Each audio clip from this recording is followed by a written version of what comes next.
dream last night that I had a DeLorean time machine. I was at some exotic locale and it looked incredible. Had the hat, the jacket, the hoverboard.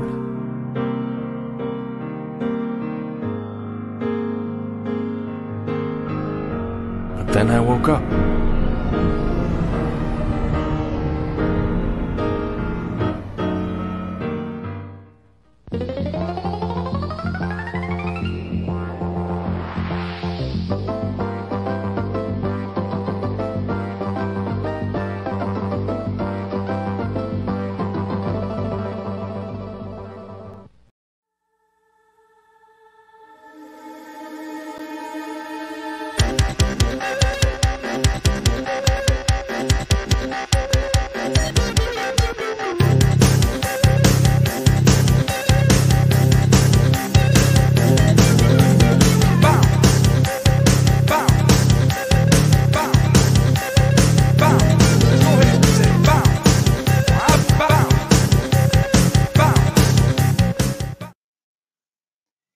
And good afternoon or good evening, depending on what time you're looking at now. It is just about 25 minutes to 7 Eastern, and you're on the Jeff Meacham Network. We're ready for the AEW Revolution 2021 watch-along.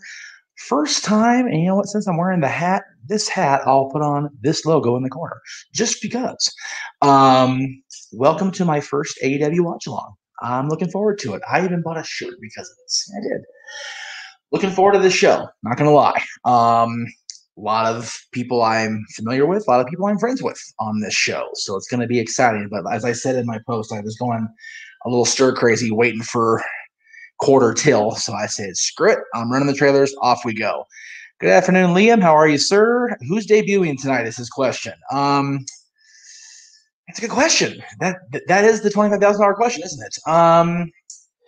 I honestly don't know, and I think I put a prediction in with the No DQ Predictions League, and I'm completely chickening out and saying I have no idea right now. But I'm gonna watch it and look forward to it like everybody else. So as we wait for the top of the hour, which will begin the buy-in, as they call the pre-show with AEW, apparently. Like I said, not an AEW pay-per-view guy. Just haven't, they're expensive. They are, but I do want to give them the proper due. So here I am. Anyway, on tap for tonight as we present Revolution exclusively on BR Live or Fight TV or however you're watching it around the world. Main event, of course, is the exploding barbed wire death match for the AEW World Championship as Kenny Omega, more than likely flanked by Don Callis, defends against Jon Moxley. If you guys have never seen a death match like this before or haven't heard of it before Kenny Omega said the magic phrase a few weeks ago, I have encouraged you that have come to me privately to watch the IWA matches with Cactus Jack and Terry Funk. I know a few people have waited until tonight so they don't get spoiled by what they're going to see. Kenny kind of spoiled it in his social media post, but it is a sight to behold. Let me assure you, you guys are going to be in for some bat shit. Mike, I can pretty much guarantee it's not going to be John Cena. I can say that with very, very strong certainty that it will not be John Cena. Chris says that, Joe, what's up, brother? This will be my first time watching AEW review. Cool, man. I've watched it before. I've tried to catch them as they've come along. I end up I end up getting occupied with other things, and of course I can't watch the whole show.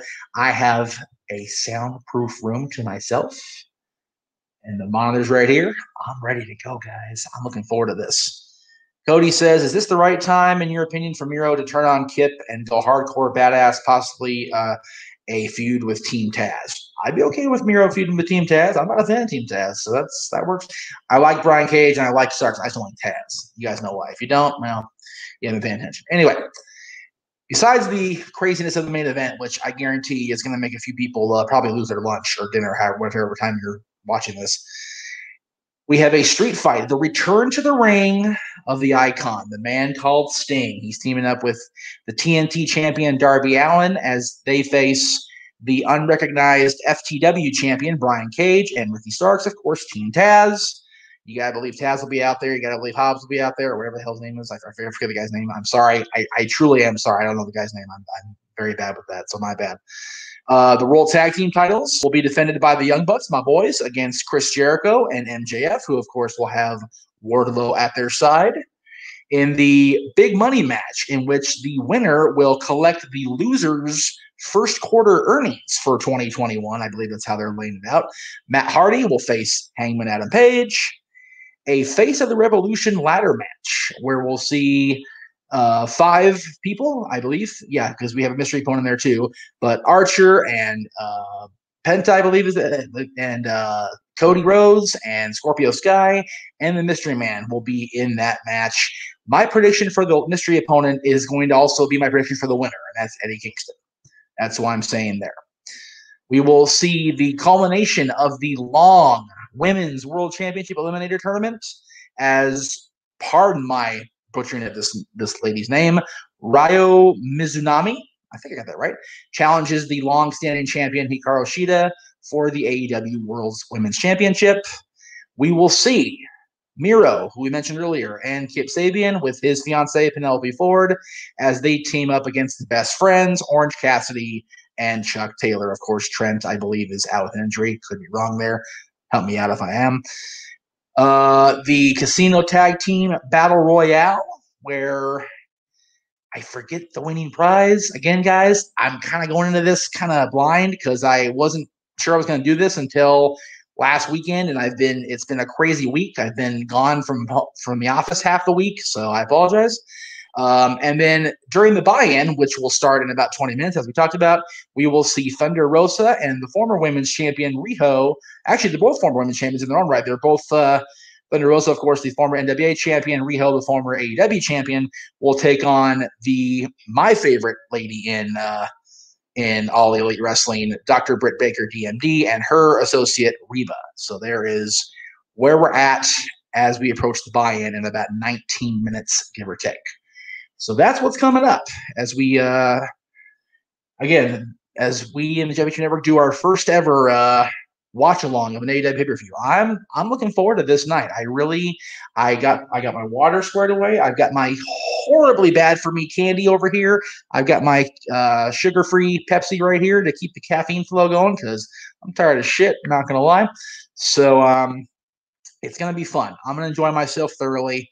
And I hope you guys enjoy watching along with me because I always enjoy interacting with you guys, and it's always a lot of fun for me to see what you guys have to say and occasionally bring you guys into the stream with me. Now, I am not streaming the show here on my screen because that's a no-no. I can get in trouble for that.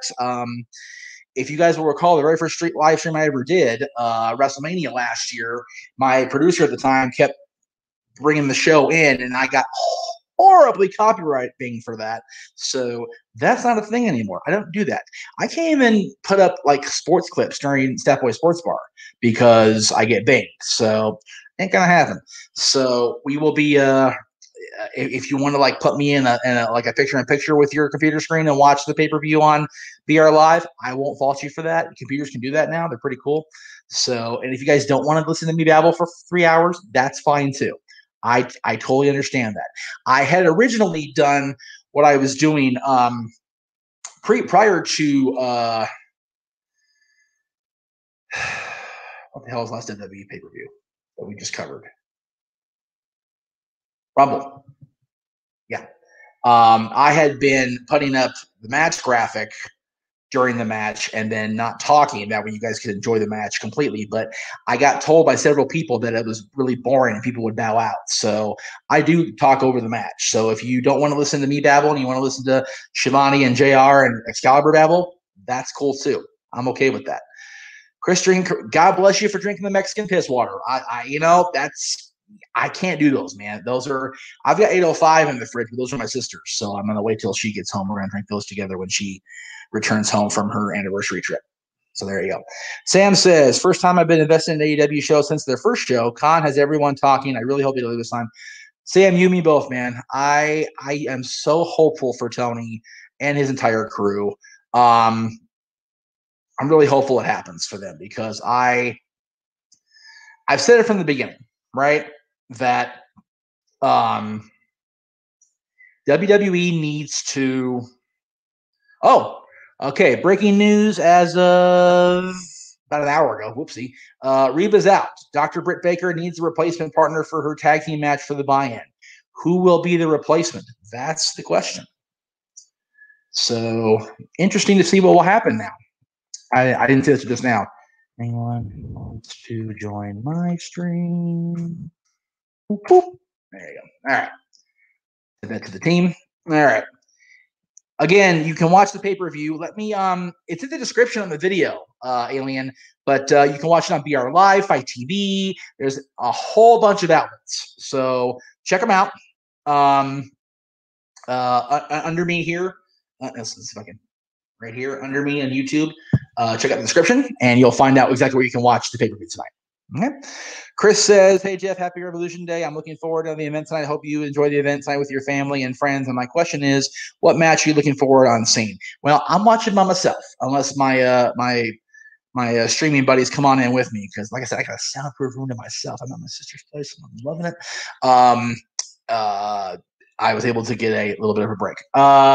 The match I'm looking forward to the most, besides the barbed wire main event, because I'm curious how they're going to pull it off in a 2021 environment. I haven't seen one of these matches in a long time. Last time I saw one of these matches live as it happened, I was at the venue in the control room, taking turns trying not to dry heave, sitting next to Tammy Sitch. No shit. They're not pretty, guys. They're gross. So keep in mind. You're Mexico City. Well, there you go. Yeah, it's funny. Takati, the last few years we were going to the Toyota Grand Prix of Long Beach, out here in Southern California, Takati became the beer sponsor and left instead of Coors. I was tripping balls for a few minutes, and I had a Takati. Not too bad. I'm not gonna lie, but I did miss my Coors. So when we stopped going to the race, I was like, okay, I don't have to worry about drinking the Takati anymore. But it's much better than Corona, without question. Cannot stand the Coronas. Not a fan. But you know what? Wherever you are, there you go. Anyway, so while we're waiting for the show to start, I know you guys saw the trailers, but a lot of you weren't here during the trailer, so I'm going to go ahead and run down what's coming up this week. I don't know if I put the rewind thing in the trailer. If I didn't, oops. That's my bad. I didn't mean to not do that. I didn't mean to exclude that, so I will go ahead and run it down. As you guys know, Monday nights are Talk Wrestling every single Monday night. We're gonna try to go at 7 going forward, because when I would go at 6, I would interfere with the stream on the Cassidy Team Studios channel and take away JJ's viewership, and I don't want to be that guy. So we're gonna go at 7 Eastern going forward. That's why there's no time on the screen there, because I had decided on time till right now. And then we'll have a full preview of Sacrifice, which is Impact's pay-per-view coming up next Saturday, or this Saturday, I should say. Full preview basis. I might have a guest or two. Don't know yet. On Wednesday's Greg Cherry Show, we're going to talk about the upcoming quarterfinals of the Wrestling Trivia Challenge, as well as our latest Word State Laws and our Q&A every Wednesday. And then that night or that afternoon, we will have Wrestling Rewind. You guys can vote right now over on my Twitter page, _Jeff Meacham, for which match you want Greg and I to watch. Those are your choices.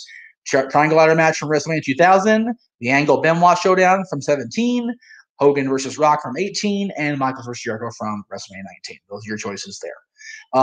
After the Wrestling Trivia Challenge broadcast on the Greg Cherry brand, you can come back here right around 6:30 Eastern, give or take, for the post-game show. Friday in the the wrestling slot, we will have an encore presentation of Legendary, starring Patricia Clarkson, John Cena, and of course Danny Glover. We'll have JJ's full review and synopsis of that. Saturday night, of course, is the Sacrifice Watch Along I just mentioned earlier. We're going to have a full watch of that show. A busy month for me here, because next weekend, the weekend after that, I've got a double show with the NWA and with Fastlane. And we'll round out the weekend Sunday afternoon at 6:05 Eastern with Chapter 3 of The Big Gold Chronicle. Very excited about Chapter 3. All right, where are we at here? Do I think Kurt Angle or Christian to sign with AEW? Christian, maybe. Kurt Angle, probably not. Christian's more likely, which I hate because we were going to hopefully get Edge and Christian back as a tag team, which would have been cool. But we'll see what happens. If I catch it on Fight TV, is it free? Nope. Fight TV is a paid service. They will be they'll be airing that for a nominal. I think it's like $50, which sucks. But hey, AEW's made it worth it for me this month. I usually don't do that, but they made it worth it for me, so I'm very happy they did that. It is a tough call. I actually was at WrestleMania 2000, Chris. So that triangle ladder match is a special place for me in my heart because I got to see it unfold live. It was really cool. I personally, I just, you know what? I'm going to not even bullshit. I'm just going to check the Twitter feed and see where we're at here as we speak right now because I can do that. I mean, how that works. All right, let's see. Way the hell down because I plugged the feed for this. So I'll go ahead. Since you guys are here, I'll go ahead and just pin that back up there. There we go. And it looks like the current leader is, it's a tough race. It's between Rock and Hogan and Angle and Benoit. Rock and Hogan has a slight lead. HBK and Jericho and the ladder match are in a tie for third. So there you go. He is. Kurt, it's funny. Pardon my leg. I'm trying to get comfortable on this couch. There's a reason this couch is down here, not in the house. Kurt reminds me, I mean, not age necessarily, but as far as attitude toward the thing about retirement as Ric Flair was 13 years ago when I got to see his retirement match. Kurt's in the greatest shape of his life, it looks like to me. Yeah, I remember when Kurt left the WWE in 2006, he was in a bad place mentally and a bad place physically. And he told Vince he needed a break, and then he went and signed with Impact, which was bullshit. So it's not cool. Anyway, give me 1 second. I'm sorry. We're live now.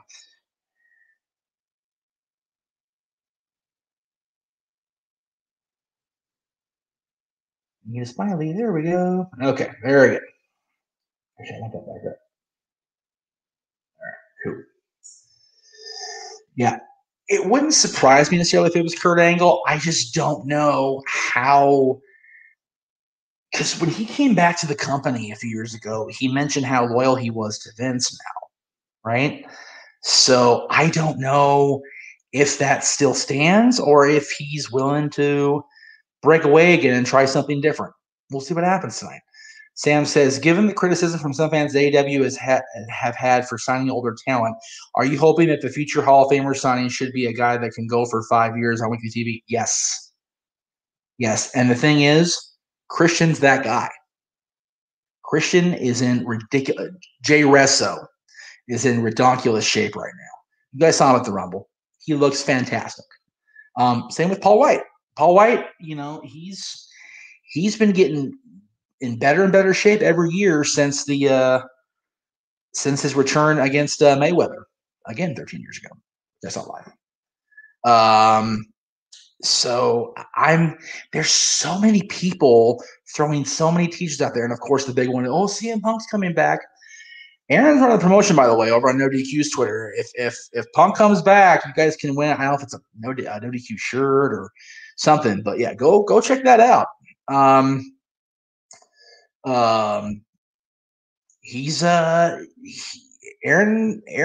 is taking a risk, but you know what? It's a healthy risk because I don't see Punk making that move. I don't think it's in the cards. I don't know why. I just don't. All right, give me a second here, guys. I got to get the stream going here on my little monitor, so bear with me. Come on, wake up, machine. Hey, thank you. All right. Yes, I have a small monitor because I don't want to have to. There we go. Okay. First of all, let's refresh. Now we can watch exactly what we want to watch. There you go. Hi. Okay. Boop. That was, make sure to turn this down. No, not up, you dummy. Down. There we go. Fine. Okay. Get it going. Come on. There it goes. No, I don't want that. Stop that.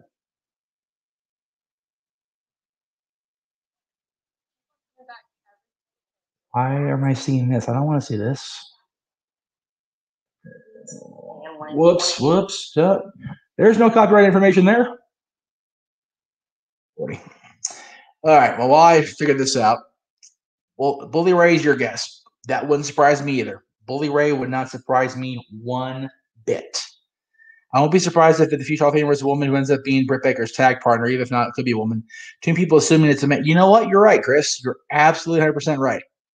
There are plenty of Hall of Fame worthy female talents out there that aren't signed by Vince McMahon. So, again, stranger things have happened, right? Chris Rott says, do you think AEW is going to have its own network like WWE? That's a little too hard to tell, right? And I only say that because they have the WWE, has their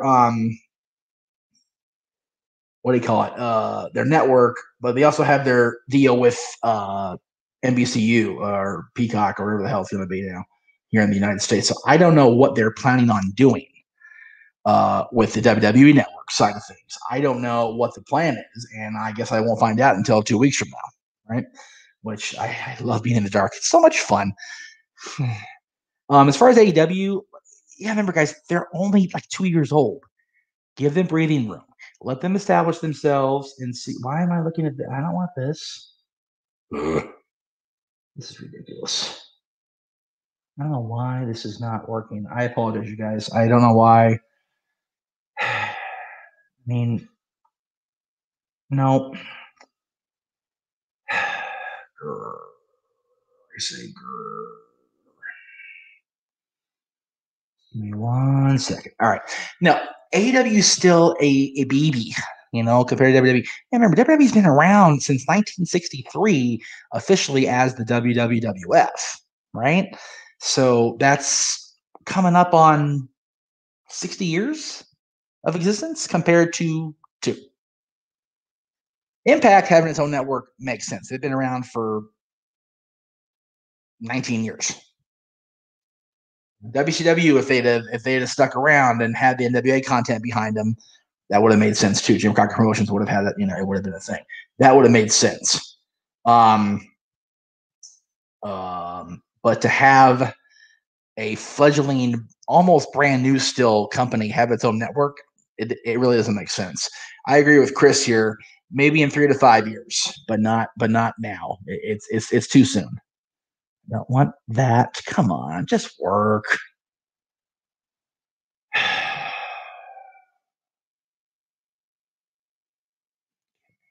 Buffering and buffering and buffering. Figures the stream working great. Now the damn thing I'm trying to watch isn't working. These are the jokes, kids. Come on, you old turd. Anyway, I don't have the graphic of it here in front of me, but on Wednesday night. Yeah, you know what? This is wrong. I'm sorry. This is going to be Thursday afternoon, right before the trivia match. So this will be, disregard that date. That's going to be Thursday, the 11th at 5 p.m. Pacific, 5 Eastern, 2 Pacific, right before the trivia and the post game. Wednesday afternoon is going to be, what do you call it? A special encore presentation of another Renegades Reviews episode of reviewing They Live, starring, of course, Roddy Piper, featuring a guest analysis by me. I'll be on that show Wednesday afternoon, so keep that in mind as we go this week. All right, come on, baby. I need you to work. Come on. Are we all assuming the Stars future WWE Hall of Fame? What about the Meltzer Hall of Fame? Indie fans generally lean toward the. That's not a bad theory, Sam, because the Observer does have their Hall of Fame, and we all know how much AEW loves Big Dave. So very, very likely. Very, very likely. Okay, that's not working anymore. I'm not seeing what I want to see here. I'm sorry, you guys. This is not happening. So bear with me here. This is the fun of live TV, kids. Shit doesn't work. All right, we're gonna try. Let's see.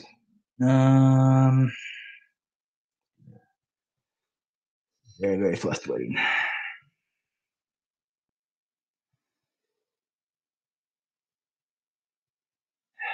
wonder if it's just because the signal's out there. I understand the signal's great here with the stream. You guys are all seeing me, hearing me fine, but I can't get the buffering to stop on the playback of the show.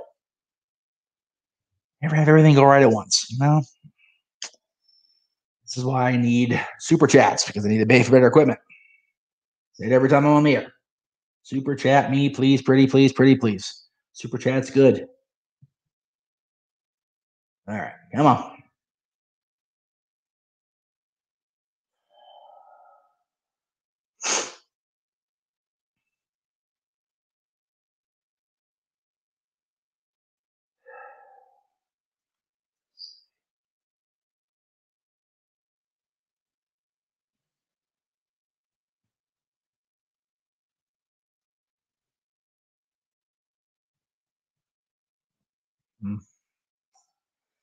Oh, all right. Well, let's see where that goes. I'll leave it be. Wash pot never boiled anyway. Let's see here. So yeah, if this goes as well as I hope it goes, paying this much money, I'm hoping that the stream for Sacrifice will be even better because I'm paying way less. If that makes any sense at all.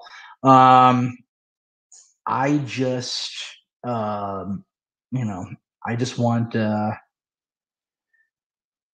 give you guys decent quality content because, it's just, it's hard to, pull this off, but, come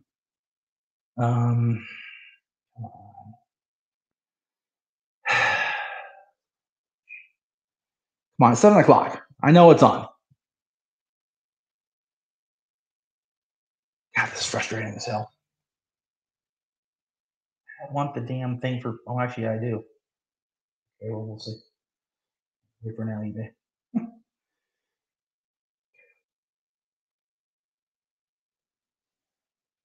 I do apologize again, guys. I know you're getting a lot of dead air right now, and it's kind of. Oh, there it is. There we go.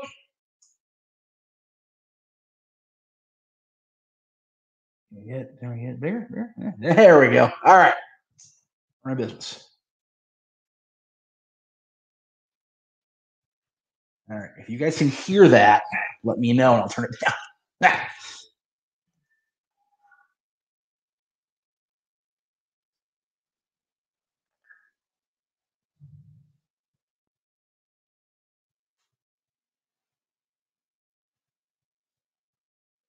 All right. We've got AEW going. Beautiful. All right.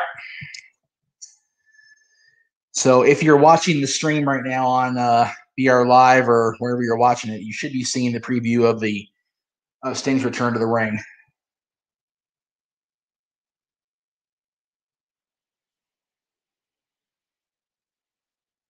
That's an awful noise. I'm going to have to, unfortunately, risk this.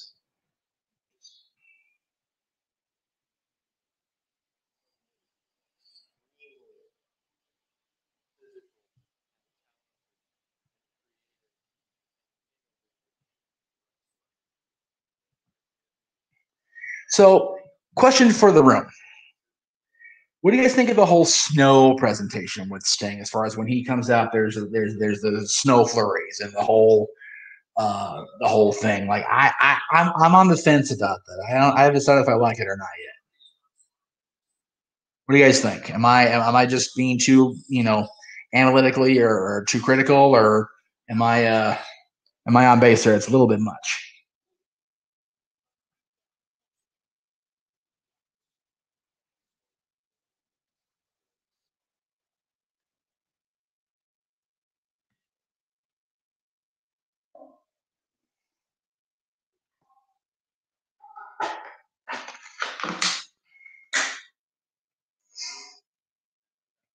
All right, so you guys asked me what match I'm looking forward to the most. I can only give you a straight answer.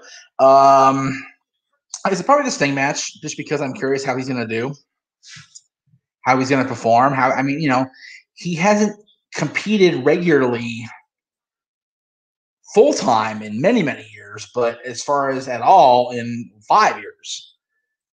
And he's going in there with a kid who, he's got a great little attraction to him, but he's not the biggest guy in the room. And then you got Cage, who I've, been there, on the opposite side of him in the ring. He's a genetic freak, and Ricky Starks is talented as a mother. So I'm worried about Sting. I'm not going to lie. So Michael says, interesting, but I do see, as far as the snow, yeah, it's different, which is good, right? Different's good, or usually it's good. I don't know. And Tony Schiavone's thing is just too much of it. We get it, Tom. I got you. Chris with the $10 super chat. He likes the snow. Well, thank you, Chris. I appreciate that. It's Florida. Yeah, right? Yeah, exactly. Yeah, I don't it's funny. The first time that my family and I should say, not I, because I had been there with my parents previously. But the first time my whole family, my brother and my parents and I went to Walt Disney World, it rained for a straight week. We landed, it started to rain, it didn't stop till we got back in the air to go home. I'm not bullshitting you. 7 straight days of rain. So the weather down there is unpredictable at times, right? Never seen snow down there before, ever. And I've been there in December, so I have been there in winter. The rain, the 7 days of rain was 7 days muggy Florida rain, barf, terrible. Definitely hindered the trip. I'm not gonna lie, unfortunately, for my poor folks. But it's interesting. It could be seasonal for the winter. Yeah, I get the whole because it's winter and they had him debut with the winter thing. I get that, but it's like I said, it's a little bit on the corny side for me. I don't know why this is choosing to do this. God, this is so frustrating. I'm so sick of seeing Taz's stupid face right now. Thanks. Care less. If you guys don't know why I don't like Taz, we'll have to talk about it another time. I want to make sure I focus on the positives of this show, not old Taz. What's funny is the reason he dislikes me is completely irrelevant at this point because of what happened last summer with the person I was defending against Taz. So there you go. There we are. All right, I got the stream going. I think we're good now. Anyway, so yes, I'm looking forward to this match. I just want to see how. And again, from what we've read today on social media and the news reports, they've already recorded this match. It's already in the can, and it came off really, really well. So I'm hoping that they designed the match with the purpose of, like Paulie always said about ECW, shield the negatives, accentuate the positives. Hopefully they did that with Sting here. The fact that Cage gave him a power bomb first night, he took a bump. It's a little worrisome. I'm not even gonna pretend that's not a problem for me. Being a concussion guy myself, it's a little scary. So I'm worried about Sting and I'm worried about Steve Borden, if that makes any sense at all, right? So I don't know about Reigns torrentially because that's a little messy and get a little dangerous, Sam. But maybe down Disney World again. Why not, right? Good afternoon, Tim. You made it at the start of the stream. Good job, brother. Beautiful. He is looking forward to Omega Moxley, as am I. I said that. Besides that match, I'm looking forward to the Sting match. This Omega Moxley thing really intrigues me because I have studied the IWA King of the Deathmatch tournament. And I also was, as I said at the top, if you guys missed the start of the show, I was present for a barbed wire rope death match. There was no explosions, thank God. But there was barbed wire ropes and there were weapons. And as I mentioned, I spent the duration of that match, which was the main event, so I had to sit back with everybody and wait till the show was over. Sitting in the control room next to Justice Payne, may he rest in peace, and Tammy Sitch. And Tammy and I had a bucket here in front of both of us, and we were taking turns attempting not to heave our dinner into it because the death match presentation was that disgusting, with all the blood and the gore and everything. So I'm not a fan of the match, but I'm looking forward to see how AEW presents it in 2021. I'm curious. Not necessarily looking forward to it necessarily, but I am very curious to see how they play it off in a 2021 environment, because it's a whole different world. It really is. So I'm curious what they're going to do and how they're going to make it work in this kind of environment, because everything's so PC and homogenized now, and it's sad that we can't have the things that we enjoyed, when we were growing up as fans in the Attitude Era, or the even the early Ruthless Aggression era, and of course the Golden Era, where nobody gave a shit about anything really. It's the 80s. Nobody cared about nobody cared in the 80s whatsoever, for sure. I can attest to that, having grown up in the 80s. Okay, I need to message this person because he wanted me to message him. I was ready to message him, so I'm ready to message him. And there it is. There you go.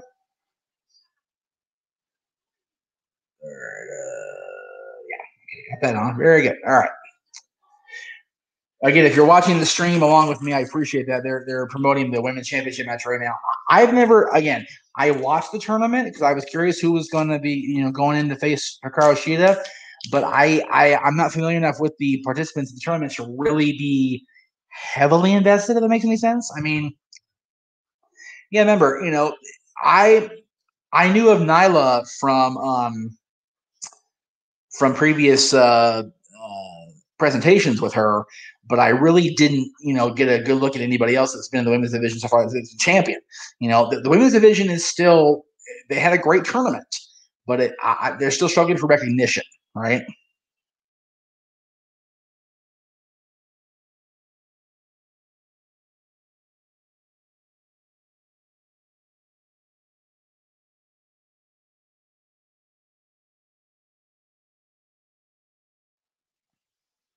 So anyway, we'll see how it goes. Seeing who else is online that would maybe want to come in and say hello to everybody.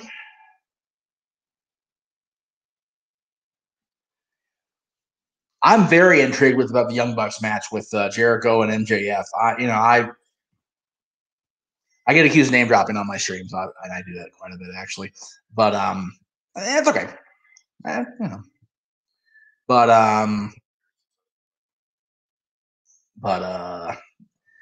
I've been with the Bucks I've been a fan of the Bucks from the beginning. I watched them come up, and they're a great act, and and they get kind of overly hyped or put over, whatever, but they deserve it. They're great. They're a great team. They're great wrestlers. But man, God, Chris Jericho, he always finds a way to stand out, no matter how far along in his career he is. Hang on something, 1 minute. Oh man. Hang on 1 second, guys. Let me see here. Okay. Just a minute here. All right. Stand by, guys.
Sorry about that.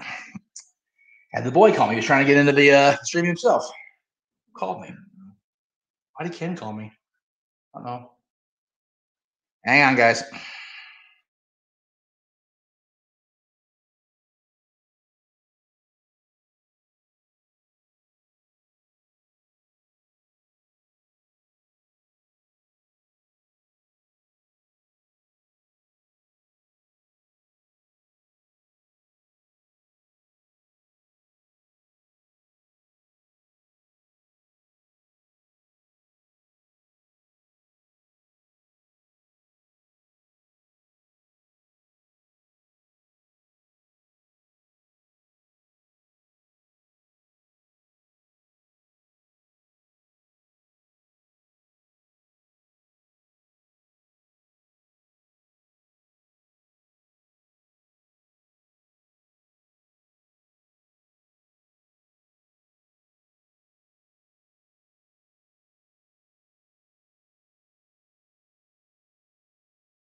Okay, Grand Central all of a sudden. All right, guys, sorry about that. Had to make sure I took a phone call. Those were important to take because I'm also house sitting the place, so I don't want to be negligent on that front. Anyway, forgot what I was. So yeah, I I love the Bucks. They're two of my favorite people that I've ever encountered in my indie days, if you want to like call it that. I really didn't have an indie career or whatever, but whatever. But Chris Jericho, Chris Jericho is one of the best, if not the best ever. And MJF is going to be one of the best ever. He's that impressive for me.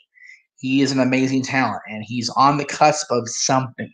Whether it's being the tag team champion with Chris Jericho, whether it's doing his own thing down the line.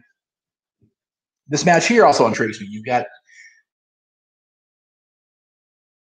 Paige and Hardy, business. Once over.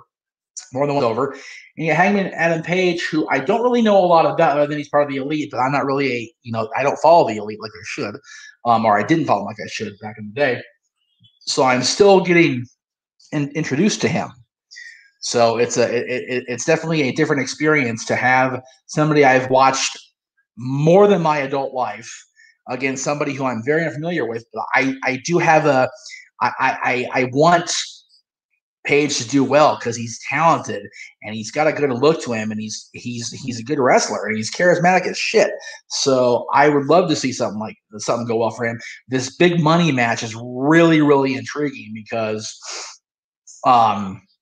storyline wise, you've got Matt Hardy who's making money hand over fist and everything he does. And then you've got Hangman Page, who is, again, he's been around a while, but he's really just getting off his feet, right?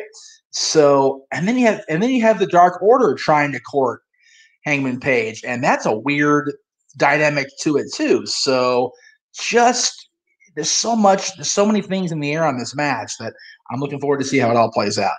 Sam says, does MJF need Jericho? Is the other way around? MJF's trajectory has been more impressive than the company he's working for, in my opinion.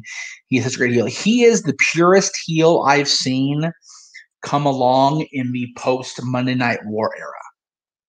Said it and I mean it. He's that good. I don't think either one of them needs the other. I'm not saying that they don't complement each other well, but I also don't believe that them breaking up would hinder either of them. I think a feud between the two of them would just be really, really something. It'd be a really cool thing to see these two guys, because we kind of saw a tease of it during the thing with Cody last year, and then they hugged it out or whatever.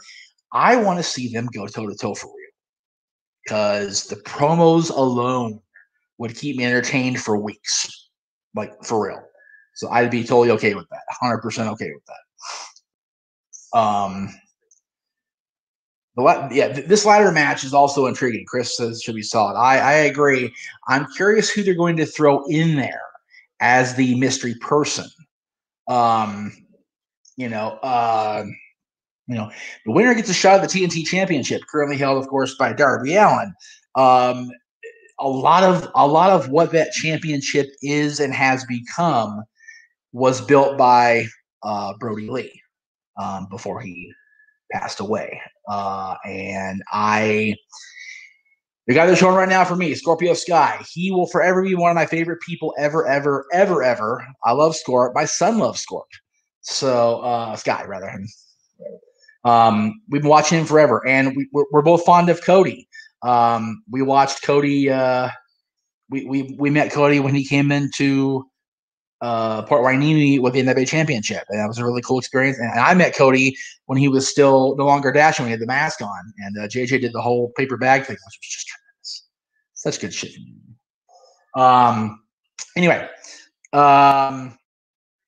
so I'm curious how it all is going to play out with this ladder match. There's a lot of variables for sure, and I wonder if it will come down to who the mystery person is, or if one of the people I'm thinking, Sky, Archer, Cody, of course, is always a thought process in any match he's in. If Cody or if it's going to be the mystery partner, or a mystery opponent, I should say, that ends up being the deciding factor. That's why multi-man ladder matches are always more fun for me than a straight one-on-one match. I'm not knocking Michaels and Ramon. I'm not knocking, Hunter and Rock or any of that. But the tag team ladder matches and the Money in the Bank ladder matches for me are just so much more fun to do. I enjoy watching them. I enjoy calling them a lot more because, you kind of get lost in the sauce, as LA Knight would say, Eli Drake would say, right? So it's fun. I enjoy it. But we'll just have to wait and see. I think if anybody is a face of the revolution, from my perspective, this is strictly selfish, strictly because he's my friend, Scorpio Sky. That guy has been on the edge of something monumental. And he's already beaten Chris Jericho. Yeah, it was a tag match, but he beat fucking Chris Jericho. There's the one F word. I'm getting rid of it already. Whatever. I don't care.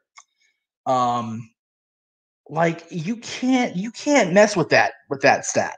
He's pinned Chris Jericho in a AEW ring.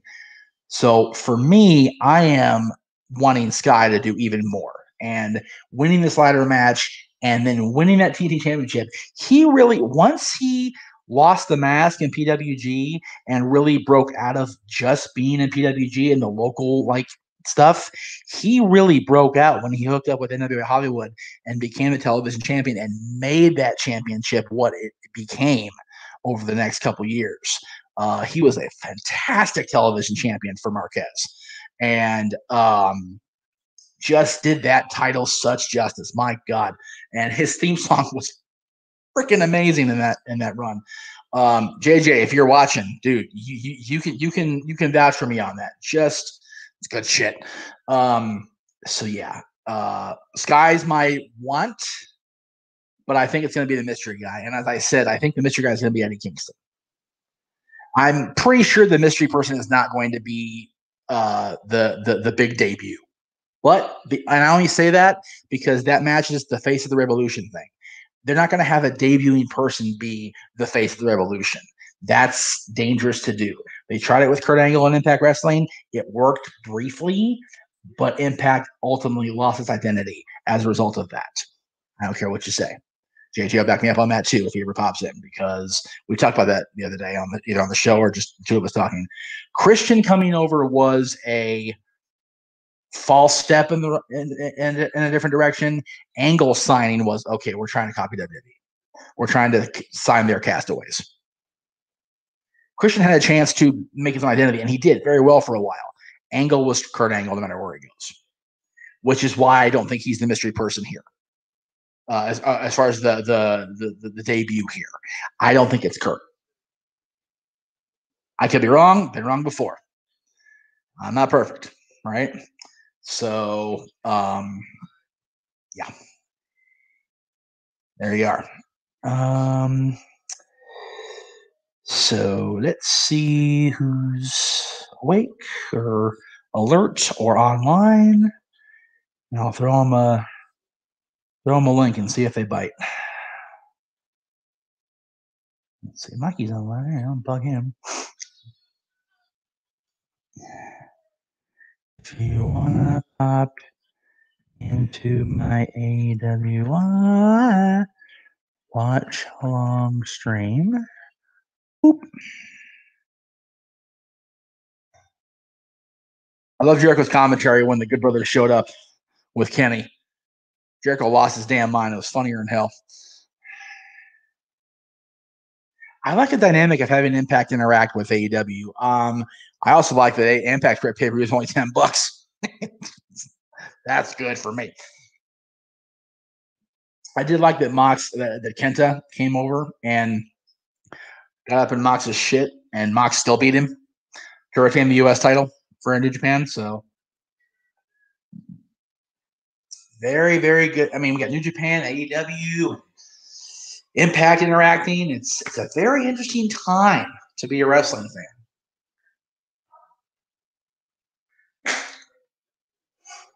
I love how after 20 years or whatever it's been, Don Callis is still a thing. I love that.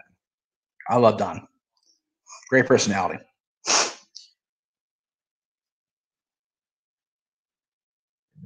Refresh and refresh and refresh. Okay. Everybody's refreshing except me. Got water anyway. I love the reaction from Don Callis when Kenny's saying exploding and enunciating anything.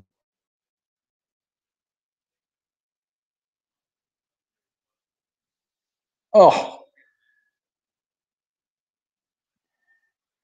And you guys remember, they had a hardcore match, Moxley and Omega, in their first major encounter because they had the whole fight all over the whole venue. So this is going to be ugly, you guys. It's going to be very, very nasty. You know, these things aren't no joke, man. Like it was funny. I was interacting with somebody on Twitter today, I think maybe yesterday, about having a live stream set up of Renee watching this match. I don't want to see her reaction. That's going to be terrible for her. It's madness. Jeff Hardy still under contract at WWE, bud. But yeah. When is the buy-in? It's on right now. The pre-show's on right now. You just have to the match. Whenever they run it. I don't know. I'm not booking the territory, Chris. I don't know. Just keep checking in on the stream and find out. Because I honestly don't know. I was told 7 o'clock. So, and it's 7:30. So we'll see. Let's see what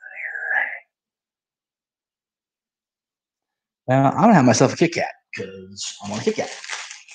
So there you go. I'm pretty sure that one sleeper dancer was Santana Garrett. It looks a lot like her from my perspective.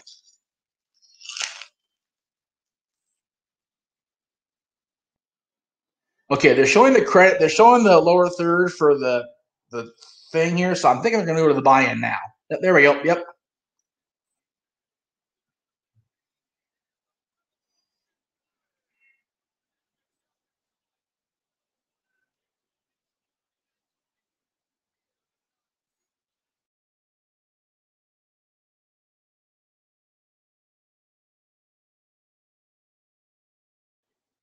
All right. So the buy-in is starting. They're going over the card like I've done for the last hour. So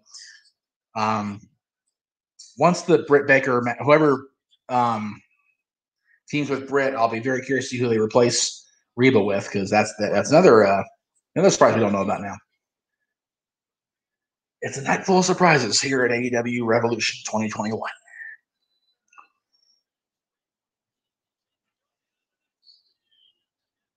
Okay, Tony, the damn Sting voice. Stop it. Jesus. Terrible. All right, my leg's starting to cramp up, so you're going to have to forgive me while I change the position of this thing.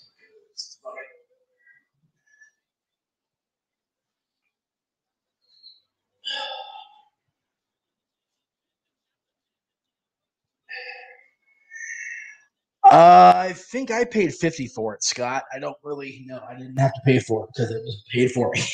To be honest with you, part of the benefits of having super chats and corporate help.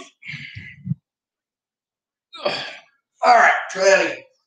All right, so it says exploding barbed wire deathmatch. 3 sides of the ring are wrapped in barbed wire. Any contact with barbed wire triggers explosives on the corresponding side. There are 3 zones on the floor outside the ring that are referred to as triple hell, which are all wired with explosives. This bout can be won by pinfall or submission. Anything goes. There is no time limit on the match. If the contest should reach 30 minutes, all explosives in and around the ring will detonate. That's scary shit.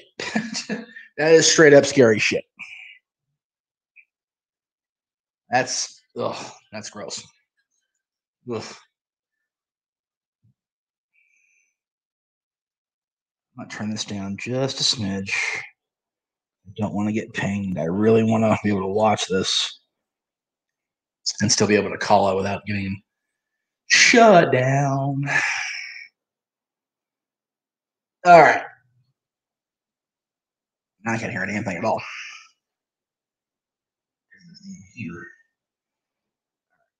Try to find the balance. I don't wear headphones, but I should. I don't wear my earpiece, is what I should do. It's upstairs. I can take it with it. Whatever. Anyway.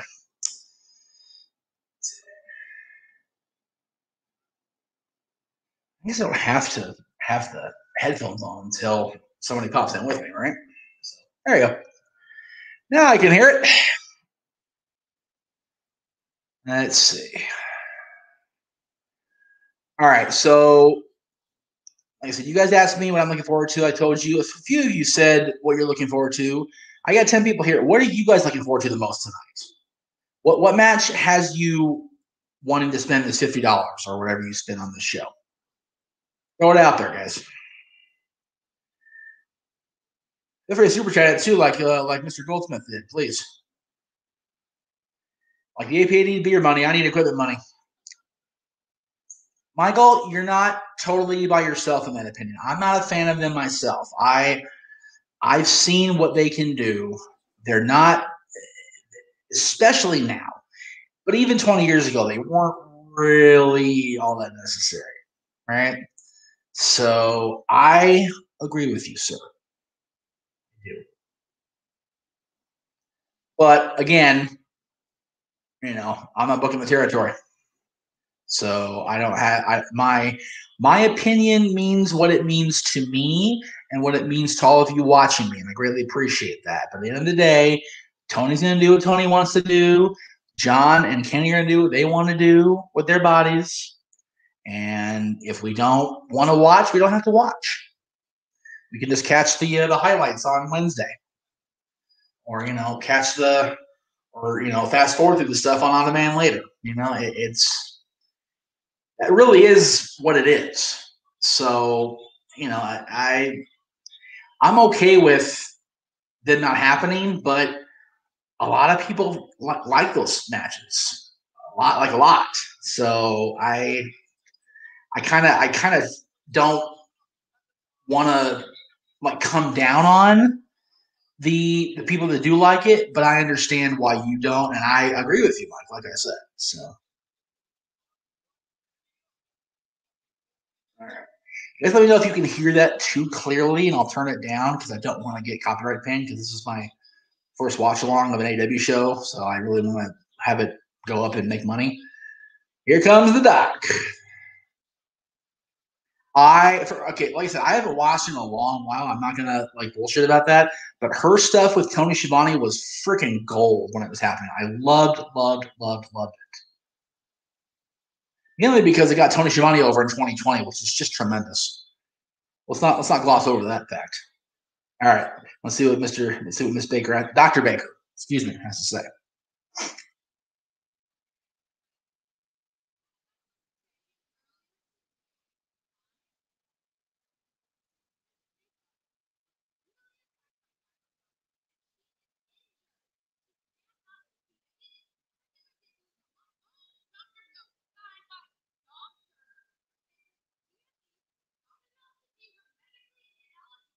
You're a dentist, sweetheart.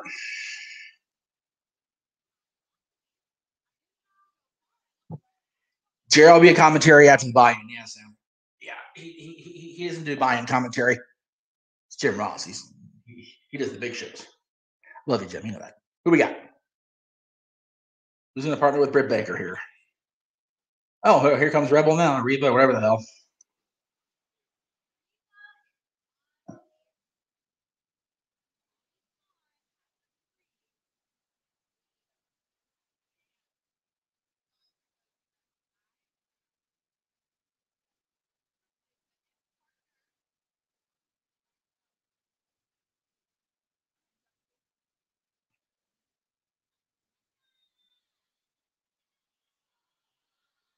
Who's this?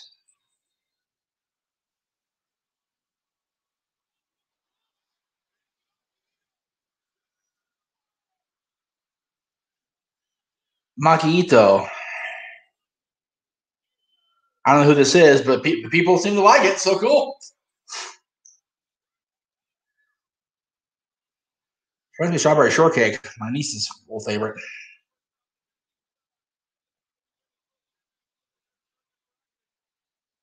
Cool. Like I said, I don't know these people, so I'm happy that the fans are happy, I guess.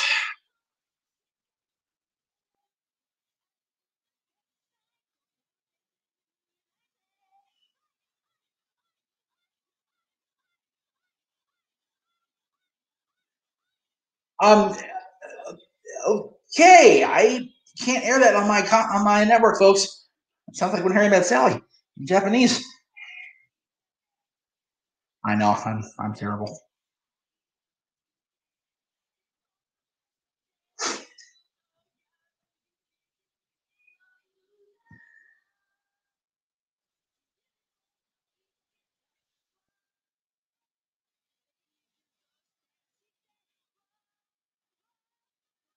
It should be.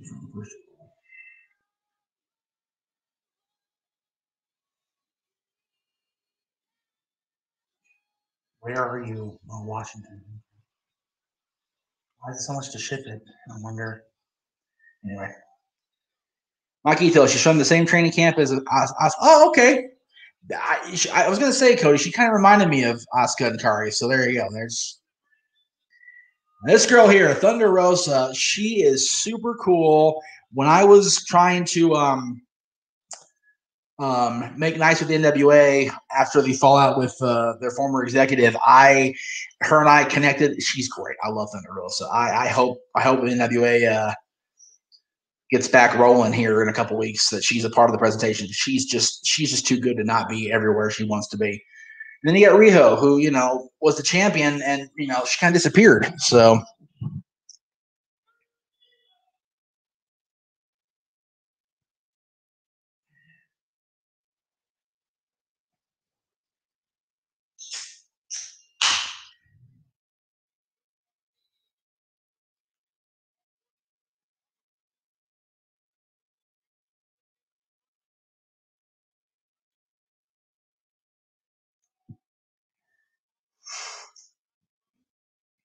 By the way, if anybody out there has, something they want to say, like is actually say on the air, throw me a super chat and I'll send you the link to come on. If you guys want to come on the stream with me, you're more than welcome. Just like I said, throw me a. Hey, Chris did 10. If you do $10, you can come on the stream with me. Chris, that includes you. If you want to come on the stream, let me know. I'll send you the link. I'm all about it because talking head by himself is kind of boring after a while, right? So.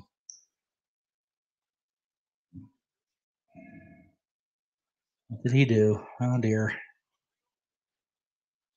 Oh, what the hell? Oh, no.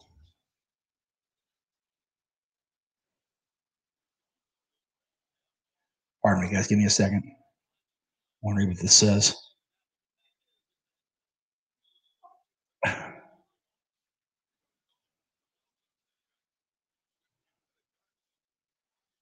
Wow. That's crazy. Looks like Big Bad NorCal journalist responded to one of our guys. Fascinating concept.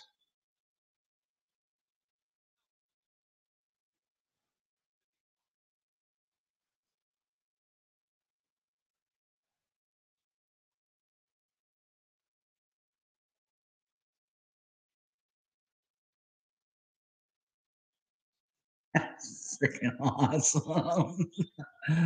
Oh. Did you get triggered, Dave? Did one of our no DQ guys trigger you, Dave?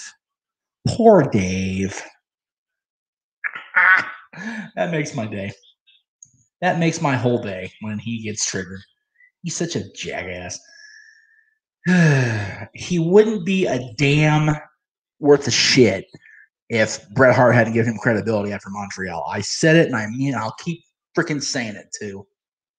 If Bret Hart hadn't given him unprecedented access to him and everybody after Montreal, Meltzer wouldn't be shit right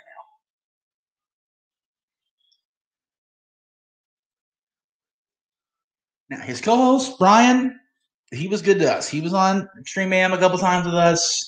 I don't mind Brian so much, but Meltzer is an overinflated ego jackass. You know, he ran down the Bucks until they put his ass over, and all of a sudden the sun rises and sets in their ass with him. Drives me crazy. Enough talking about his stupid ass. Excuse me, that's gross. Oh man. The first one was good. The rest were kind of weak. Oh, there's a good one.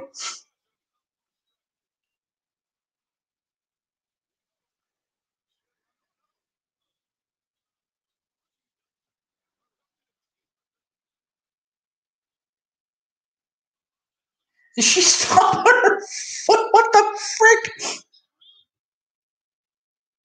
That's ridiculous. I mean, I'm entertained. I'm laughing, so clearly it's all right. It's really ridiculous. That's awesome.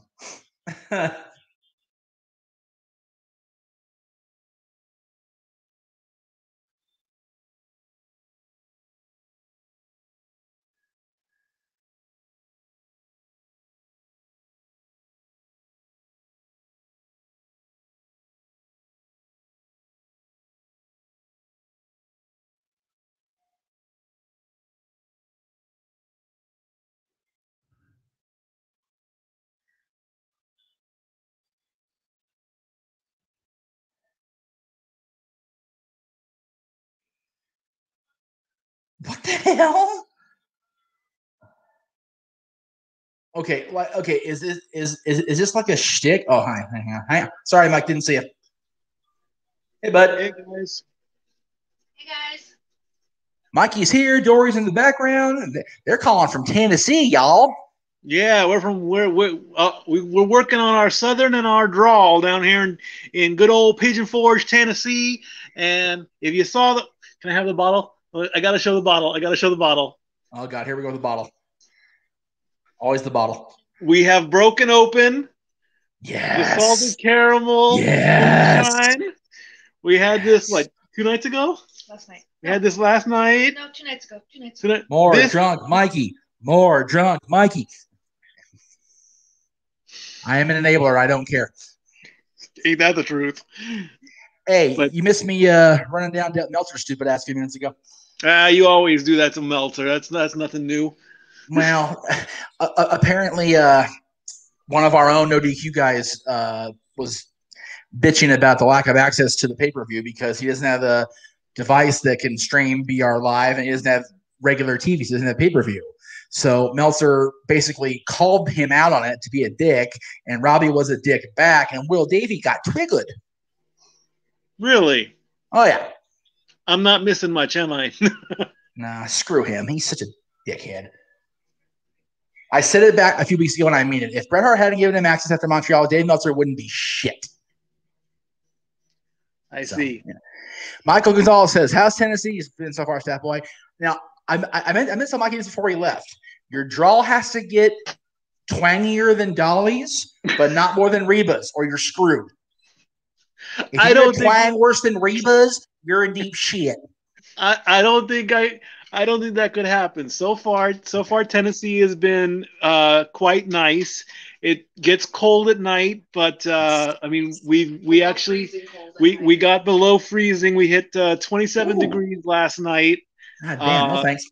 At night. During the day, it's nice.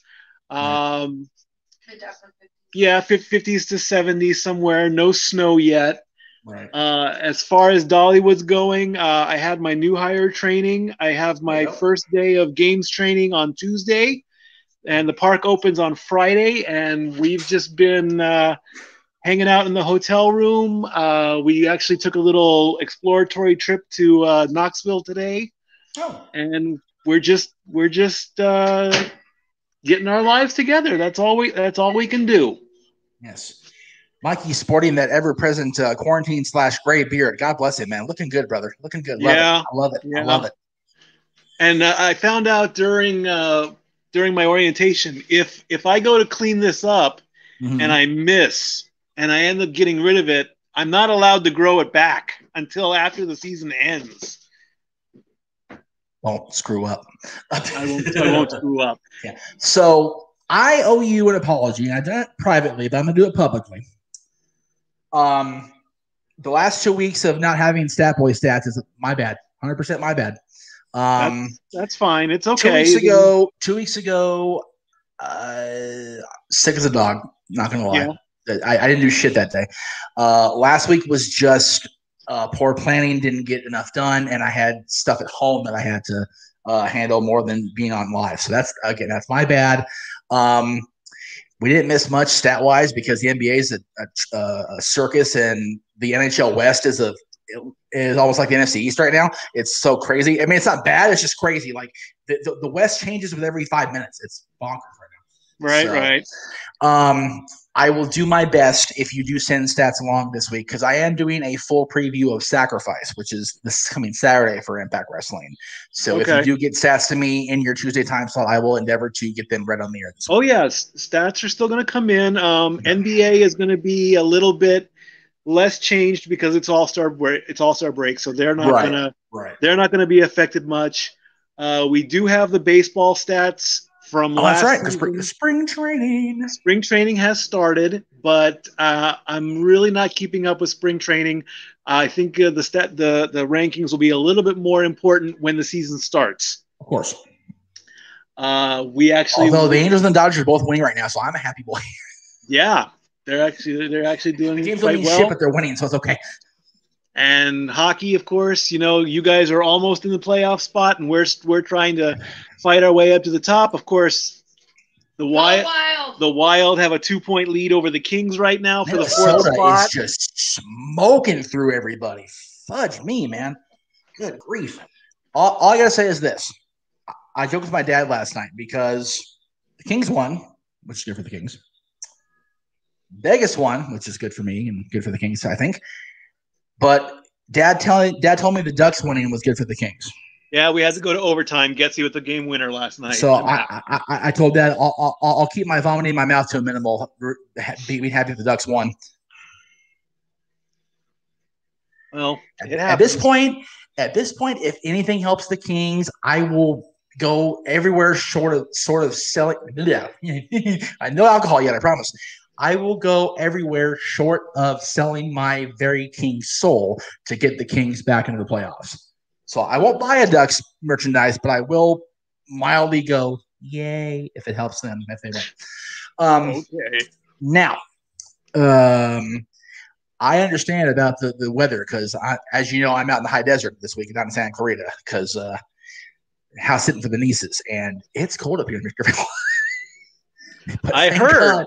Thank God, the room I'm in, which was the room that was occupied by a couple of people before me, this is my room. I'm not staying here full time. They put a heater out here that kicks in like an air conditioner. Oh, it's beautiful. Oh, it's beautiful. Nice and warm. Right. Nice and toasted like a marshmallow. Sam Fisher says, I'm from Scotland. We're famous for our whiskey here too. Double. Yeah, I'm aware of Scotch whiskey, but I haven't had any yet. But I haven't bought any yet. We haven't bought any yet. But if you're gonna have Scotch whiskey, make sure you have if you're having Scotch whiskey and you have a red T-shirt on, make sure you're near James Doohan. You're gonna get killed on the away mission. So there you go. But we've been. If you know what that means, can tell off my string. Anyway, we've been going out every night, and the people out here in Tennessee are very nice, yes. Very polite. No bad interactions unless you count the guy that almost cut me off when I was crossing the street because apparently he forgot that pedestrians get the right of way. But other than that, it's all good. And where's Place, California? Yeah. Say there you go. There you go. Yeah. The traffic in Tennessee is not bad, but they have these. What are they? Very much in a tourist area right now. Though. Yeah. Say that again. We're in a tourist area. I mean, it's literally right. Oh, yeah. It's hotel, motel, eating establishment, gift shop, arcade, and then take the turn and you're in the mountains, and then you get the strip mall. And we have stuff back home. We have Burger King, we have Taco Bell, we have Denny's, we have Waffle House. We have all that stuff out here. Of course, I will not call it Hardee's. It's going to be Carl's Jr. There's no Waffle forever. House here, brother. Waffle House is back there. You're a lucky bastard for getting that. That's awesome. We had Waffle House for breakfast this morning, of course and we got in there. We got out of there real quick because apparently Sunday afternoon, 12 o'clock, Waffle House gets pretty doggone full. I believe it. And that's okay. So since I have you here, and you'll appreciate this, being a SoCal boy and being a extended family of people here. So my sister meets me in Little Rock at Charlie Brown's after we drop the boy off with his mom, and we head out this way, not remembering that NASCAR's in Vegas today. Yep. So we crawled here in traffic. Not only was it people going this way, but the 18-wheelers were heading there as far as like all the other stuff going that way. It took us an hour and a half to get from Charlie Brown's to my sister's house. It never takes even half that long. On top of that, my brother-in-law was also at work, and he was gonna, because he was just leaving. I forget where he is right now. He's like, I'm just leaving. I'm like, you're coming this way. He's like, yeah, I know. I said, you take the high road, I'll take the low. I'll be in Jersey for you. And then the next day, per my mother's request, I go take the COVID test, right? Right. We get in the CVS line. I already bitched them out on the air yesterday. We got in line 20 minutes before my scheduled test. 10:40 was my test. So we got in line like 10:20, maybe in 10:25. The person in front of us, Colorado plates, Texas IDs. 2 people in the car taking the test. And the dude at the window looks like his pimples weren't even born yet. So her and I are like, oh. So after they show the ID for the 5th time to the guy in the window, I jumped out the car. I'm like, all right, I'm done. And I walked in there, this mask on my face, looking like I was about ready to commit a freaking terrorist act. I swear to God, I was so mad. I walk in there. They had 3 different people, fairly decent-sized guys, staring at me while I was talking to the pharmacist. Wow. I'm like, what the hell is going on outside? You've had this person in the window for an hour. He's shown the ID 5 times. Is the guy in your window illiterate or just stupid? I said, I need to take this test so I can go home on Tuesday. This guy don't even live here. Get him out of the line and process him in the window a different way so I can get my test done and go do my damn grocery shopping. They walked with me to the door. Oh. I was living. And I went on here in the upstairs loft. I gave the CVS store number, the address, and the telephone number, and encourage people, don't get your COVID test there, because if you do, you're an idiot. Go to Rite down the street. Much more efficient. As we found out over the summer when we had a COVID scare. Uncle Jeff was not pleased. I bet not. So, yeah, I mean, I wasn't looking forward to having put that thing in my nose anyway, but to have to wait an hour and a half to do it when I only should have been in 10 minutes and then not doing it at all. I'm my mom already set up a test for me when I get home. Like, I'm not just pissed. Anyway, are you catching the show, the preview, or are you just kind of hanging out today? No. You asked me to pop in. I give everyone an update. We're watching Ralph Breaks the Internet, and then nice. Because you got to remember, it's 8:00 out here on the East Coast now, so we'll probably just chill for a little bit. Tomorrow is another chore day because we have to find a laundromat and do our laundry, and then Tuesday's the first day of training for me. So there you go. So yeah.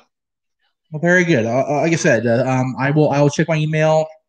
I'll still be here Monday night. I don't know what time we're going back.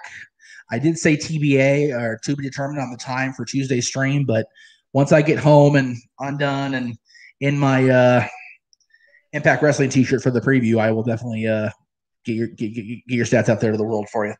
Cool. Very good. You guys be safe. Enjoy the brief respite you have before the work really kicks in, and if you can, find out they have that moonshine out here this way. I think this is a Tennessee thing, so we'll have to do a good old fashioned U.S. Postal Service to get it to you. Well, see if Bevmo carries it. Just saying. Who knows? And any everything. particular flavors you want? Let's see. Whatever make me forget yesterday's drive-through situation. Stronger the better. Okay. All I know is I have to go to Bevmo anyway because I bought the Piper bubblegum soda for JJ and it exploded in the back. Oh, that's good. Now Dodger knocked it down. What are you gonna do? Damn dog. But Anyway. we'll see. I mean, the Smoky Mountain, Tennessee moonshine spot is in the island. It's literally 2 miles away. So if I have to mail it directly, you got it, bro. No problem. Smoky Mountain, just because of the wrestling connection. Send me that. Yeah, definitely. Yeah, I wish I could. Just all right. Cause. Enjoy your paper. Send me some messages. Send me some notes. Follow me. You know what I'm doing. I'm still working for here. Just because I'm halfway across the country. Yes, I get Raw before you guys do. More than halfway. I'm sorry about that. I get Raw live out here, and I'm very happy about that. But of course, the problem was hockey games don't end until 1 a.m. my time, and by then I'm asleep for the next day. So, well, you can just stop being a Ducks fan. They'll solve the problem.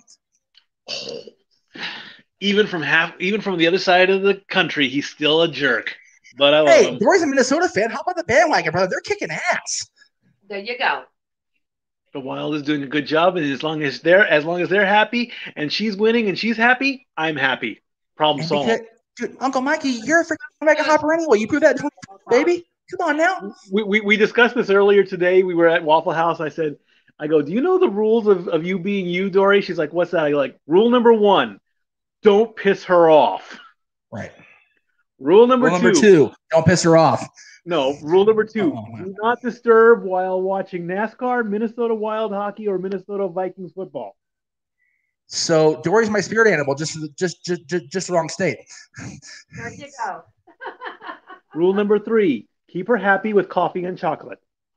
And whiskey. And number 4, don't piss her off. And number 4, if all else fails, don't forget rule number 1. That's right. Okay, boss. Be safe. Love you guys. See you soon. You too, man. Bye, guys. All right. There was Uncle Mikey. Stat Boy himself. And JR is on the air, which means it's time to go live with the pay-per-view, baby.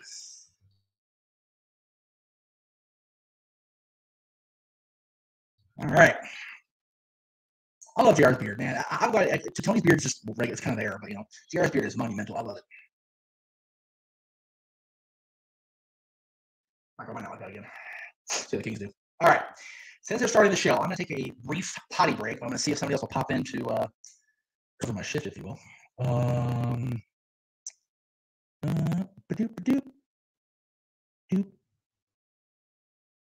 Let's see here what we got.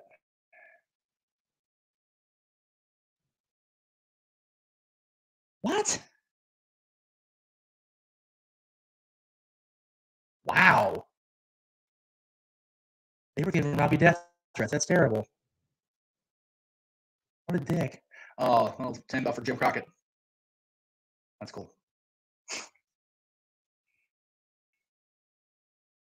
Yeah, it's Jim by Jim, but I'm glad that Colin got the Conrad. Wow, I'm tired. Hi. Conrad got the interviews right free shows because that's something cool since to do it.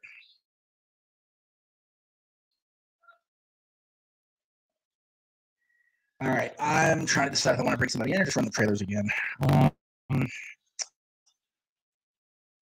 Nobody is really paying attention to the fact that I sent the messages. So, let me see the first matches before I decide if I'm going to go tinkle.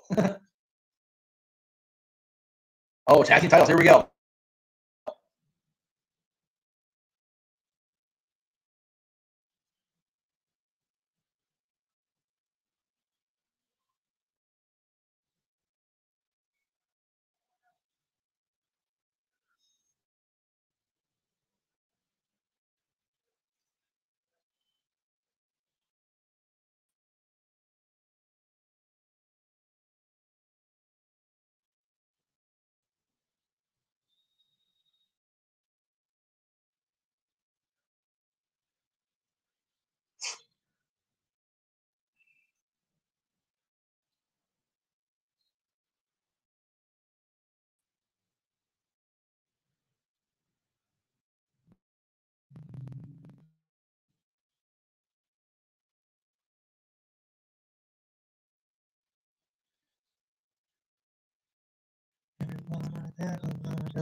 So the curious in my mind. I'm singing, I help you. Something like for me to say in the wreckage of my life.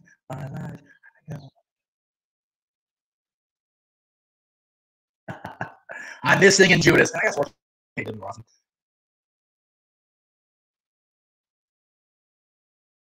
It's in the description underneath me. WWE, if I go to Fight TV or BR Live or pay-per-view.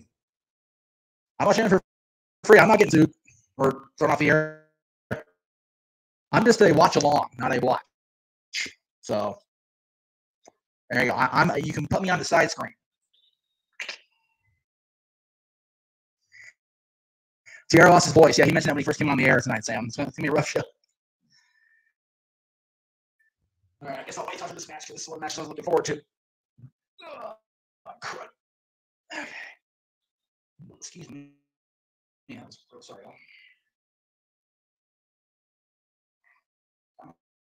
Oh, shit.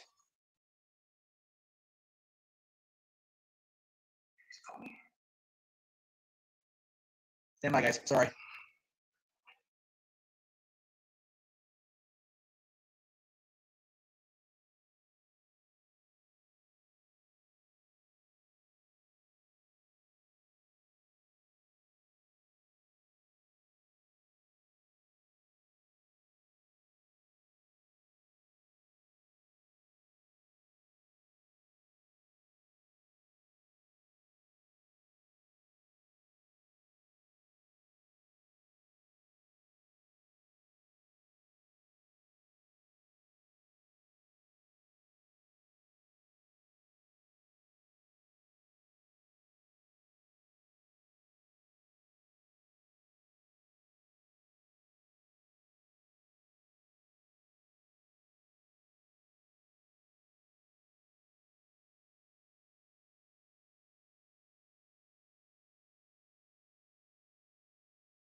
Our phone call. Sorry, there, guys.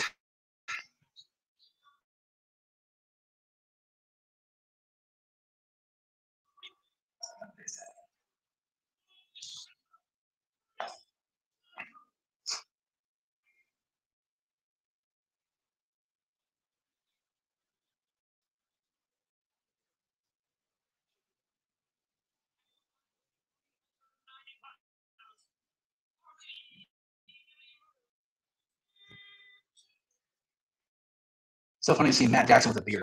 I know you guys buff. Like you were kids, man. Crazy. I'm pretty sure the only person older than me in this match is Chris Jericho. God, I feel so friggin' old. Jesus Christ. It's probably a combination of both. I have a little bit of buffering right now, Sam. It's probably a little bit of both. More than likely. I'm just throwing it out there. Okay, so if I can be comfortable and still have this thing on shut. Probably not. There we go. Okay, cool.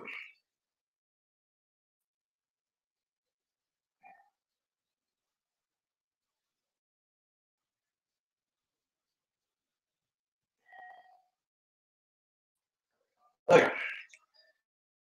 You guys know I am going to see my freaking my network.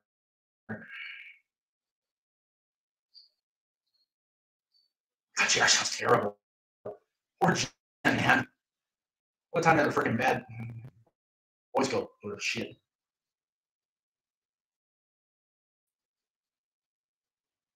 Man, for real, Papa Buck is a cool dude, and integrating him into the story as far as having Jericho and Max attacking was really stroke of genius because you know that's a Papa Buck, man. Everybody loves Papa Buck.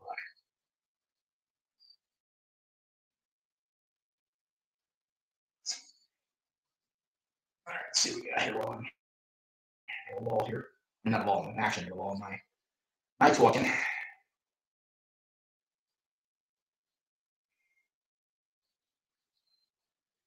God damn. Take him off the mic. I'm sorry, JR. You know I love you, brother, but good grief. Terrible.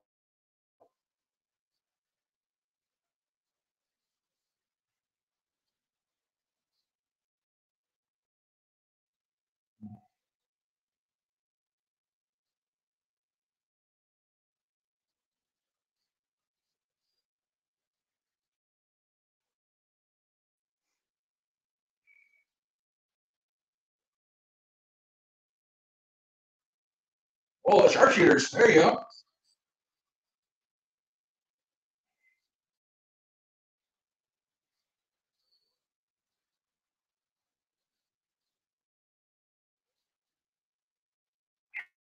Did this.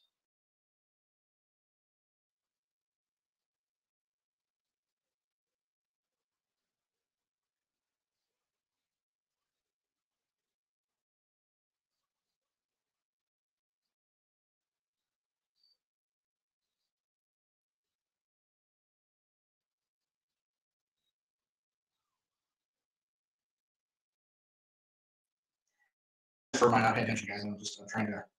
I'm doing something on my side. I forgot to finish. I'm gonna make sure I get this signed up and set before I leave my day. I'm gonna have a huge issue later.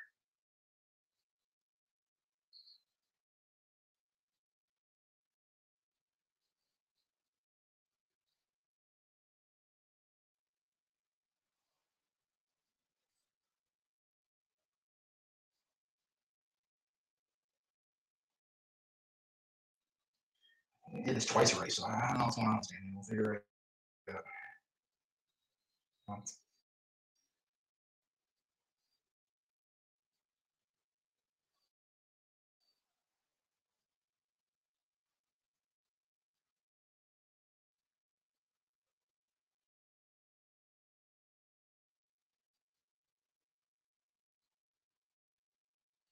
Again, I apologize, you guys. I'm just trying to get this fixed.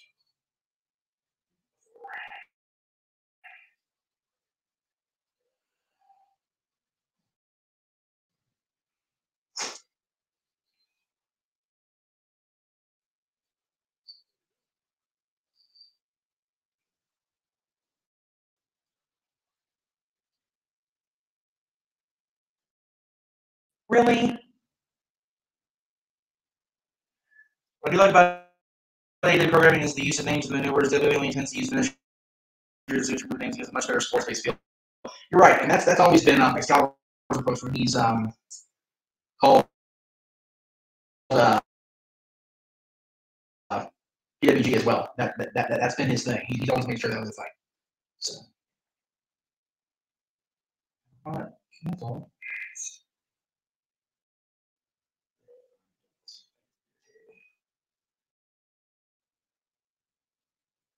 right. Try this again.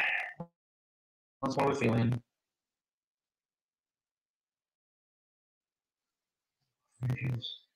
Also, you pay for it. Shouldn't offer me. Shit.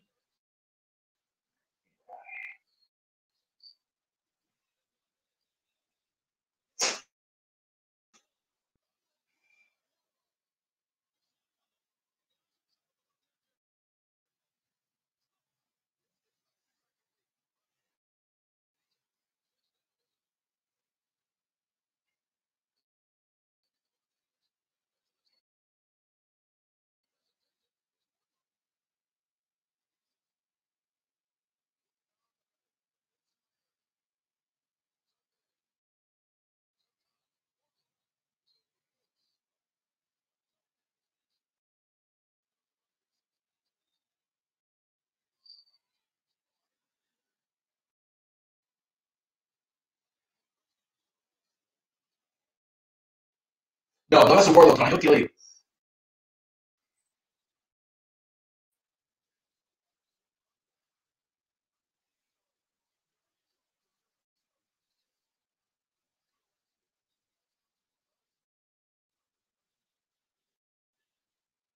I love how they call him POS. But they acknowledge his greatness. I love that. Max is good. He's one of the best. He's one of the best in the business right now, for sure. I love that. That's tremendous. Let's see.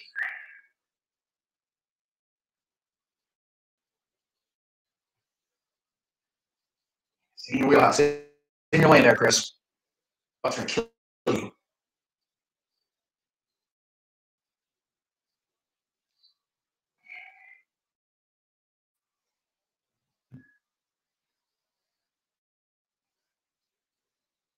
Man.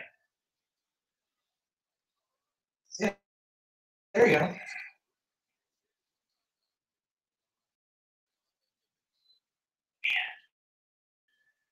I don't have JR's voice.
Sorry, I'm copying the match.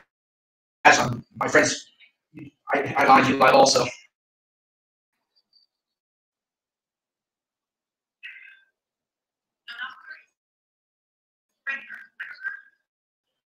Frank very bad, girls.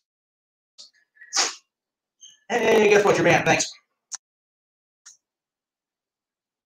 What up, Cleaver?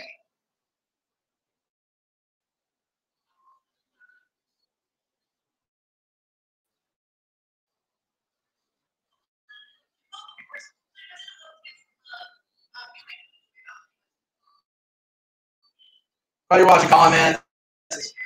More to tears, brother. The pay-per-view is amazing. I know the solo shows are kind of bugging me. I did watch a long time. Somebody here with me.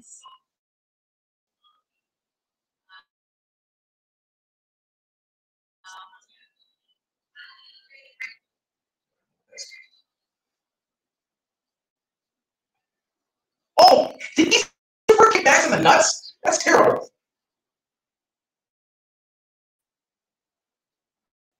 Crazy. All right, anyway. There. Hit two. Awfully cocky cover there by Mr. Jackson. I mean, they're cocky anyway, right? So,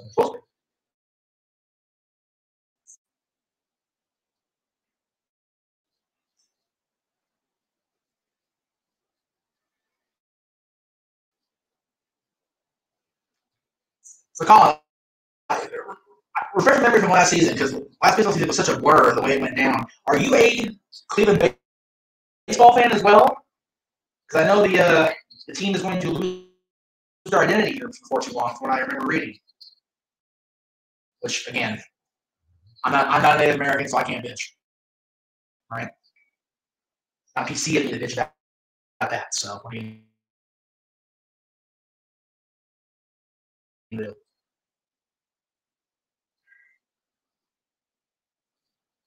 Audrey's cadence seems off tonight. Maybe I'm just being picky. That was a nice counter use effect by Matt there. That was good. Oh, no. Max got it. But Max got next legs. Oh, tombstone. Ouch. Line tamer.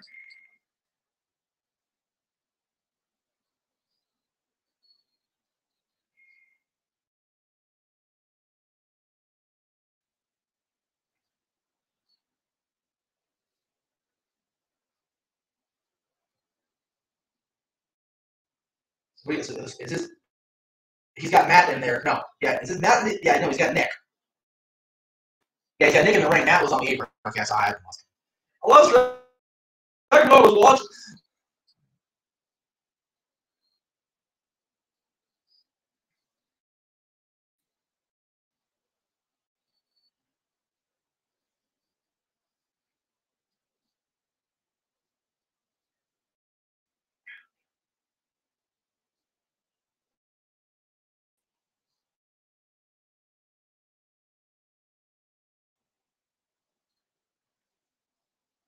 Nice sweep out of the lion tamer by Matt there. Ooh. Oh, he's going for his bulldog, but he got crossed with the max tag. And here we go. What? That was much better. Audrey, okay. Yeah, all right. You're off the hook, Audrey. Aubrey, not Audrey. God, you're a mate. Aubrey Edwards. God, so bad.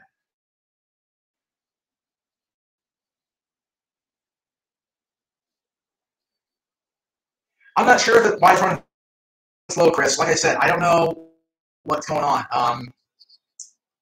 I will try to refresh here momentarily. So stand by. Well, I can refresh now while I have it on.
Anything better, guys?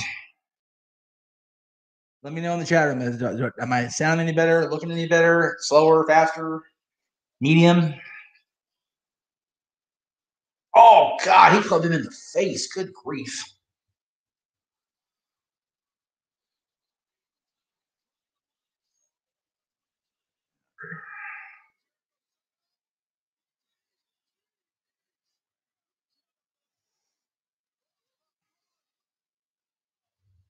Okay, good. Thank you, guys. Sorry. Thank you for letting me know that was happening. Like I said, I have not streamed up here since August, and they have a whole new internet set up here at my sister's. So I didn't know how it would go, and I'm in the room farthest away from everything, but they do have a better setup. So in theory, it shouldn't have been doing that. So I'm glad I was letting them know that it was. Ugh. Anyway, all right. Jericho, night. I refreshed everything. I refreshed the feed. I refreshed my phone. I did everything.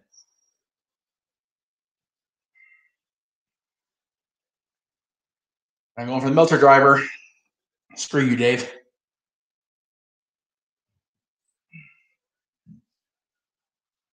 You got him. 1, 2, 3. Son of a bitch. I mean, I like Matt and Nick, but the fact they won't Meltzer to move makes me gag. Oh, well.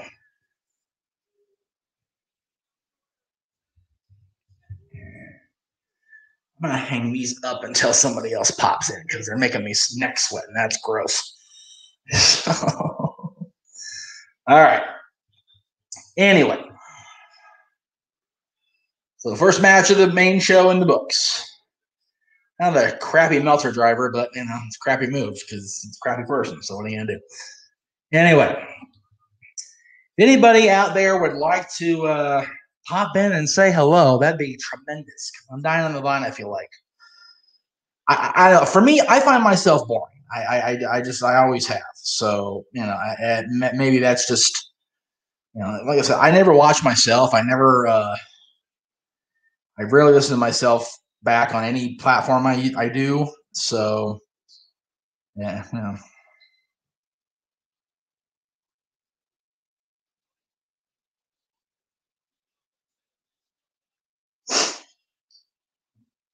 JRC's going to fight through it, so we'll see.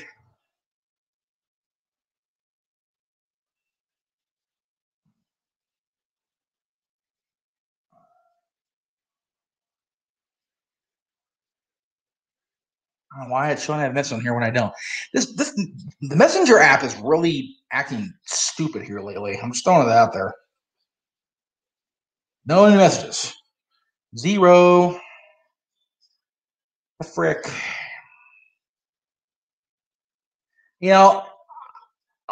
If I was a braver person, I would do a shot game of how many times Tony says Sting with the Sting voice. Probably die.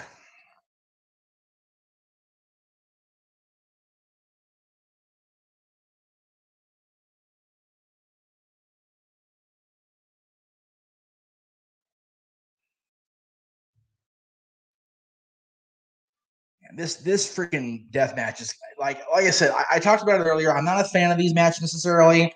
It's just going to be brutal, and I'm worried about the guy's safety. I'm not even going to bullshit about it's not that they don't belong in wrestling because there is a niche for that. Like there's for everything else in wrestling.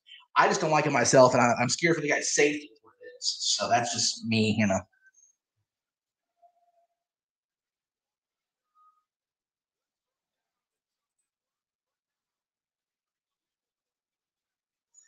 We're doing the Casino Royale Tag Team. What the hell it's called? Casino Royale Tag Team. Yeah, that. What Justin said.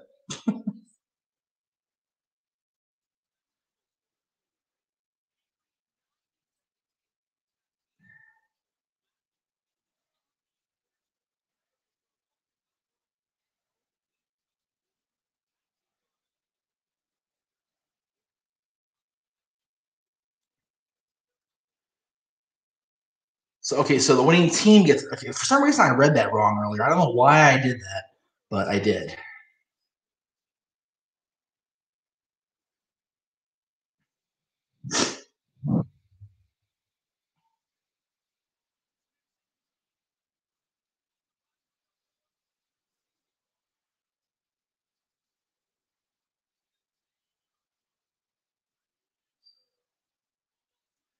All right, Dustin.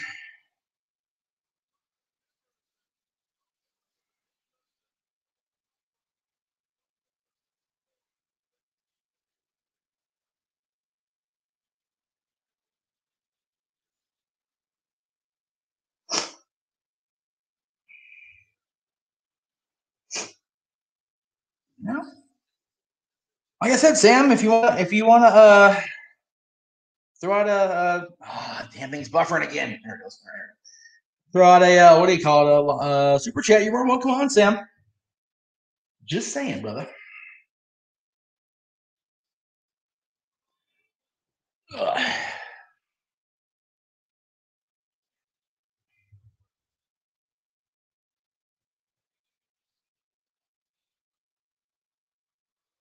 Man, I don't know what Jim did to his voice, man. I know I'm being a dick, but it's rough.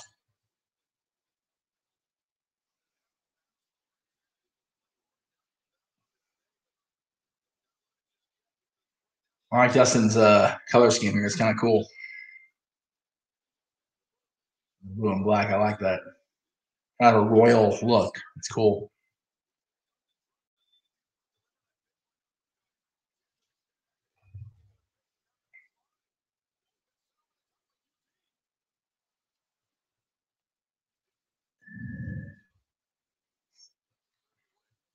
Oh, kind of a code breaker there on QT. I wonder how long it is till QT finally snaps and turns on the Rhodes family. Just saying. I'm waiting for it to happen, right?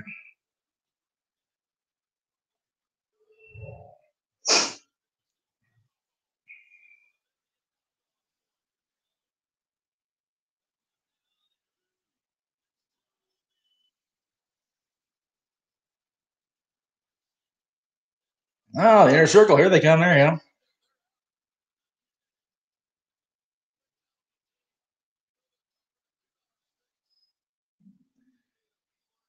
Cafe 2 hour steak. That's one of my favorite JRisms ever. I love it.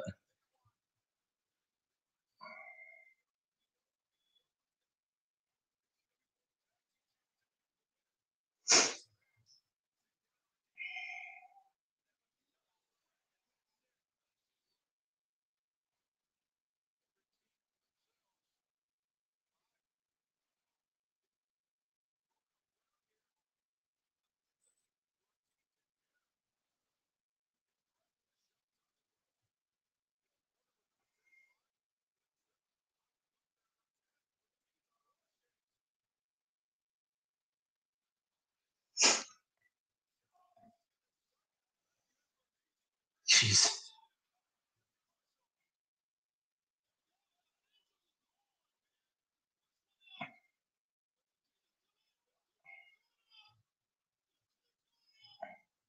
QT is going out. Jesus.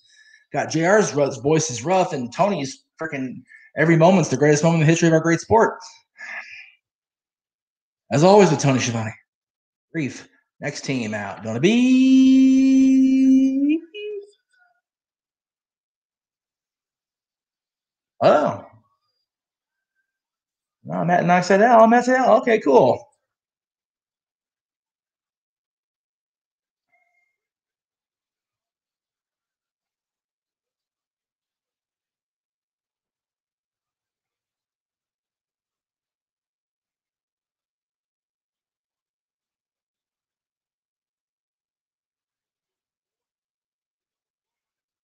The Villanos that really involved. Jesus Christ.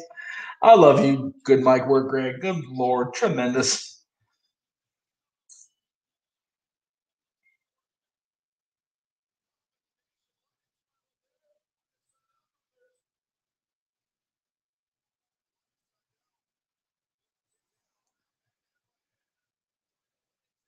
Nobody's out yet, right? Everybody's still in. We still got the 4 teams in there. Okay. Whatever it is.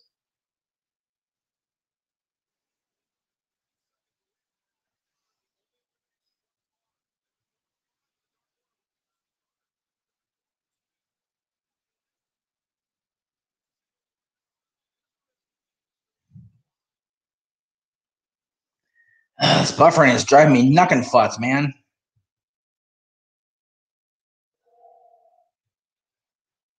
Hey. Hey, BR Live. I'm paying $50. This shouldn't be buffering like this shit. Come on, guys. Get together here. My internet's too good to freaking, having this. So it's not my internet, it's y'all.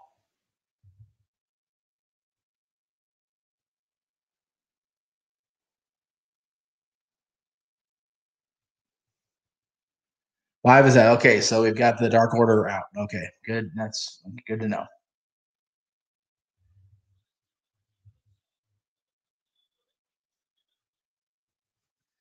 Oh, for Christ's sakes! This is ridiculous. Now, I'm gonna be behind you guys, probably watching live now because some bitch keeps buffering.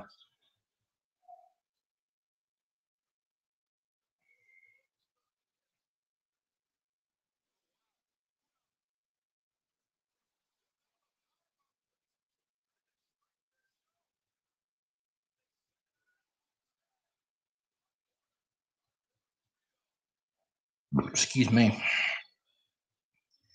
I mean, the only reason I disagree with that, Sam, is because the previous occupant in this room was a gamer, and he ran stuff in here all the time. So, pretty sure that's not it. Oh, here we go. The gun club, baby.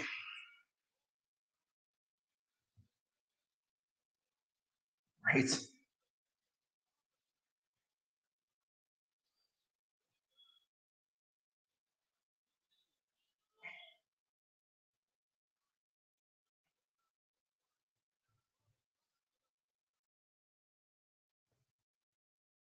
That's bullshit. I'm done with this thing.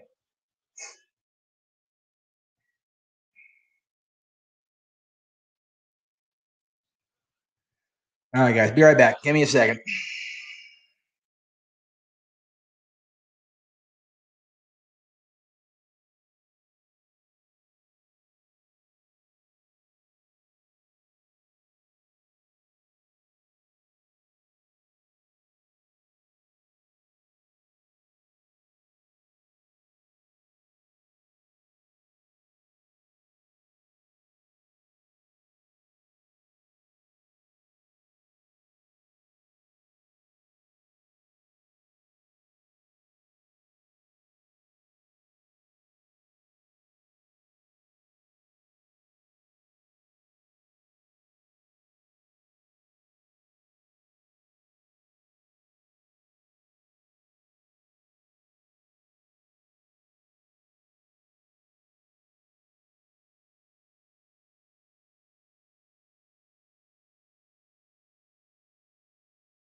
All right. I think I've got everything worked out because I'm on BR Live. Thank you much, James. Appreciate that. And your friend, much appreciated.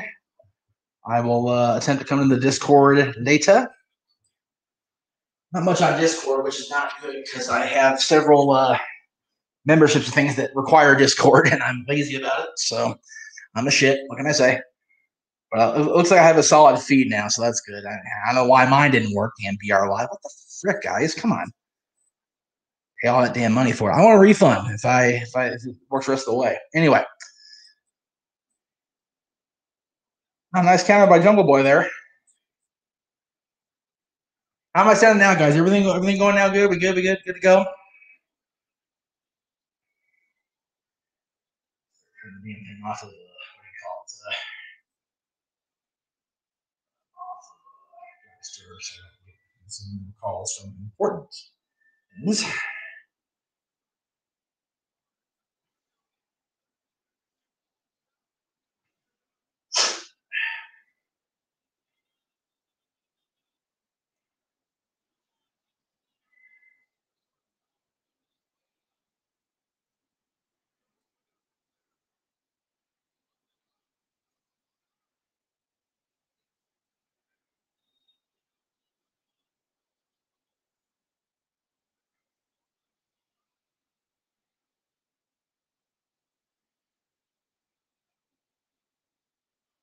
Here they come. Butcher Blade Bunny, baby.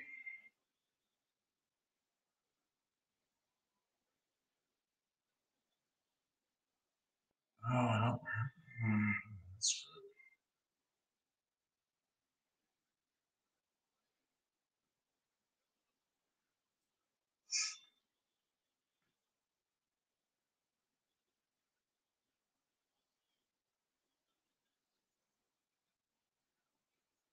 Yeah, go Jack. That's my boy. Jack's family, man. Go Jack.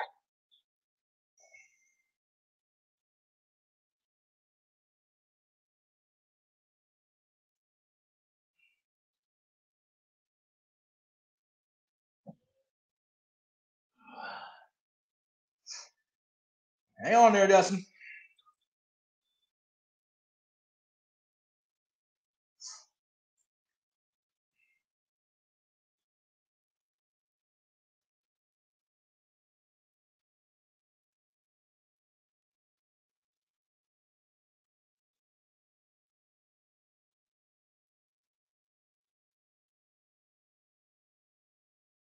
She's so pretty.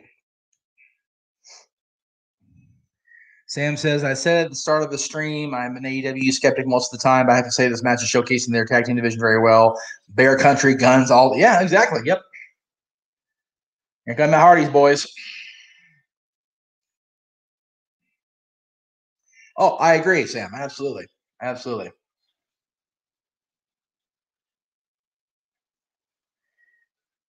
Need to pee is still a thing. Let me call. Hang on 1 second, guys. I know I keep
Come on, SCU guys.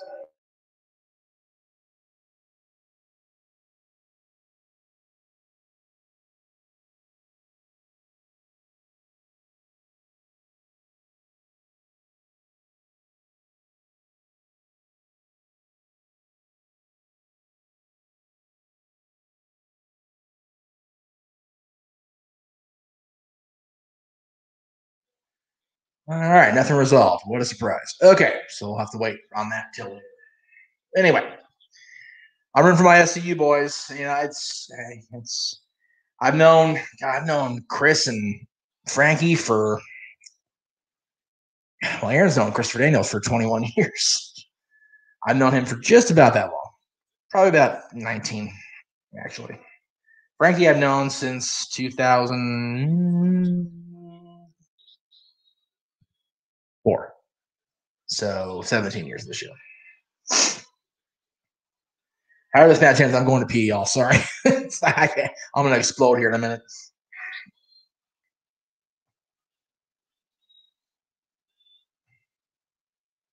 See you that. Well, that takes care of that shit, doesn't it? In that case, I'm rooting for Pac and Ray.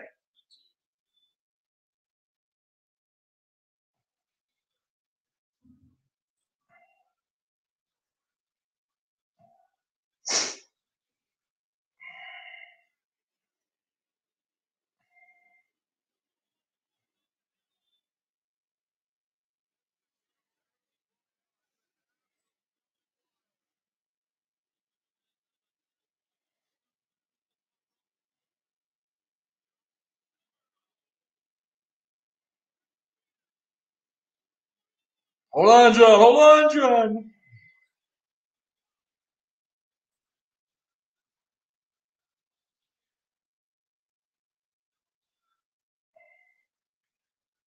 Oh, no. Oh, there we go. Ray, hold on. Do I appear in any podcast? No. I have my own. This is what I do. I do appear. Wow. No alcohol. What the hell? I do appear on the Fight Talk podcast with Steve Jensen. Haven't been on his show in a while. I'd love to. I've been on a few podcasts that weren't mine over the years, but I tend to be very selective just because I don't know. I need to do my I need to research who I'm talking to before I talk to them. I don't want to end up on some show where I'm going to get ambushed or they're not professional or whatever. So I don't mind doing it. It's just a matter of who it is, if that makes any sense. Somebody. He's going to kick his freaking head off here. Watch. Or raise it. Oh, no. Okay, Pac went to do it. Ray got him. There you go. Jungle Boy's on his own against Pac and Ray. This is going to be good here.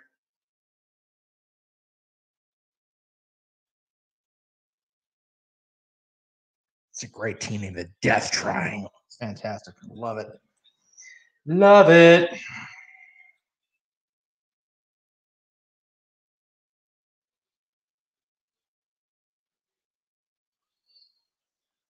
Why did QT do that? I just saw that. That's weird. Oh, that's okay. First.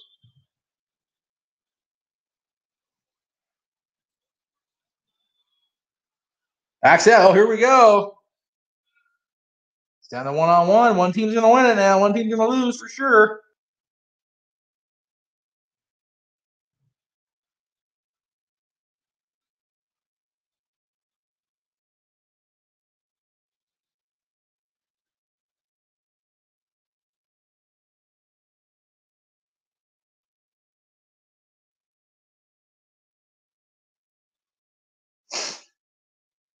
Why do you ask, Sam? Were you looking to have me on your podcast? Do you have a podcast you want me to appear on?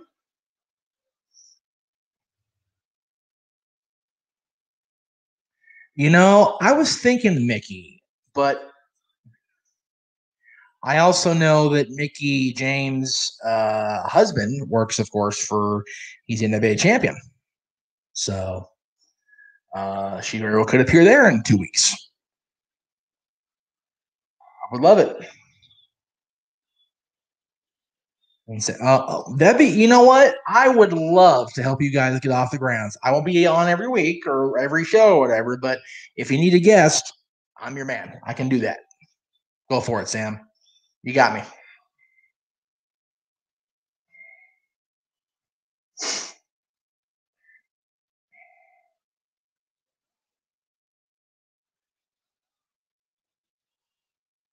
And Ray wins. The Dark Triangle wins.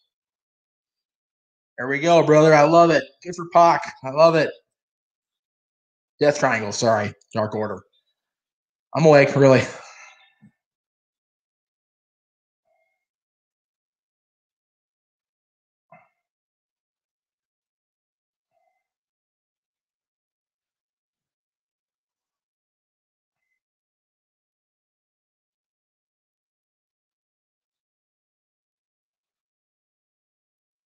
That was a damn like you said up there, Sam. That was a damn good tag team division showcase. Well done by everybody involved. That was too cool for school.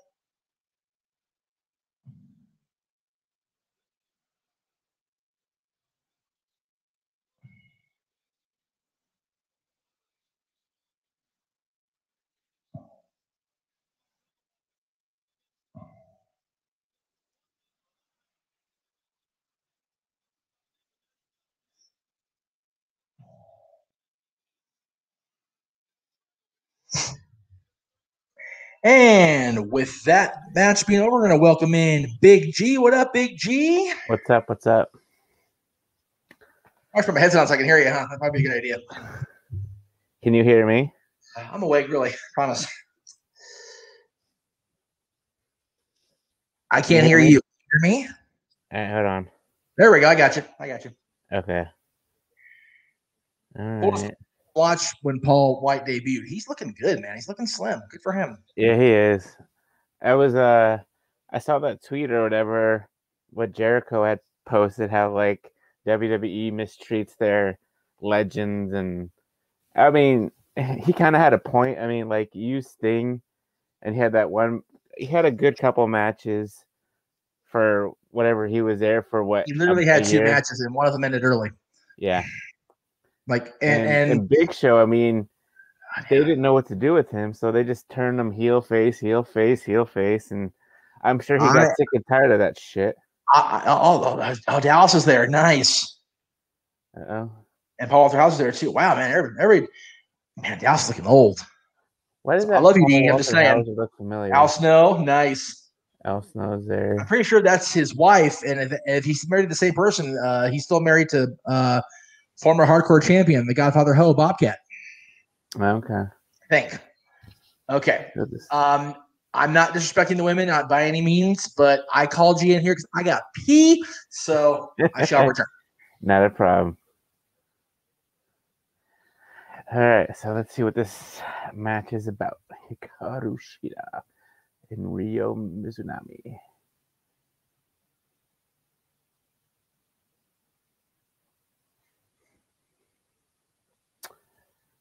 So let's see who's out there. Appreciate it. I was just asking, hey dude, what's up, Sam?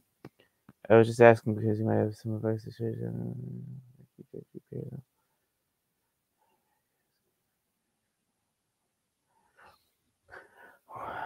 What's up, everybody on the Jeff Meacham Network?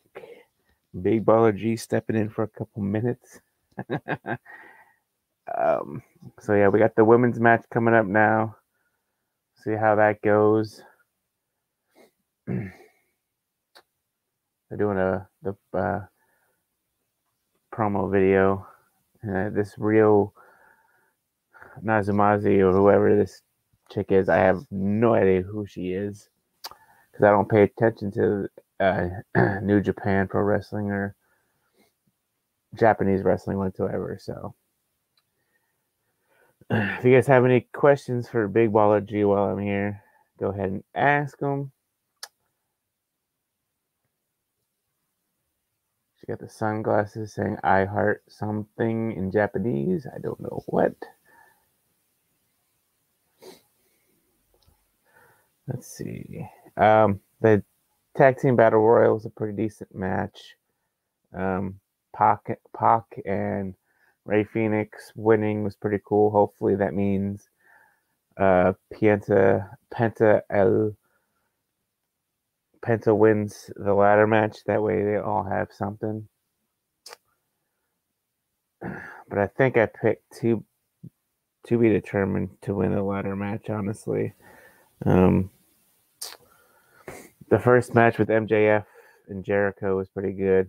Young Bucks never disappoint. I know a lot of people don't like the Young Bucks, but hey, what can I say? It's the Young Bucks. They've been around a long time. I think Jeff actually managed the team against the Young Bucks back in the day, so that had to be pretty cool to see a tag team come up from there all the way to mainstream. So let's see.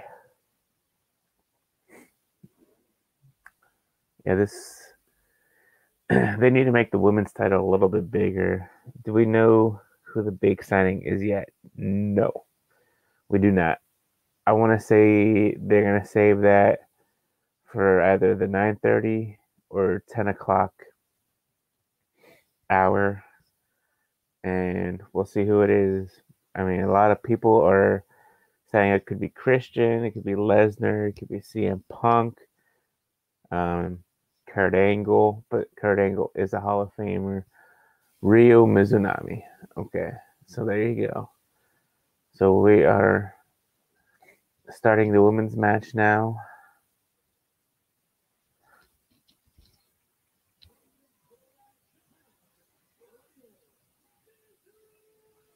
Wow, and she's the number 3 ranked in the AEW. Wow. Oh my God, that's crazy. And yet you have Britt Baker on the buy-in. Who won the tag team royal match? Pac and Ray Phoenix. And Ray Phoenix's brother Penta will be in the Face of the Revolution ladder match to see who gets an opportunity against Darby Allin in the TNT title. All right, now we have Hikaru Shida coming out. I like Hikaru Shida. She's pretty good. I would like her to face somebody from WWE one day, either Io Shirai or Asuka. Or if Kairi Sane ever leaves, decides to come back to pro wrestling, have Kairi Sane versus her.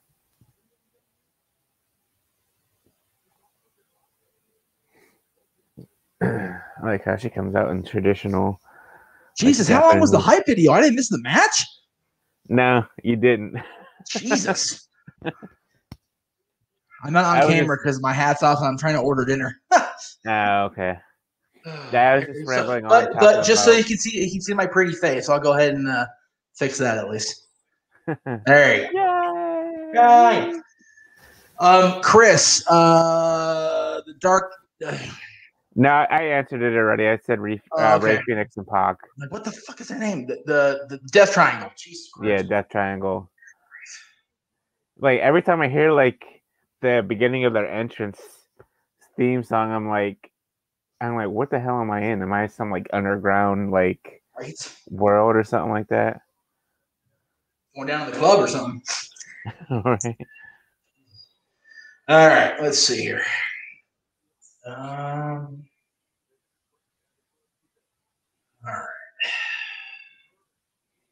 Why are you? Oh.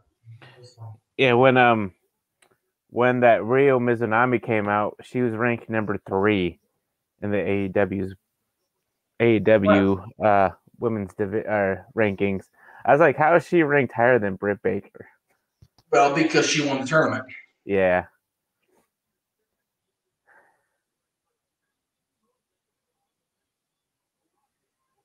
Now, I still say they missed the boat with Britt's match by debuting something. I mean, granted, I don't know half of these damn people in this tournament. I'm not going to front, but they missed the boat by not debuting something really big in that thing alone. Yeah, true.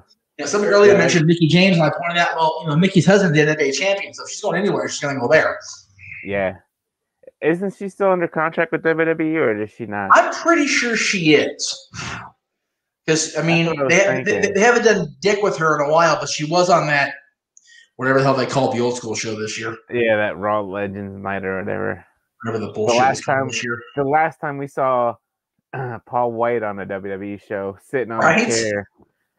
And that was this year. So he bounced like in the dark of night. I mean, he was gone. Like, bye. Yeah. I don't blame him either. I don't either. It's funny. You before I had to go do my tinkle, you were mentioning the misuse of Paul White. I'm convinced to this day that Vince signed him just because he had the Andre appeal and because WCW was misusing him like they were misusing Brett, but I could do better.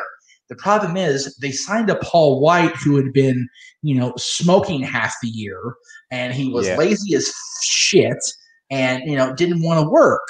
I'm not knocking Paul at this point because he's proven that he wants to work. I'm not even going to be a dick about that. But the Paul White they signed in February of '99, if he'd have been in Paul White shape like that now, oh my God, man, he would have been the champion by SummerSlam. Yeah, he would have. Regardless of booking plan at the time, he'd been like, nope, fast track. Yeah, pretty much. So, and I mean, he won at Survivor Series, but that was a means to an end. Steve was hurt. The Rock and Triple H thing had kind of cooled off a little bit. It really wouldn't pick up again until after WrestleMania. So they had to get somebody to January to get the belt back on Hunter to go with Cactus. So, Paul was a placeholder. And that's a shitty place to be for a 500-pound guy who's got the Andre appeal. So I get it. Yeah. I think getting set down the first time didn't hurt him mentally, because he came back the same size and just was in better cardio shape after the 2001 Rumble. However, if you notice, by the time he left TV again, after he dropped ECW title, he looked like a giant pimple that was about to be a whitehead. And I'm not trying to be funny. Like, he was in such gross shape. He looked like shit. Yeah, he did. And 18 months later, he was a legitimate athletic threat, not even just a big guy, athletic threat to Floyd Mayweather. Yeah. Like, you can't teach that, man. You have to have that in you. He's had it in him all along. Yeah. He just wasn't motivated because Vince signed a big guy. Got to be a big guy. Andre did. Yeah. The thing about Andre was special. Andre didn't have to do anything. No. Andre could stand on a guy, never even hurt him. It'd be like a pillow laying on you, but it looks like he's killing him. Yeah. Because Andre had that look. Paul had the same disease, but had the surgery. So he lost that. He's going to look like a crazy, inflated giant the rest of his life. Right. So when he got to that point in 2006, it's like, oh shit, dude, you need to go get yourself better. Yeah. And like I said, when he came in No Way Out 2008, man, he looked like he could do a 3.5 50-yard dash because he was in that good of shape. Yeah, and he looks better now. And that was freaking 13 years ago. Yep. It's crazy. I hope I'm in that good of shape when I'm his age. Jesus Christ. Anyway, so Chris Ross, says, "Hey, Big Baller Jim, I'm a huge fan of you guys. I hope you're enjoying AEW Revolution tonight with family and friends." Well, he stuck with me, unfortunately. So, and then Sam says, "They presented the influx of Japanese women wrestlers by giving them all separate, detailed, quality reels, or did they just work on the assumption we all know who they are?" Like I said, I have been a very, very piss poor Wednesday night wrestling fan the last pretty much this entire 2021 year. So I don't know the answer to that question. Yeah, well, what they did with the Japanese side of the tournament, I know they showed that like on Mondays on YouTube, and I was like, I'm not gonna set aside. I mean, yeah, I love my wrestling, but I'm not going to watch something that I have no idea who these people are. that's because most of these people are from New Japan Pro Wrestling, or they wrestle on a Japanese promotion that Right. I've never heard of, and Yeah. it's like there's so much. It's not. I don't want to say it's a bad thing, but there's so much wrestling out there right now. Everybody has something to watch if they don't want to watch, WWE. We've mentioned it before plenty of times, so. Yeah, when you have one of our NoDQ guys getting death threats because the AEW marks are so insulted by us insulting Meltzer, Oh my god! there's too much wrestling on here. Yeah, nobody had commented. Hold on. You know what? Bottom line, and I said it earlier, and I'm probably going to get whatever because people seem to love this guy. If Bret Hart doesn't give Dave Meltzer access to his story after November of 1997, Dave Meltzer ain't worth a shit. No, he's not. And I don't care if it makes Aaron mad. I don't, because Aaron tries to keep it level. I don't give a shit. Meltzer is garbage, and his followers are garbage too. I'm sorry, you guys are. And the hardcore, like, oh my god, die for Dave Meltzer guys, you guys are garbage too, because you're actually giving legitimate death threats to one of our friends, and that's bullshit. Yeah. Like I was. Sorry about that. Kind of like a little rant there. No, you're good. It's like piss on those guys. It's ridiculous, man. I don't want Sonic. Why am I looking at Sonic? I don't want a burger.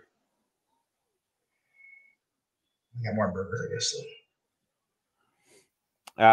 But yeah, I had commented on it saying, BR Live, because that's where that's where I watch it. And he's like, it's not on LG TV, on the smart TV for LG. I was like, and I didn't say anything back. And then like next thing you know, I look in our private chats, and like Aaron saying, Robbie's getting these death threats. I'm like, what? So I go back. What's wrong with people, man? It's like it looks like he deleted the original tweet that he tweeted out, and he put out what he had written, saying, he's going to take a break, and I can totally understand him. I mean, for sure. And I told him, I was like, I read everybody else's response, and I was like, yo, that's effing crazy. I was like, there should be certain people who should not be on Twitter. If you are going to give somebody, give somebody a death threat or something like that, you shouldn't. For one, you shouldn't be on Twitter, and for another one, you shouldn't be watching wrestling, because obviously watching wrestling riles you up to the point where you want to kill somebody over wrestling. Issuing death threats over professional fake fighting. Come on, folks. But these marks that live in their parents' basement, all they do is sit on their damn computers all day and just like think of what to write to somebody, and they come up with these death threats. I mean, to be fair, I'm in my sister's garage, so I kind of can't do the basement thing. I know. Oh, I'm in my fiance's bedroom right now. Our bedroom. But you have those people who literally. I know. I get it. I mean, yeah, it's I don't know if it's this culture nowadays, this Gen Z culture. It is. The whole cancel culture thing is just out of control. It's out of control. And I know we're going off topic here, but go for it, dude. Please. You cannot cancel Eminem. No. I think he had posted something from one of his videos to the cancel culture. I was like, right. It's these Gen Z people that are on Twitter that think they know, they think they're the shit, and they're like, well, they probably think they know more wrestling than we do, and we've been around longer than they have. Right. And what I love? I love that they tried to cancel M now. It's like, where were you guys 20 years ago? He was literally putting videos out of him parodying raping people. Where were you guys 20 years ago, you freaking snowflakes? And when I got home today, my Jiminy Christmas. she was For the record, I never liked him. like 8 Mile. She's That's gonna really have about to. it. But she's gonna have to send me the video so I could send it to you, like how everybody else reacts, like how what is it, Gen X and then millennials and Gen Z like react to like hitting Right. something on, like hitting themselves on the wall or something like that. It's Well, or not on the wall, for but what like it's walking worth, and hitting themselves. I fall in the millennial category based Oh, I on do my too. year, right? Yeah. But the way I react when I hit myself on the wall, when I come to visit up here at my sister's house, my 4-year-old niece and I have a thing where she high fives me and I act like she shot me and knocks me across the room, right? Same thing with, and I do a knuckle pounding at the same time. So she gave me knuckles. I'm sitting on the couch in the living room, didn't realize how close the wall to the outside was. I concussed myself. No shit. On Friday night. Oh my god. Literally like I was seeing stars, Jeff. I had to freaking take the steps one step at a time. Did you see Tweety Bird too? Yeah, dude. Well, I would have got Tweety Bird, but then Roger Rabbit, but then Zemeckis would have hired me. So, if you don't understand that joke, get out of my dream. Anyway, if you know, you know. I don't understand why. And again, I've said this from the beginning. Unless you are in a third world country where they have you tied to a chair and a gun to your head saying, you must watch this podcast, this TV show, this movie. Right. If you don't like what you're watching, don't watch it. Turn the sumbitch off. Yeah. Like, for real. By the way, if somebody's forcing you to watch me, goddamn, fight back. Please fight back. I suck. Like, dude, don't. Oh my God. Let's see. That's terrible. Tim Davis said in the comments, who wants to cancel Eminem? That's dumb. Well, okay. Like I said, canceling Eminem at this stage of the game, it's like, dude, he's a freaking puppy dog now compared to 20 years ago, for real. Right? Like, they should have done something when he first came out. Oh, seriously, my God. Dude, like, okay, what's so funny is Eminem 20 years ago is basically what Kanye did to Taylor Swift with more swear words. Yeah. Like, and they wanted to lynch Kanye. Like, oh my God, yeah. He was the worst person ever. Granted, he's a freaking circus, but whatever. But yeah, like, but when M was, literally rapping about, parodying, doing horrible sexual things to Britney Spears and Christina Aguilera and Justin Timberlake, nobody batted an eye. No, because everybody hated Britney and Christina just because they're all freaking they're all from Mickey Mouse Club, and M had the balls to say something about it. If that happens now, M goes to jail for offending the freaking Disney Empire, like, for real. So come on, guys. Well, he just what's happened is people blur the line between what's. Yeah, see, okay, I love this quote. This is a damn good quote. He is 100% right. There's offensive and there's provocative. Yeah. I got a great message from, who messaged me about this? Somebody that I didn't expect it to come from. They were questioning my decision to promote provocative social media accounts. Bailey, Laura, Alex. And I'm like, why does it matter? Are you really watching my streams to find out who to follow for naughty content? Like, or are you watching for wrestling talk? If you're watching shows for naughty content, you're in the wrong damn channel. Yeah. Like, go follow them, great. But if you don't like what I'm promoting, you don't have to watch. Yeah. Well, Shida retained. Me. And she retained. I'm not surprised at all. Yeah. Yeah. And that's who I had picked in the predictions for AEW. Why is it that every third or fourth challenger for a women's championship has the Aja Kong haircut? I'm asking the question. I know, right? Granted, Aja Kong's a freaking legend, so go for it. Take the hairstyle, please, right? But here we go.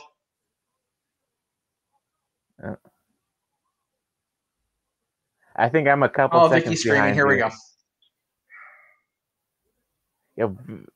Vicky is staying relevant. Right. She's And you know what? I've met Vicky so many times. We're basically on a first name basis. It feels like she's such a sweetheart. I love her. Oh, I know she is. She's such a doll. But when it comes to playing, Oh shit! Oh shit! Oh. All right, who's gonna come out and help Shida? No, maybe Rebel. this is the debut we're waiting for. And this Maki Ito chick, I don't know who the hell. Look at it! Look at this standoff. I like that. For a moment, and then they turn on it. I say turn out loose on Britt and humble her ass. Whoa, shit! There comes Thunder Rosa. I figured Thunder. Yeah. Do you think she's gonna go back to NWA, or do you think she's? I guess we'll find out in 2 weeks. With AEW completely now. I guess we'll find out in 2 weeks. Yeah. Serena's still the champion, right? Yeah, but it looked like because I saw something on Twitter. Yeah, she's hurt. Yeah, she was hurt. So I don't know if she had. Well, I don't know if she's hurt or she's injured. There's a difference. It looked like she was wearing a cast, though. Man, yeah. If she's injured, then Billy's got a decision to make. If she's hurt, then she can work through it. Yeah. Or who? I honestly, I don't even know who's booking for Billy right now because I know it ain't Lagana. So. Yeah. Oh, this would be perfect if Thunder turned on Shida now. That'd be tremendous. Somebody freaking do something. I don't know what I want to eat, Jeff. I can't decide. What do you? Where are you ordering from? I don't know yet. I'm on DoorDash. Gotcha. You know what? God bless DoorDash and Grubhub and everything. Oh, it's so funny because KFC is a $6.99 delivery, but I can go on KFC.com and pay like half that. Why is that a thing? That makes no damn sense to me. You got me. All right, let's see. Unpopular opinion. I love JR's beard. Tony's is too boring for me. And then Excalibur, you can't really see his beard. Man, you just see the bottom part. I have reasons, but screw that guy. Has he always worn a mask? Yep. Okay. He was a wrestler for a long time. He was one of the guys that founded PWG. That's what I figured. It looked like he. I don't know if it was he decided to just do the commentary full time, but the DVD commentaries are hysterical on those things. Oh my god. I'm gonna sound like a complete dick right now. He's a much better commentator than he is a wrestler. I'm sure. I mean, I've never seen him wrestle, but I mean, I'll take you. Now, this guy here, Chuck Taylor, oh shit, never mind. Yeah, Chuck Taylor. I knew him when he was still Chuck Taylor, wearing Chuck Taylors to the ring and screaming like a girl every time he got his ass whooped. Ooh, awesome. That probably hurt. I'm sure it did. Man, I know they're finally giving her a little bit of something to do, but we need to get CJ out of WWE and put her back with Miro. Yeah. We need to have Miro like a bad habit. She just signed a 5-year contract, so did she really? As far as I see what I saw from reading everywhere, it could be a 5-year. It said long term. That sucks. I mean, good for her. I'm not gonna be a dick, but she's getting paid, so whatever. Yeah, I mean, she's doing what she does. Oh, there we go. I haven't had a BJ's restaurant in a minute. There you go. I used to love their food when I was in college, ditching school. I was a bad student. That's why I'm doing this now. Anyway. Oh, he's busted. His arm is busted. Yeah, he did. What is referee's name, Jeff? I don't know. What is his damn name? They say it so many times, I don't even remember. I can't remember his friggin' name. No, it's not Rick. I can't. I can remember his name. No. Rick Knox is a Kings fan. Rick Knox and I are buddy, man. I love Rick. Yeah, it's not Rick Knox. I can't think of his name. Yeah, it's like Rick Knox. No, Aubrey. No. Who's the third guy? Crap. I can't think of his name. I'll look it up later. Yeah. All right, that's it. Okay, yeah, I'm definitely having BJ's. I'm just gonna see what we got here for food. All right. Well, I gotta go. Okay. Train the dragon. Now, I guess I'll go ahead and put my hat back on and be on camera again. Hang on. Yeah. All right. All right. There we go. Hi, guys. Bye, everybody. Bye. All right. Thank you, G. I appreciate the rest of it. Nah, I don't blame you. Hey, you. All right, guys. Let me take this thing off now. There we go. All right. I'm going to start off for dinner, guys, so just bear with me here. I want pizza. They used to have a really good lasagna at BJ's. I don't know if they have it anymore. Tremendous.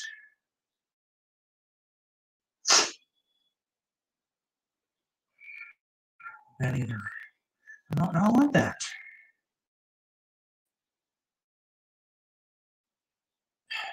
I don't want sandwiches. Why is everything enlightened?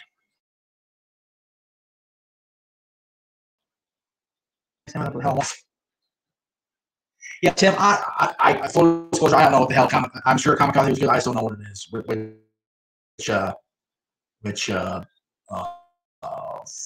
Which album that was. Oh, they got rid of their lasagna. I'm so sad. Well, heck. Okay, okay.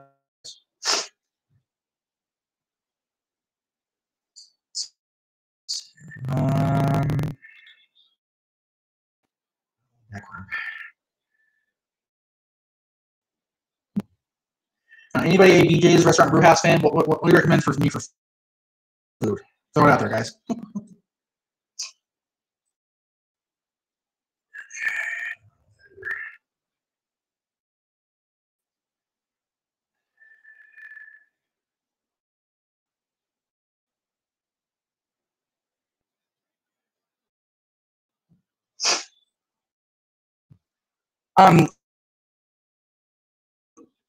James, I guess you're my watch alongs. I don't stream the match itself because I don't pay to do that because I don't have the resources for that.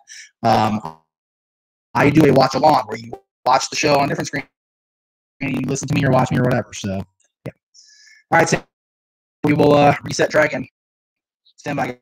Go ahead and do the power thing, and we will be right back. Let me just get one. There it goes. Nope. Damn it.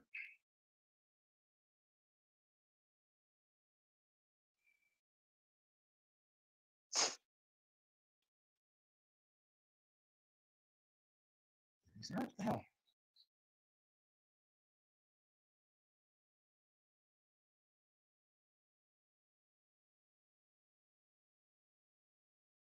There it goes.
Better.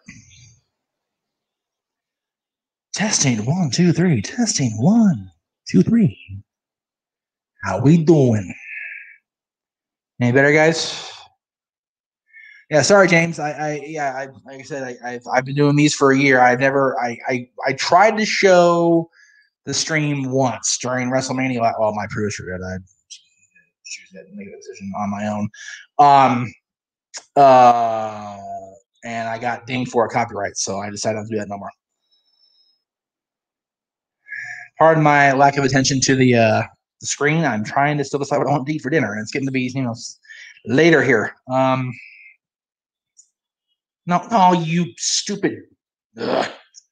Where do they go? Where do they go?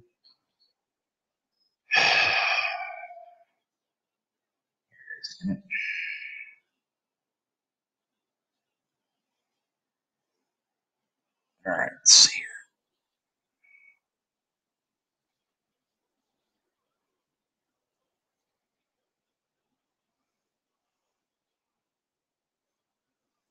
Thank you, Mike. Appreciate it. Okay.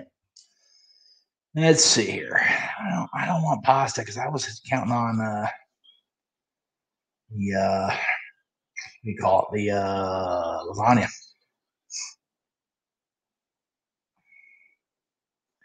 They're too small. The freaking orders are too small for pasta. Not worth it. You know what? I really don't want this at all. I really don't.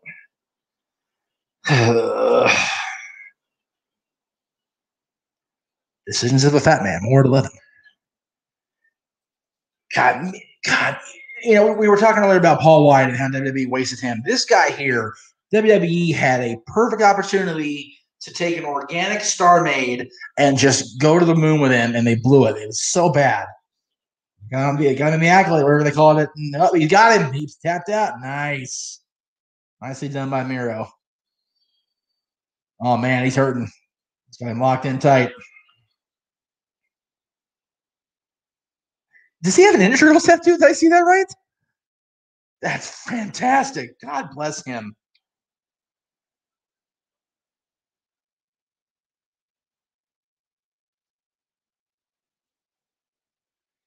We still haven't seen who the mystery guy is yet, Mikhail. We're still waiting to see. Remember, there's a mystery opponent in the ladder match, and there's also a major Hall of Fame worthy player that's to be named later. So.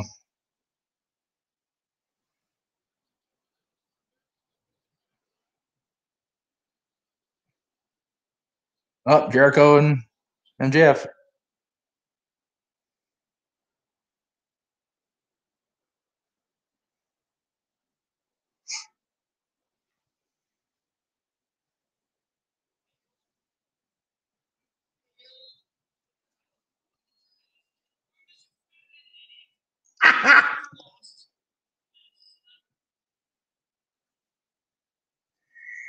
I would like if it was Punk to Mikhail, but I'm not holding out for it.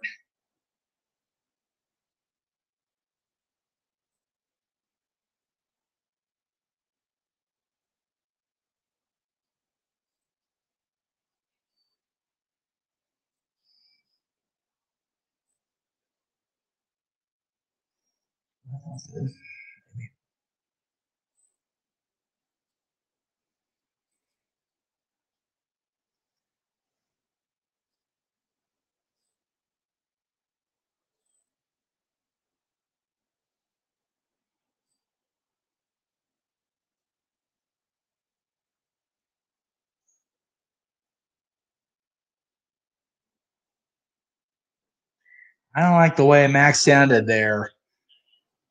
Sammy asked me, hey, I agree with the Miro use. I mean, that's the thing. It's how do you not know how to use a guy like Miro? Like, I don't understand it. I don't understand it at all. It bugs the crap out of me that they misuse him so often. It just drives me bonkers. He's too damn talented. See? There we go. All right, let's see. There we go. That's what I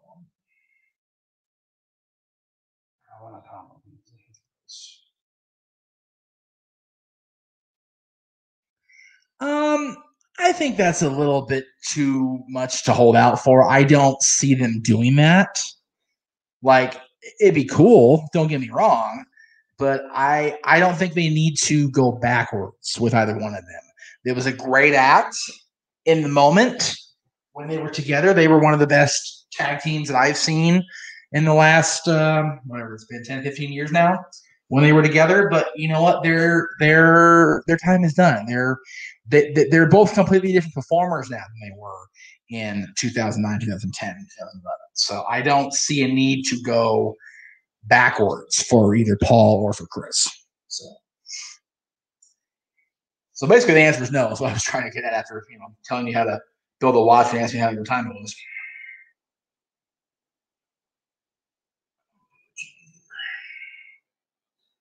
I don't want to be this. I changed my mind. I remove this. Excuse me. Sorry, guys. That was gross. All right. So we're done with them. Cracker Barrel. Interesting. I want to eat. I'm so indecisive.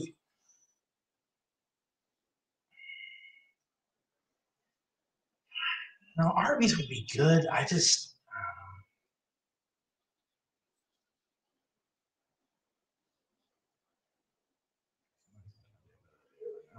What?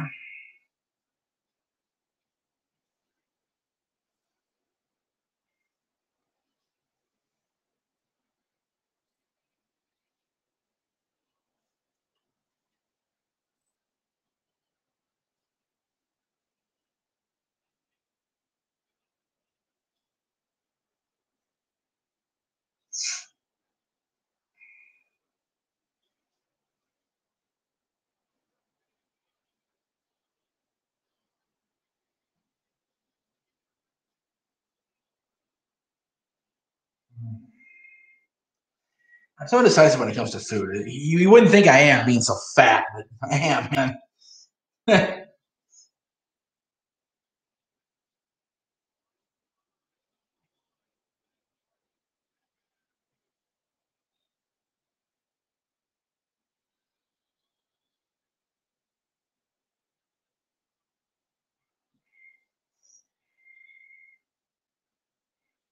There we go.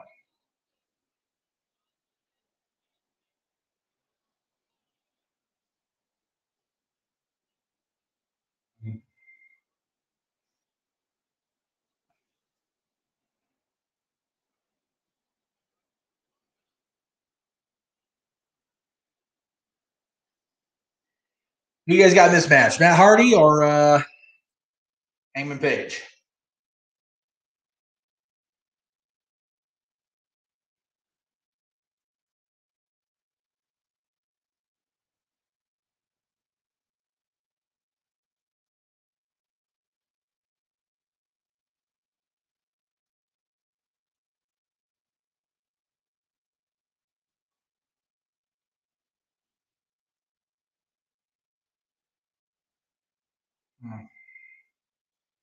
Yeah, it's not.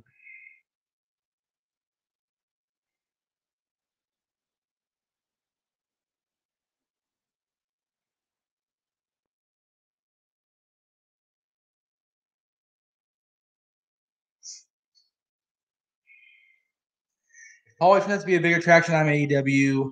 You can bet your bottom dollar he'll work with Jericho in some capacity. Jericho seems to work with guys right at the point where they're getting true. And that's why Chris stays relevant, because he knows what he's doing. Smart dude. Loves Chris Jericho. Loves Chris Jericho. Love. One of my favorites ever.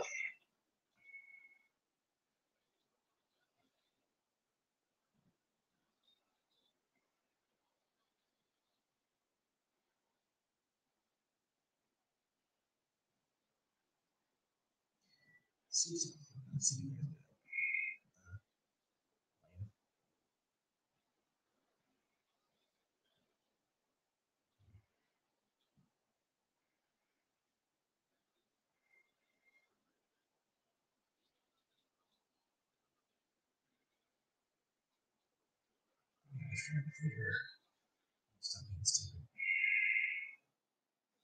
Pepsi all over the damn place. And water right there.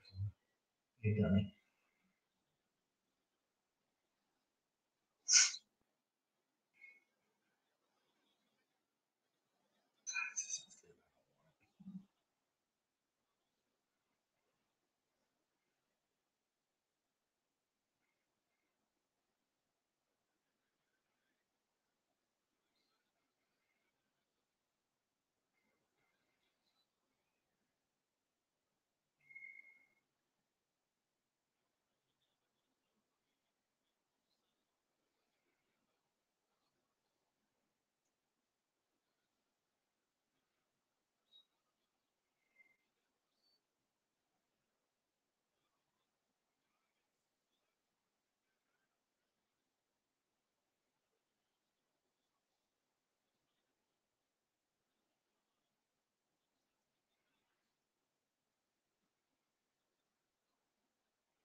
Oh man, that looked like it hurt. I was gonna do.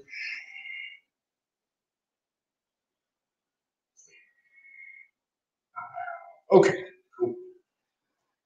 Freaking late tonight, but that's okay. I'm on vacation, kind of sort of. So it's all.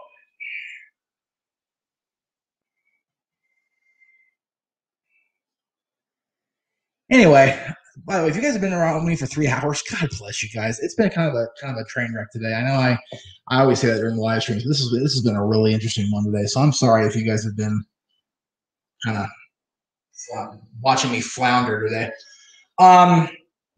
So next weekend, of course, is Heyman's sort of guy that will only get better with age. It's a gift in itself, right? Flair, yeah.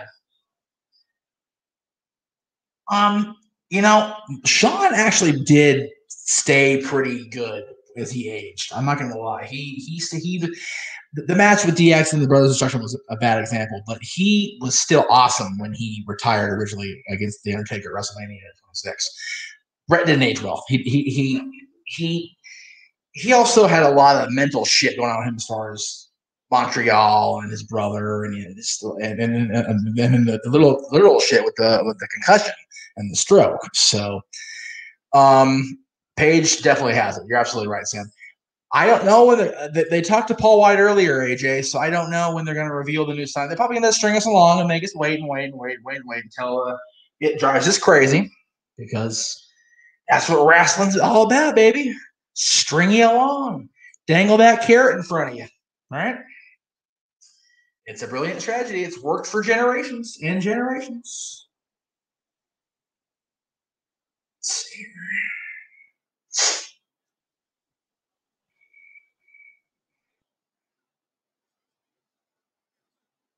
Somebody's on there. About Instagram. Maybe it's nobody here. Very good.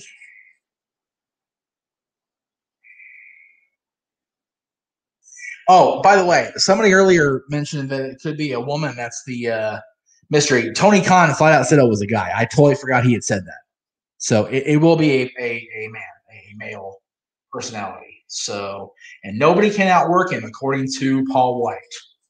So we will see what develops here.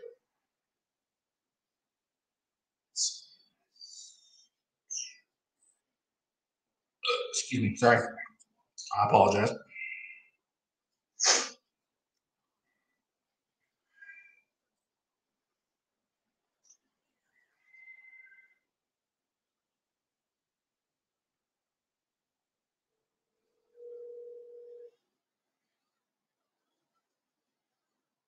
Hello. Hey, bud. Hi. How you liking the show so far? Except Felicity, I ended up just doing it, but it was mystery. We still don't know. Do you want me to send you a link where you can log in to be our live for real? That's okay.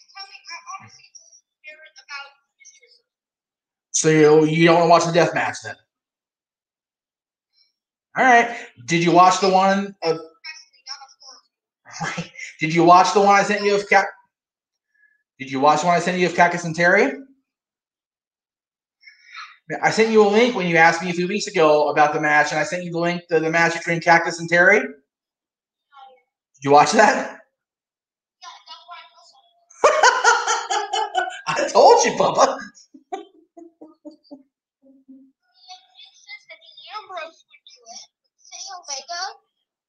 Well, Omega's worked in Japan for years. He's seen all kinds of shit.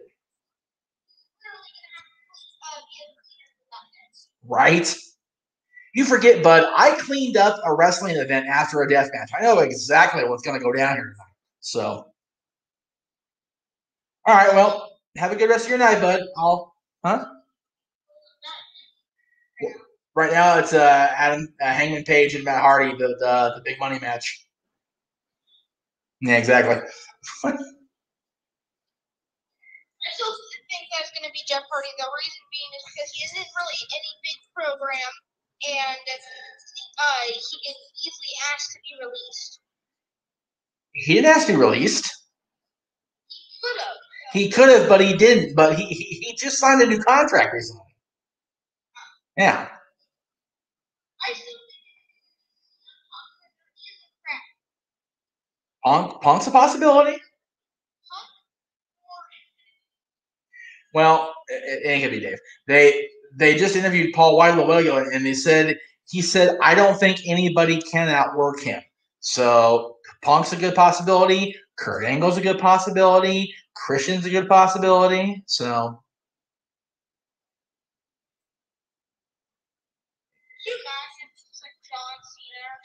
somebody said it earlier. I'm like, there is no friggin' way it's gonna be John Cena. Because he's signed with WWE. He is not going to leave Vince hanging like that. Never know. The money's there. You and I both know it ain't about the money for John at this point. Yes. All right, bud. I'm going to go back to the people watching me talk to you. So I'll talk to you later. Just tell me when to give you a heads up if I get a heads up for Mom. Huh?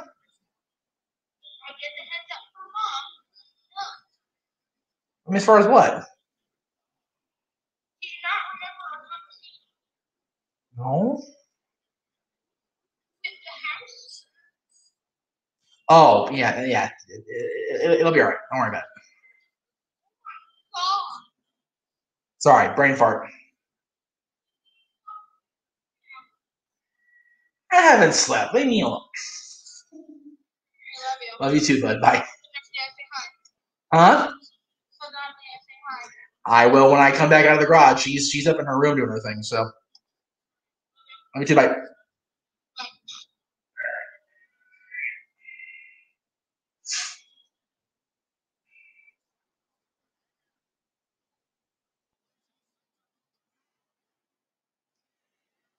Oh man, they freaking collided a couple times. That's crazy. I need to put this again before it dies. Charger thing. Oh, crud. Yep, there it is. There's that. Okay. Ooh, easy. Damn it. Sorry, guys. I know it's a mess. There we go.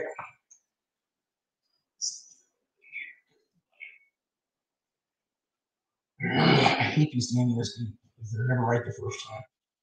There we go. All right, if I lose the signal for a second here, it's because I'm plugging something directly in the computer to charge it, and it's probably going to make a glitch. All right, so there's that, and then go away. Thank you. All right, as long as you're charging, I don't care. Okay. Yeah, I'm as clueless as you are, AJ, as far as when they're going to reveal the new signing. Paul White said, he doesn't think that he can be outworked. So it's got to be somebody that's a decent wrestler on top of a big personality name. But again, like I said to Dylan, Kurt Angle, Christian, CM Punk, any of those guys. Although, I don't know how Punk's training is at this point because he's been out of the game for a while. And remember, he's been out of wrestling over 7 years now, as far as actually in the ring and doing his thing. Yeah, he did the MMA thing for a little while, but that's a whole different animal. And very few people can leave wrestling for that long and go to MMA and then come back to it. Brock Lesnar's a great example of that. He's probably the best example, honestly.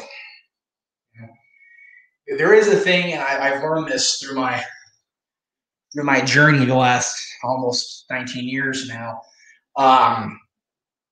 Ring shape. There's a difference between being in shape and being in ring shape. And,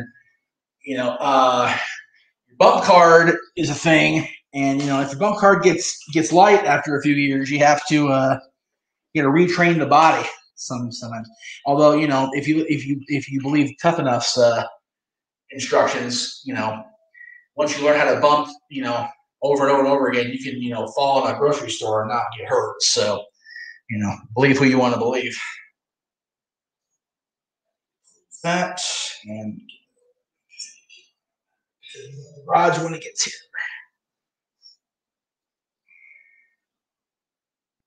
I was right with Dylan. Chris Jericho. Wow, Jeff Hardy did sign a new contract with WWE recently, right? I didn't. I wasn't making that shit up in my head.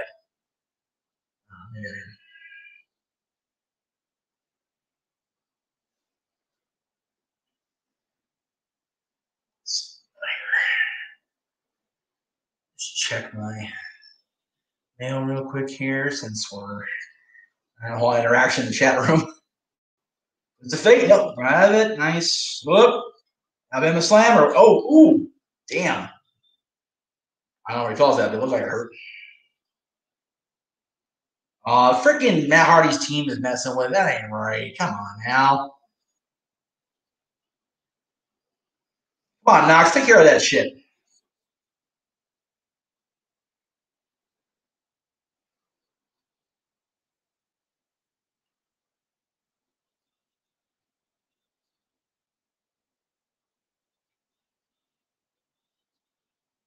Right time for Matt. Yep. Why does the AC feel like it's on? It's supposed to be on hot.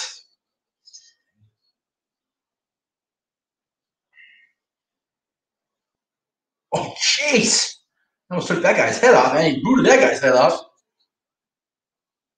I gotta turn it in. He did. Well, hair. It's cold. Nope.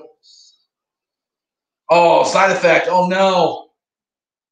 And a twist of fate. Oh, no. 1, 2. No, he kicked out. Oh, my goodness. That's what I thought, Scott. Thank you. Appreciate that. Appreciate that reminder that I was right. And teenager wasn't right, which is always a good thing.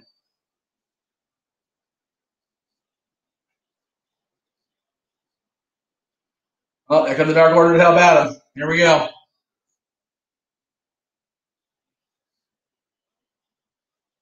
I need to go back and watch when Adam got associated with Dark Order. I'm confused as hell.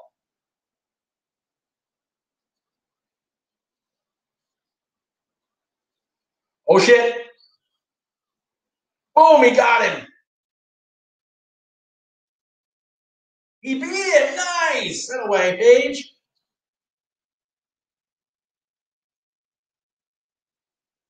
That away, Paige. Way to go, brother.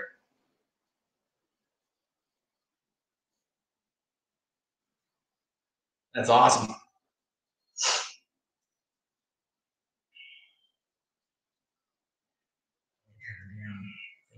Like I said.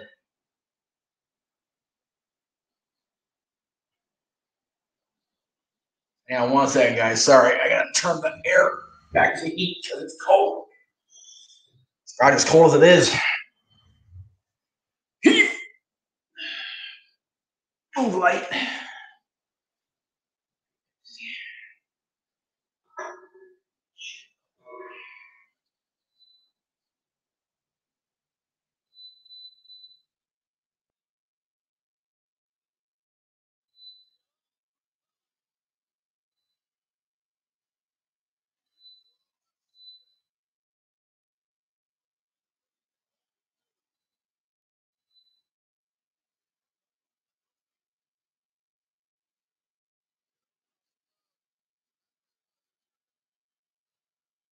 Wow, you were.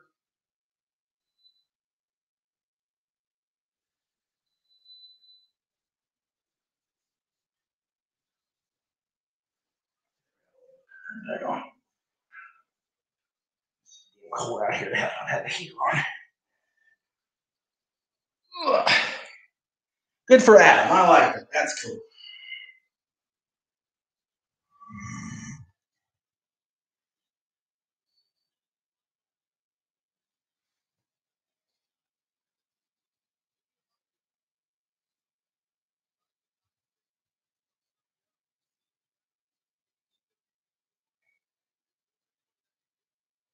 I don't know. It's Calvin. I'm still going with my boy Guy. Archer's not a bad pick either, Shivani. Archer's dangerous, man. Plus, he's got Jake. Mastermind. Jake the Snake Roberts.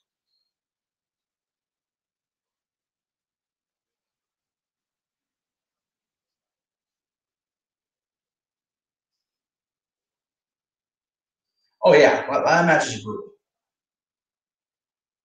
I've been fortunate where I haven't been a manager at ringside for a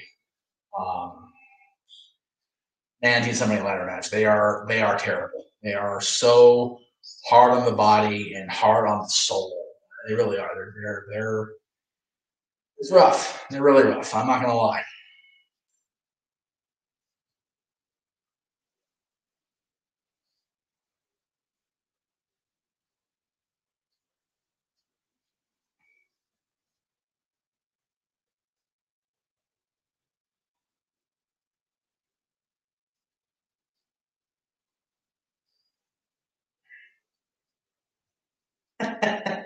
Attaboy, Colin. There you go.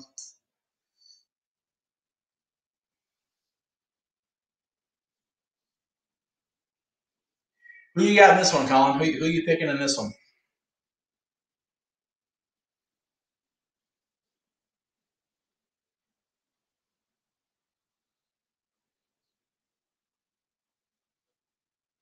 God, there's so many good talents in this match.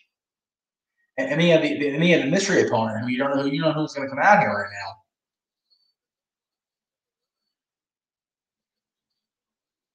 There you go. Parlay. I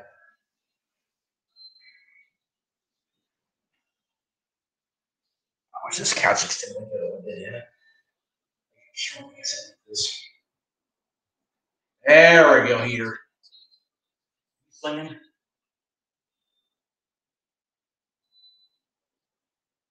There we go. Oh, that's right. Yeah, I actually picked Kingston too. Eddie seems so obvious that I just went with him. Like you haven't heard a lot about him lately, so that's what I'm going with.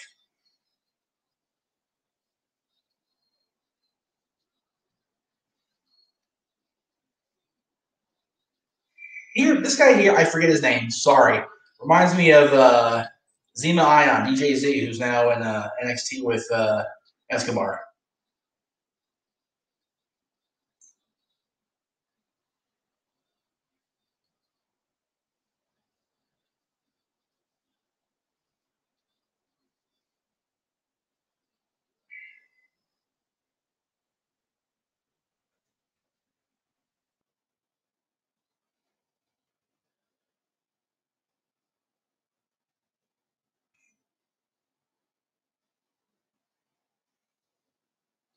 Max Cap. I know I've heard that name. Like I said, I haven't watched this show in so long. I feel like such a bad fan, honestly. But like, oh man, this guy has been due for something for a long, hot minute. Former NWA Tag Team Champion, freaking forgotten in WWE like half the damn roster was. Crazy, man. This guy's too good to not have been a major player already.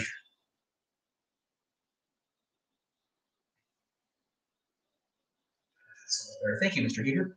How do they get the ring from?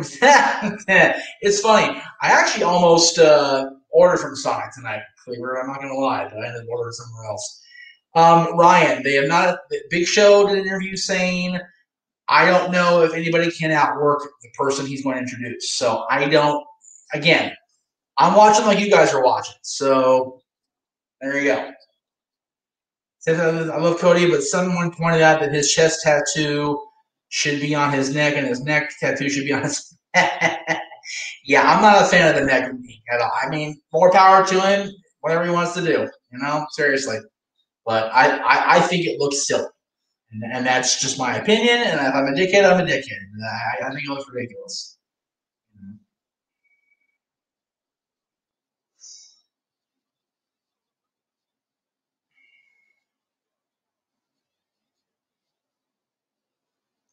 This guy's had 43 matches in AEW. He's 30-13. Good for him, man. I love it.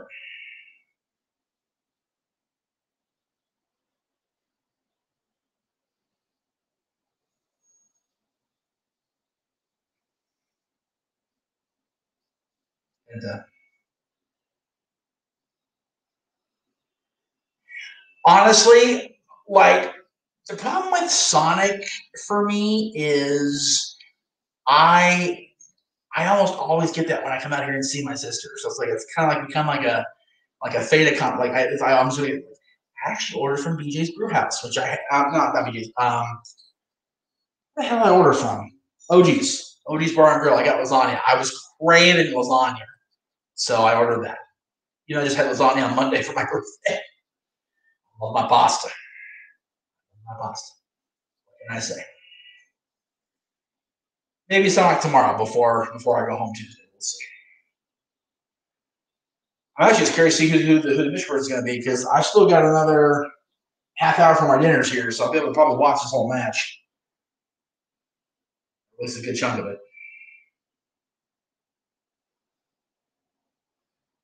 Is that Cody's video or?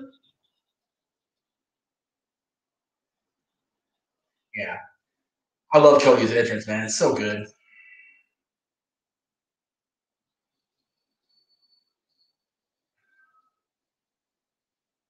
Don't know. Couldn't tell you, brother. It's funny. Mikey, when he was traveling east, he stopped at White Castle, and now he's at Waffle House. I'm like,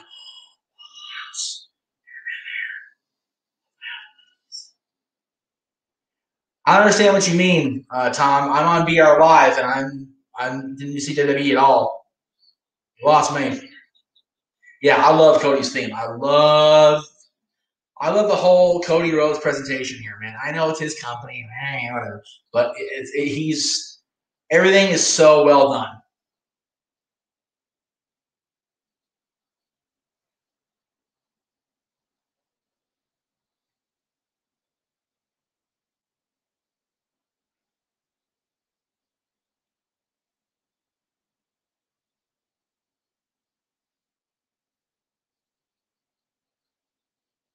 Anybody else up with Cody's shoulder? Out of curiosity? Those of you kids watching?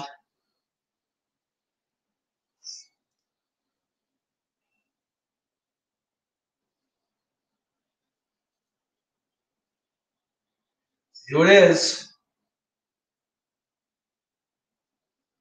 Yes. Oh, no.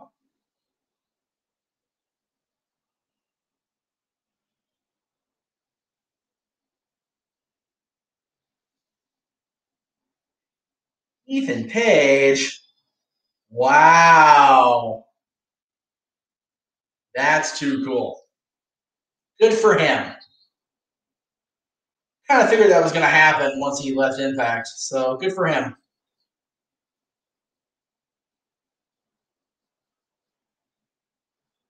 Good for him, man.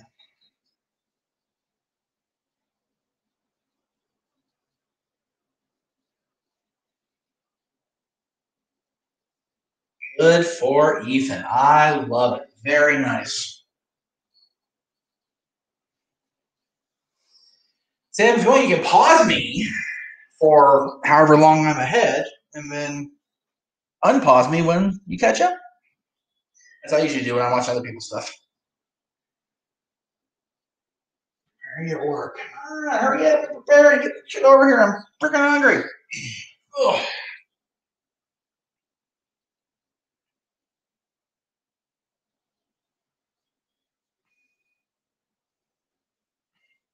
And that's true. Ethan and Darby had a hell of a feud going all across the country and all around the world, really. Pardon my posture here. I'm trying to put socks on, so I can put my shoes on, so I can go outside and get my food when it gets here.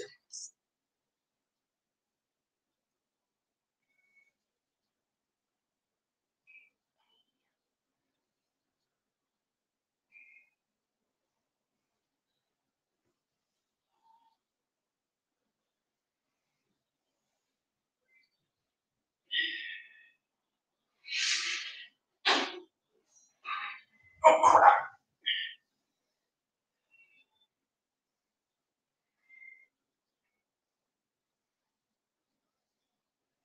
I love Jake at ringside. He's such a jackass. It's too funny.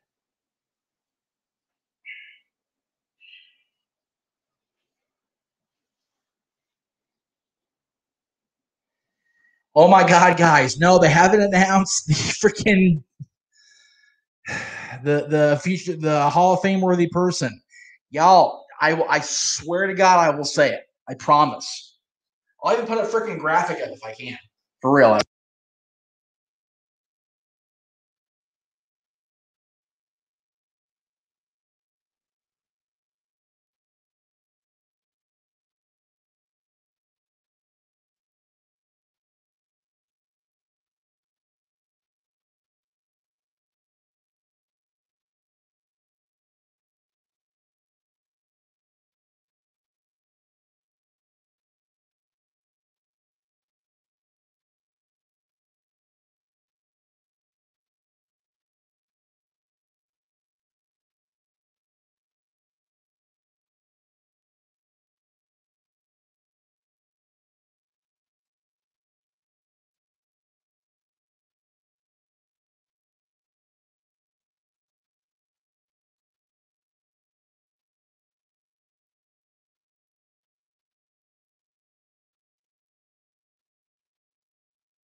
Am I back?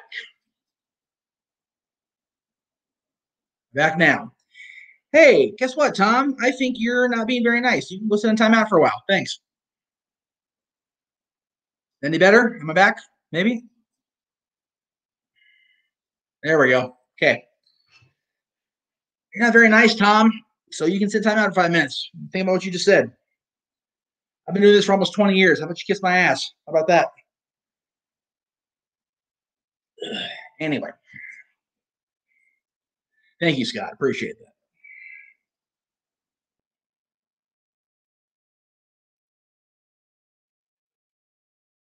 And yes, I do know what I'm doing. That's why I can cut you off, because I know what I'm doing, and you're already a jackass. So thanks. Anyway.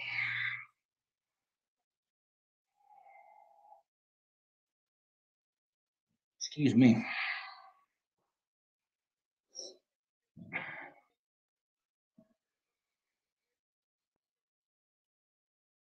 Ethan Page definitely has ladder experience, JR. There's no question about that. Excuse me.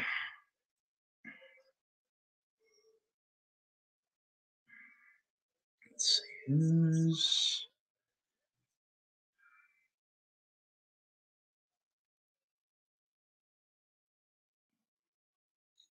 That was ugly.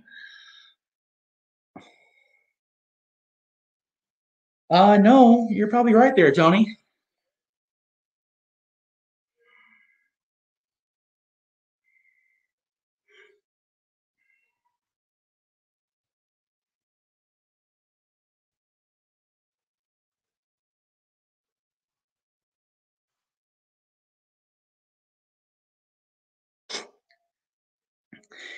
So this is cool because we have a mystery guy here with Ethan Page. Did anybody actually catch who was the mystery? Was there a mystery team supposed to be in the tag team battle royal? Did I misread the card lineup on that? Because I could have sworn there was supposed to be a mystery team in the Casino Royale battle royal too, or Casino, whatever the hell it's called, the tag team battle royal. Holy stupid thing.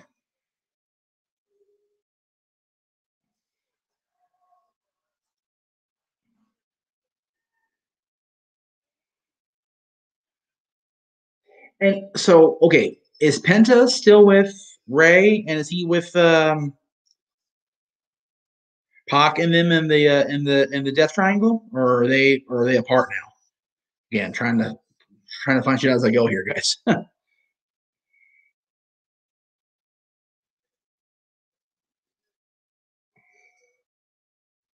Ooh, that's a pile driver near a ladder. That ain't gonna be good. Okay, good job. Thank God, Cody. Oh shit! Oh shit! Nope.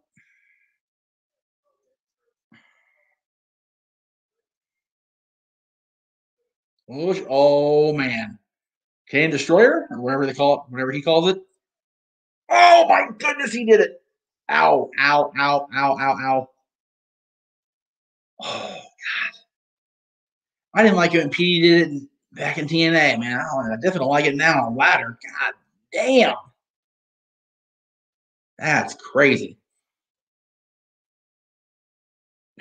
Man, that was ugly.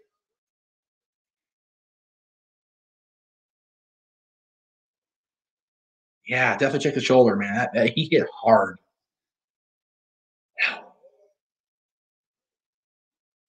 No, it's not gonna stop anybody. They're trying to get that brass ring, man.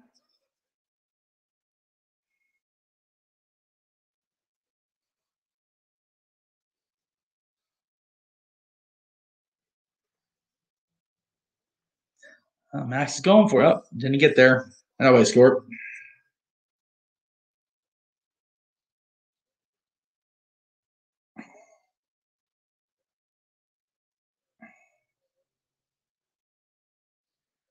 Okay, so Cody's leaving. So he's going to make the big heroic comeback and win the damn match. Watch. Or it'll be close. He'll almost get there, and then he'll get stopped last minute. But he'll make the big heroic comeback. Mark my words. Yeah, I want you guys to see that I had an AEW shirt. I'm kind of proud of that. First AEW shirt. There we go. Quick. There we go.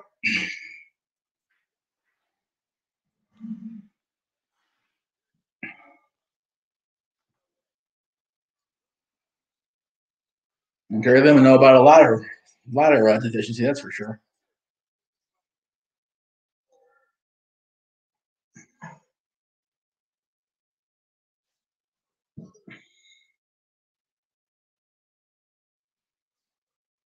I like the prize is actually a brass ring. I think that's a clever visual use there. That's actually quite clever. I like it. Everybody's got their hands on it. Look at that.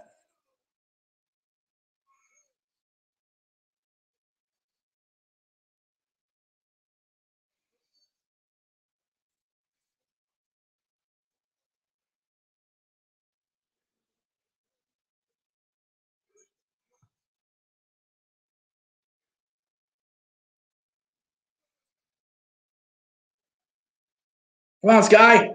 Damn it.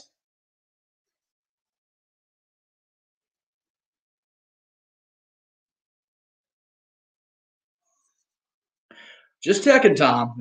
I was like, what the hell? All right. All is forgiven for the moment. We'll see after I have to get a couple of beers in me. We'll see how I feel. I might be a dick again. You never know. Just trying to catch up on yeah, I agree with Denise Salcedo's tweet about popping in the Canadian Striker. I don't care how many times I've seen it. Like, Jesus. Madness.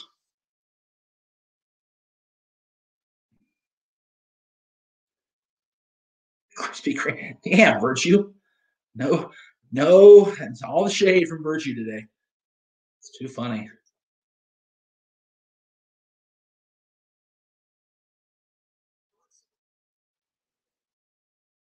You're taking forever with my pasta. I haven't even go to the dasher yet. Damn it. Oh, he bit him. That's gross. We should be biting in a COVID world, guys. That's oh man.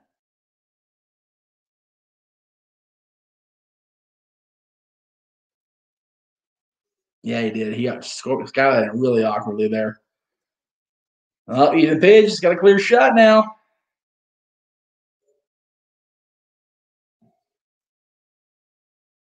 Comes Max Caster back though. See, Cody's still at the tunnel there. He hasn't left yet. He's trying to talk Arn and Jerry and let them come back, man.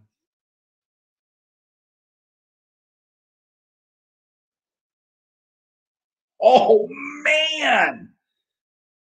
Damn, that was rough. Well, food's on the way. Here we go. Now she's standing in the next 24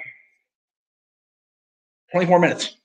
No, 14 minutes. Sorry, 14 minutes.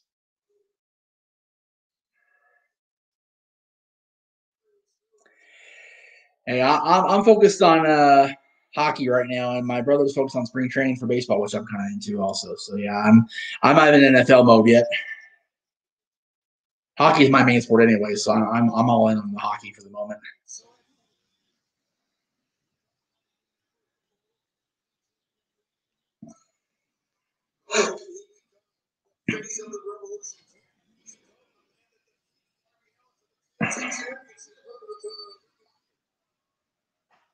Oh geez.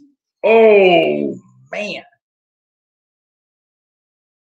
Doesn't matter how much you distribute your weight across it with a bump. Ladders don't feel good.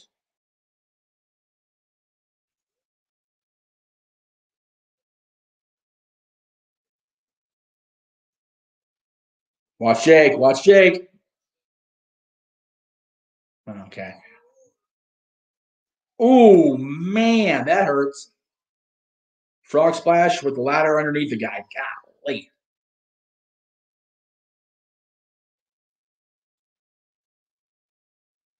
Oh, let's see.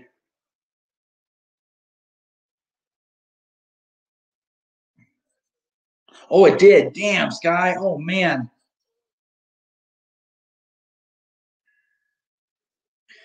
Yeah, Terrace called through the matches in his day. I was there for one of them. And I was there for TLC 3 also. Let's not forget that.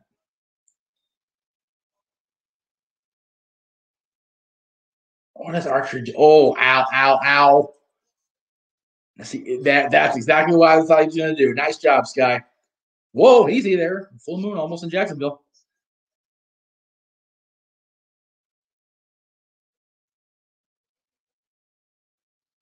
Watch out. Oh, no.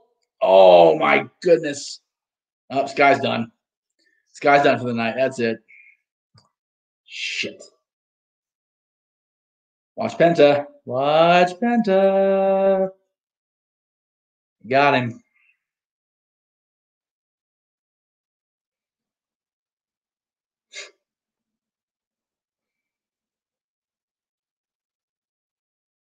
Nice job by Penta. That was a nice recovery there. Penta's hitting everybody. Look at that, man.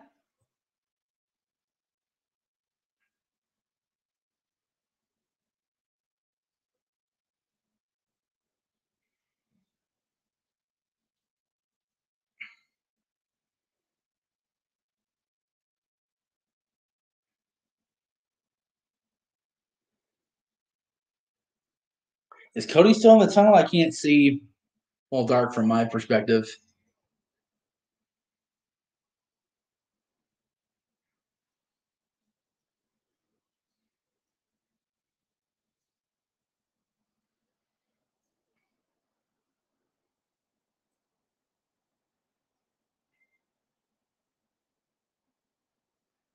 See, I told you. Oh, my goodness.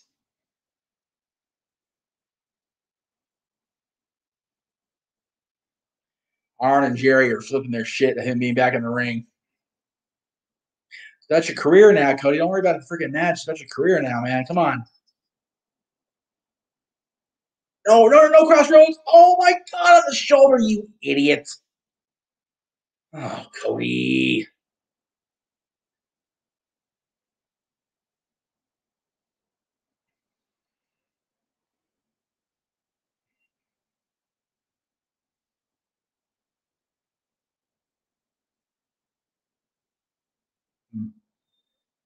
That's confusing me.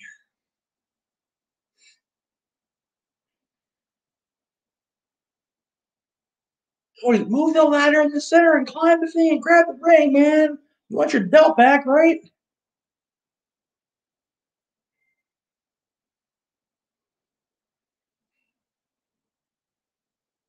Grab one over here. Voice all. Darby. Owie.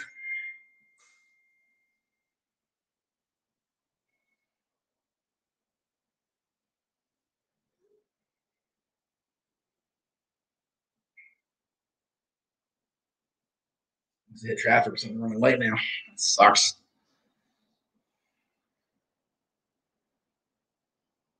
I mean, it's got to watch the match. It's not a big deal, but damn it. I want food. I'm hungry. It's almost 8 o'clock. I mean, way later than I need to be.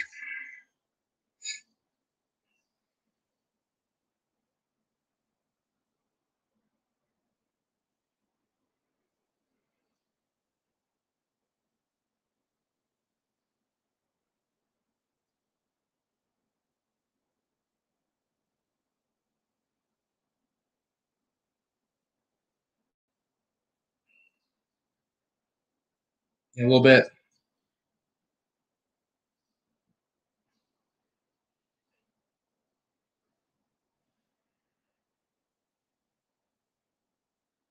Oh, geez. Archer's just such a badass, dude.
Miscommunication about the food.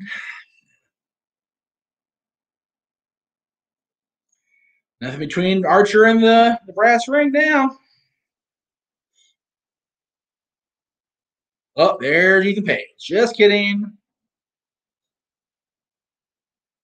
Oh, don't make him mad. He'll kill you. Oh my God. I think he punched through his face. Jesus. Oh, that was there you go. That's one way to stop the big goon. Well, Razor's Edge or whatever he calls it. God damn, that's a big boy. Oh, short clothesline. Uh-oh. Oh, geez, that was hokey and terrible. Get him out of the ring. I love Jake. His show was great and he was fun, but damn, get him the frick out of there. Boy, there's Cody. I told you. I told you. Watch. Cody's going to win.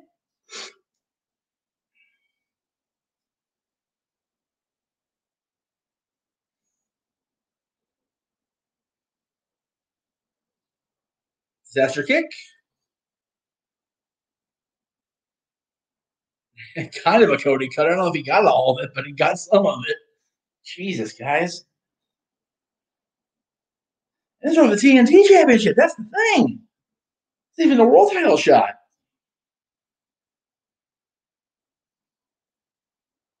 Well, Benoit finish. Benoit Money in the Bank finish with Penta playing the part of Edge. Watch. Don't stick around.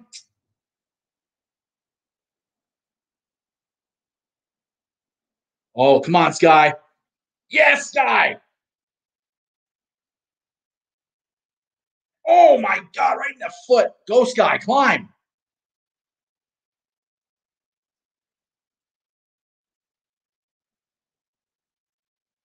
Come on, Sky. I'll take him on Sky and Cody. Man, Cody's going to win. I like Cody, but come on. Don't be like Jarrett and book yourself over every freaking time, Cody. Come on, man. Right. Oh, no. Hit him in the shoulder, Sky.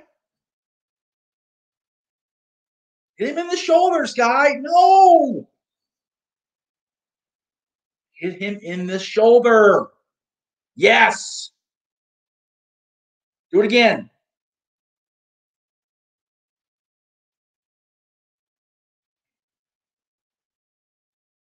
Yes. Come on, Sky.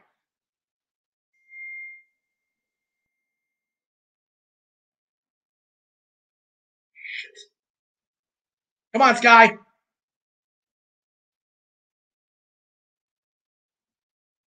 Yes. Woo. Be right back, guys.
Sam, the highlight for me was seeing my boy Sky win that match because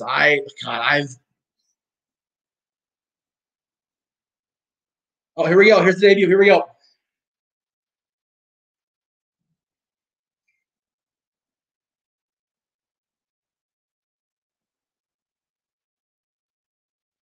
It's Christian.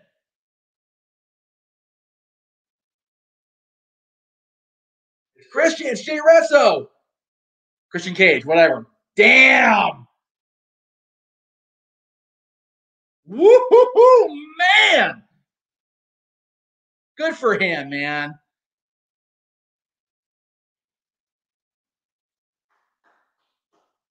Good for him.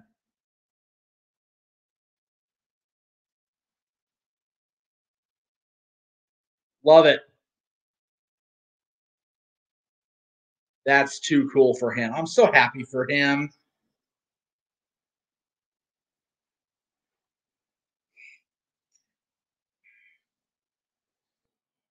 All right, now, since I said that I put a graphic up if I could, I'm going to try.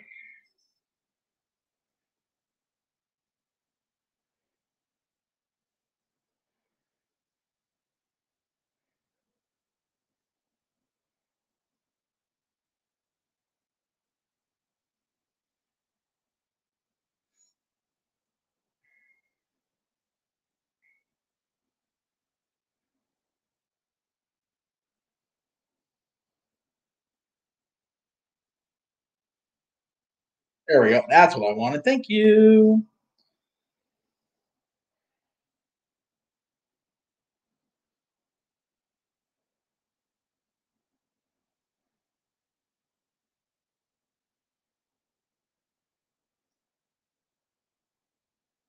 Man, oh man. I mean,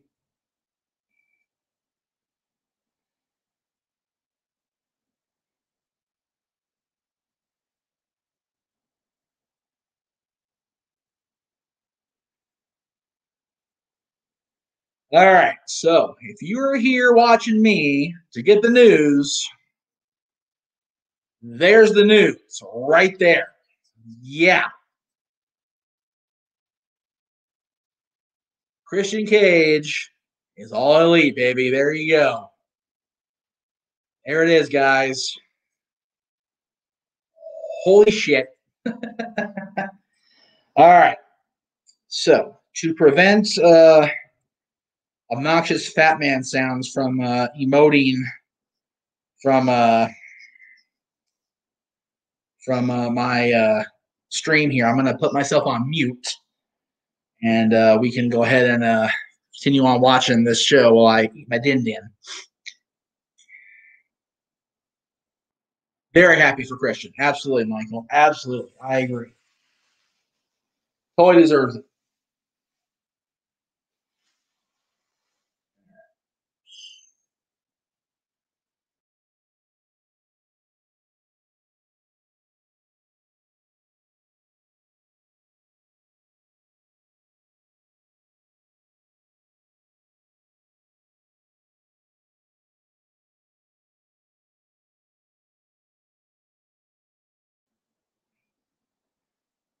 Thank you for that, Scott. I appreciate that.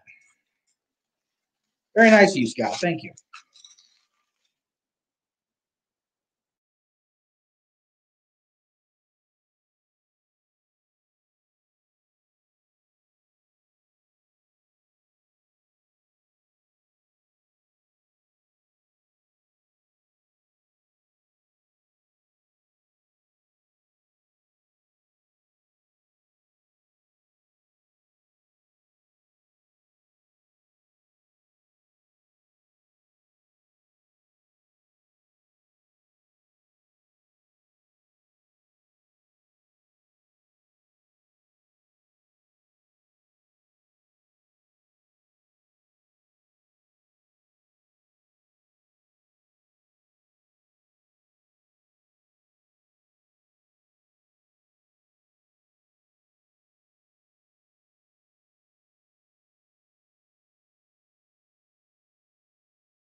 It'll be a little weird to have no sound at all for a while, so I'll go ahead and leave my mic on, but I'll turn the pay-per-view back now so I don't get pinged for a copyright bullshit.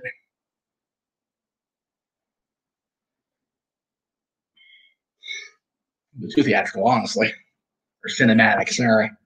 Whatever the frick.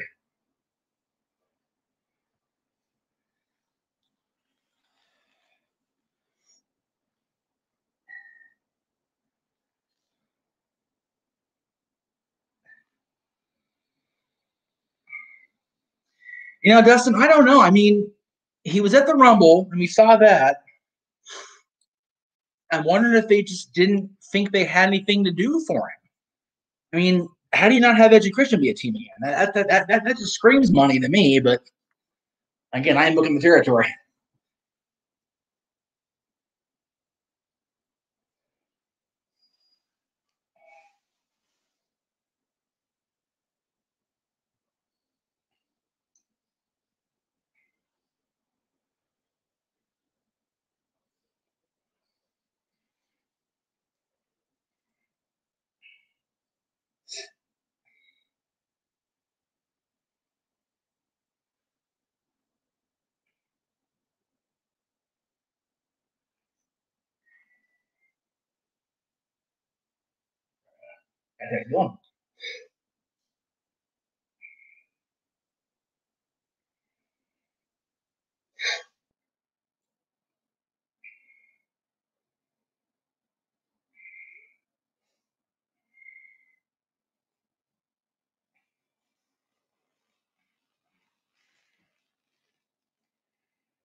Yeah, I guess not. That sucks, man. I would have loved to see Edge and Christian get back together, but you know, wasn't meant to be, I guess. That would have been predictable, maybe. So maybe that's why I didn't do it.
He'll be in the main event picture for sure. No question about it, Daniel. He'll be up there. Slow burn though. Let him get his feet wet for a little bit first. All I'm saying.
I guess the reports are right. They're really letting Sting be showcased without getting him hurt too much in danger. It's a perfect way. They're having Brian Cage beat the snot out of Darby and letting Sting just go to town on starts. Perfect match layout.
So Impact Wrestling put out a tweet a few minutes ago.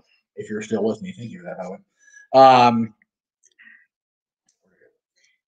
16 years ago, no, I don't think it was today. No, that's not right. I don't think that's right.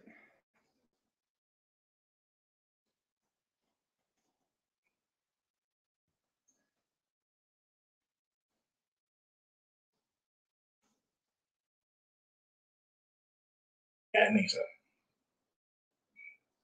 Never mind. Irrelevant. I thought it was 16 years to the day that he debuted with TNA, but that was the Genesis, which was a November pay-per-view, so that couldn't have been it.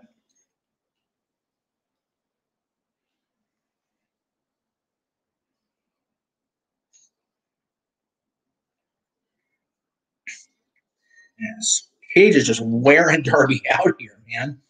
There you go. Sneak out attention. There you go.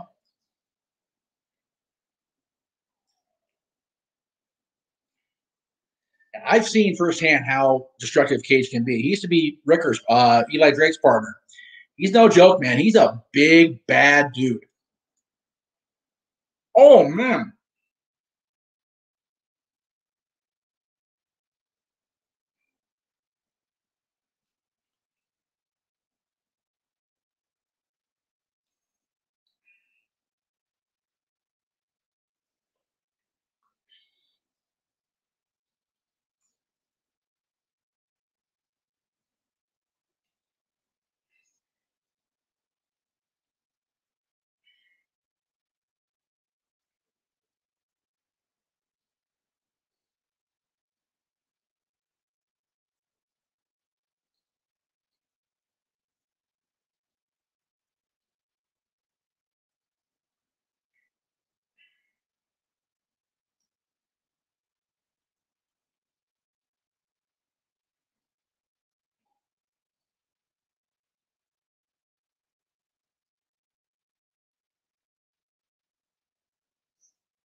I'm down for that. Brian Cage, and Christian Cage. There you go.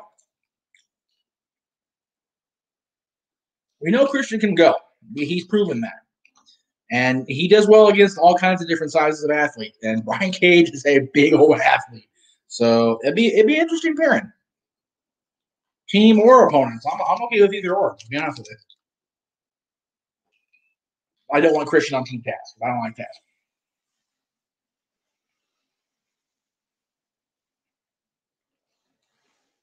They didn't give me my own fork. I had to get a fork from the other side of the room.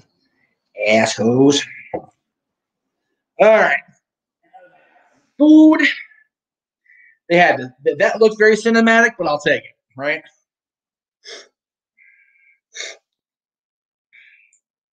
That's a very cagey idea you had there, Sam. Oh, that's why I make myself crazy. Pretty funny. Brian Cage, Christian Cage, Hangman Page in a cage. Right out. Right out. There you go, baby.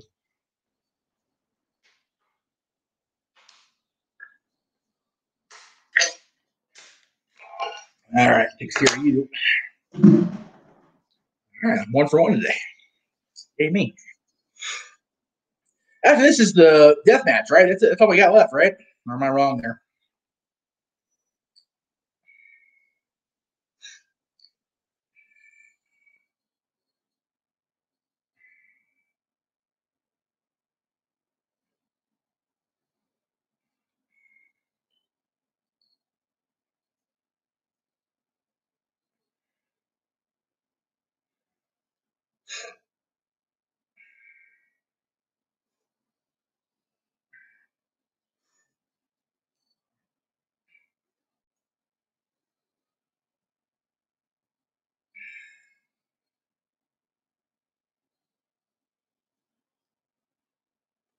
He broke the bat over Cage's back. That's crazy. That's crazy.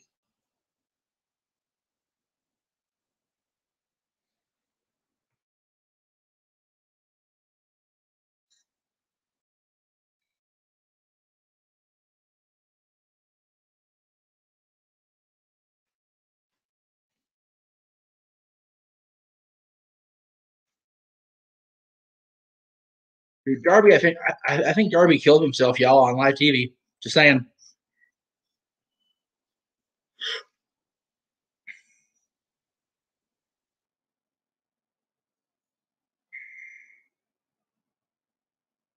Ethan Page, so Ethan Page, Adam Page versus Christian Cage, Brian Cage. Book that shit, AEW, right friggin' now. Or a fatal four-way, something. Begging you. Make it happen, kids.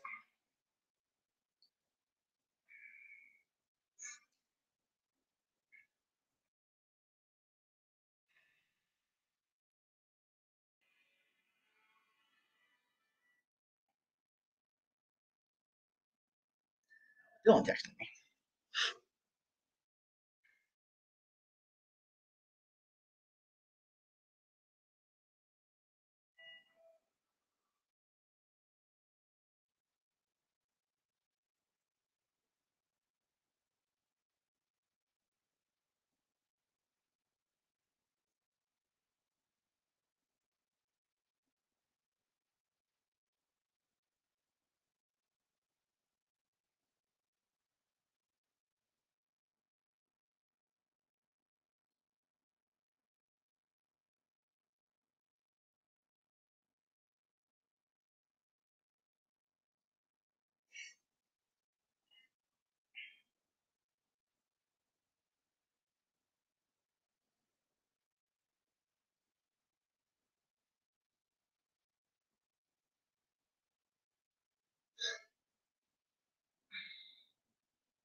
Undertaker said the main challenge of this Graveyard Cinematic match was the fact he had to keep his older body warm during the stop-start nature of the match being put together. Well, yeah, remember also, Sam, during that match, Taker pulled in that he busted his arm on the hearse window. So they had to stop and reset. So, there's a couple things that were hard on the man Mark Calloway. So I'm sure the man Steve Borden probably took precautions here, would be my guess. It was still a cool presentation. It was pretty cool.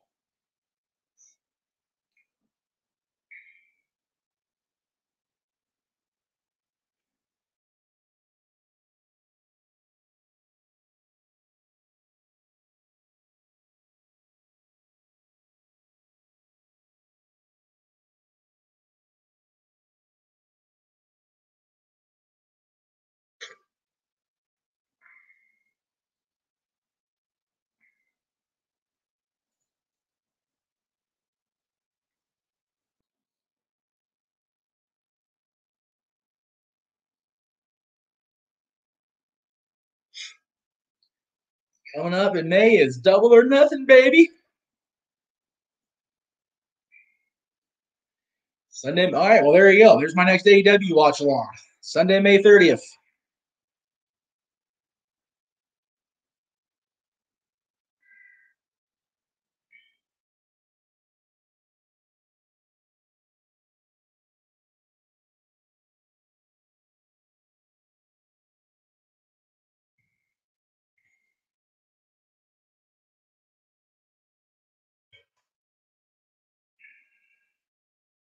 Oh, shit. Pasta bourbon. Gross.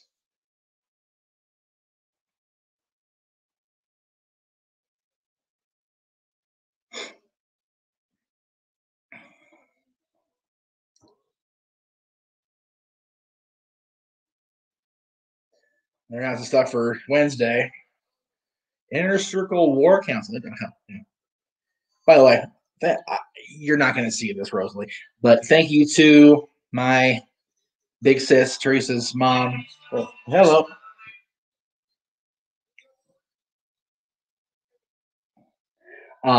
For my birthday cupcake. It's so cute. Actually, saying it. Happy birthday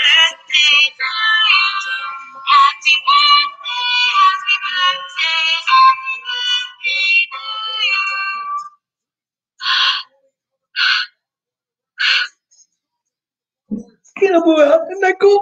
I love it. Thank you, Rosalie. My Mickey Pop is here somewhere. Oh, it's on the table. I'll have to show it to you guys later. I got my first ever Funko Pop figure, or however the hell they say those damn things. Um,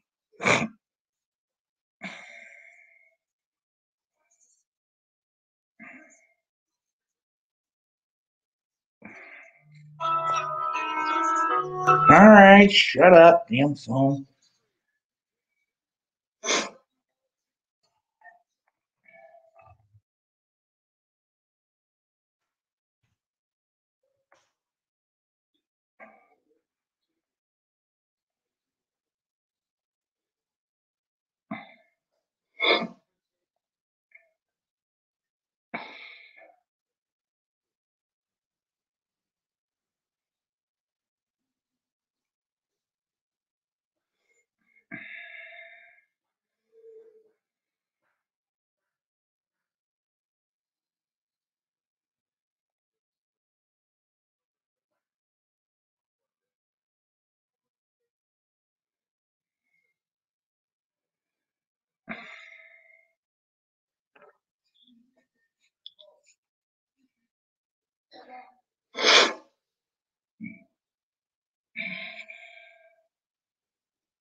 I'm sorry I'm talking. I'm nervous about watching this. I don't do these well at all, and I just ate a full plate of pasta. I might get sick on the air, which is never a good thing. Oh boy, oh boy, oh boy.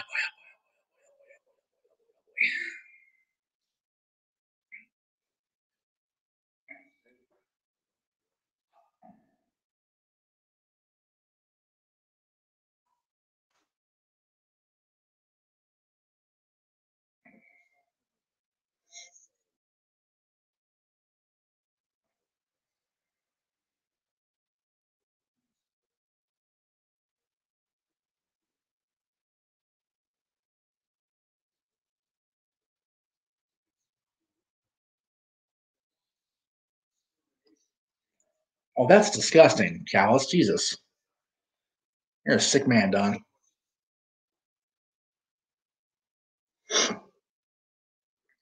I agree with Noah Foster's tweet.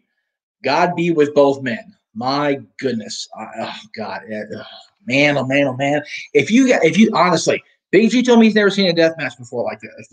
If you've never seen one of these, I'm not okay. If I get pinged for an F word, I don't care. I'm not fucking around with you guys.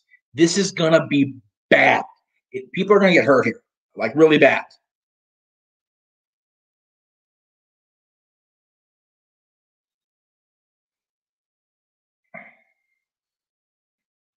It's gonna be. Oh man, I'm so worried that they're gonna get more hurt than necessary. And I am thinking about Renee. I'm not gonna lie. I'm thinking about Renee watching this at home and like not having a Oh goodness.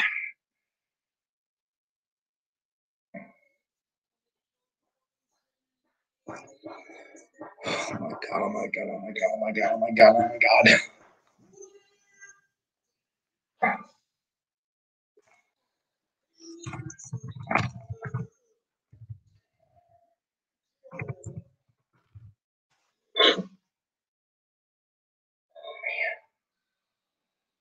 Man, oh man, oh man.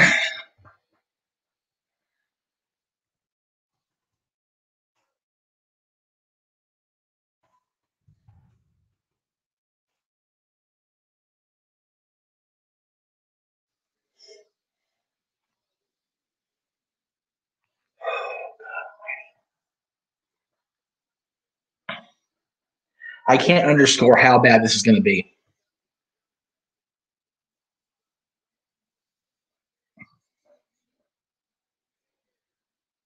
Oh, there'll be special effects. Don't worry, man.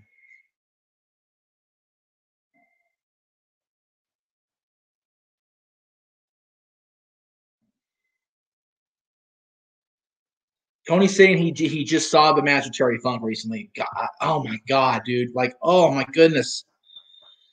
I gotta wash my mouth.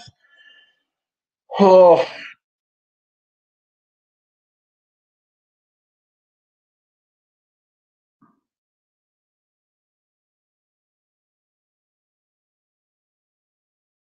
you feel sorry? Yeah, you're damn right.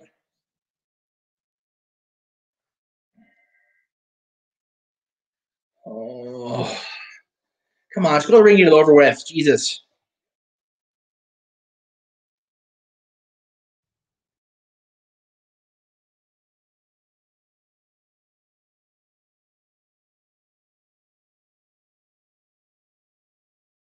It's not going to end well no matter who wins or loses, man. Come on, JR. Don't be stupid.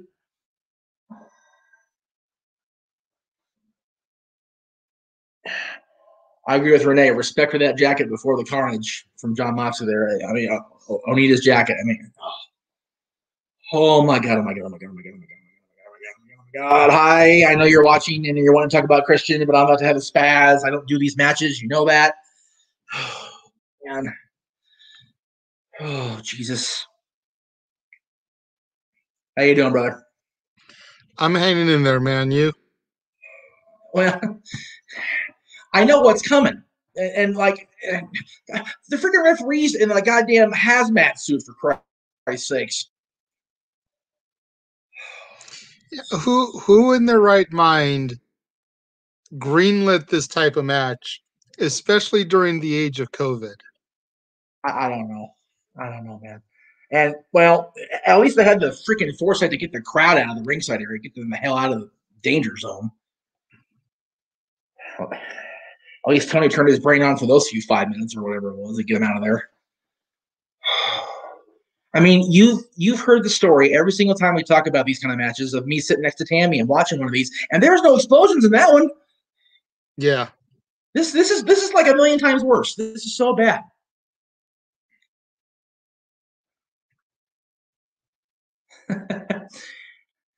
Lisa says, no one listens to me. People have been asking who I thought it was. Jay was the only option, in my opinion, but no people were argued it was John or Kurt. I had Dylan guess it was Cena. I'm going, Bubba, you know better. There is no way John will ever bail on Vince. Kurt wouldn't surprise me, but not John. True. Oh, God. And it's so sorry. Anyway. So yes, congratulations to Jay, wrestler Christian Cage. I'm not gonna lie, I'm disappointed we're not gonna see Edge and Christian as a tag team again. I'm kind of bummed. Most definitely. You know, after his return at the Rumble, you know, figure Edge was going to get his title shot. More than likely, not gonna defeat Roman. Oh no.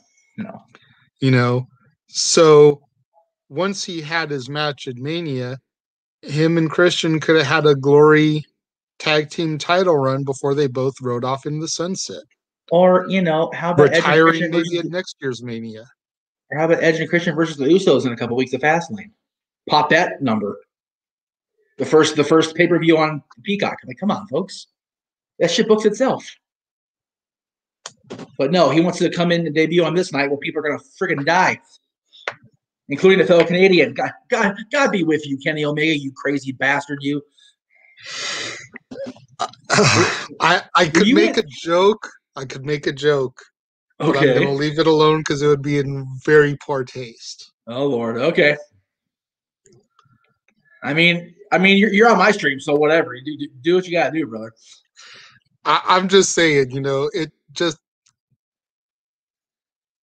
When did Christian debut for TNA? 16 years ago. No. What happened that day? Oh, for sure. Oh, my God. Wow. Okay. I retract my last sentence. Damn. My bad. Jeff has no class or tact on the stream tonight. Oh, Lordy. Okay, well, I don't think anybody's going to actually pass into oblivion here. But that it happened. Yeah, I know. Yeah, well, freaking Impact put that tweet out about his debut, and I'm thinking it wasn't tonight. And then I looked at it. I forgot that it was also that. So yeah, sorry, Eddie. My bad, brother. Anyway, I mean, I don't know if you can get a power stream. The freaking referee is literally in a hazmat suit with the freaking DX spit shield. I'm not kidding. He's actually in a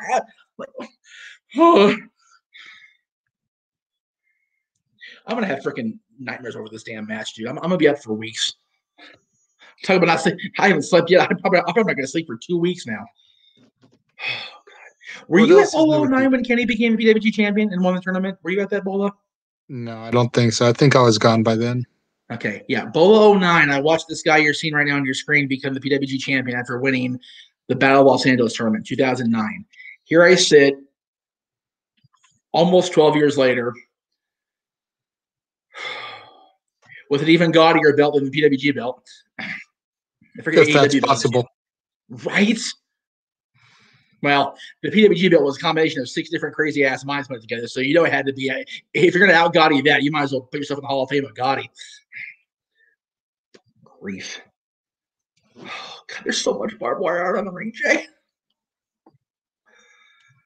Oh my God. Okay, they're both wearing sleeveless shirts. Why the hell do these damn people go into these death matches with, dude, I'd be wearing freaking long johns or some shit. Like, for real.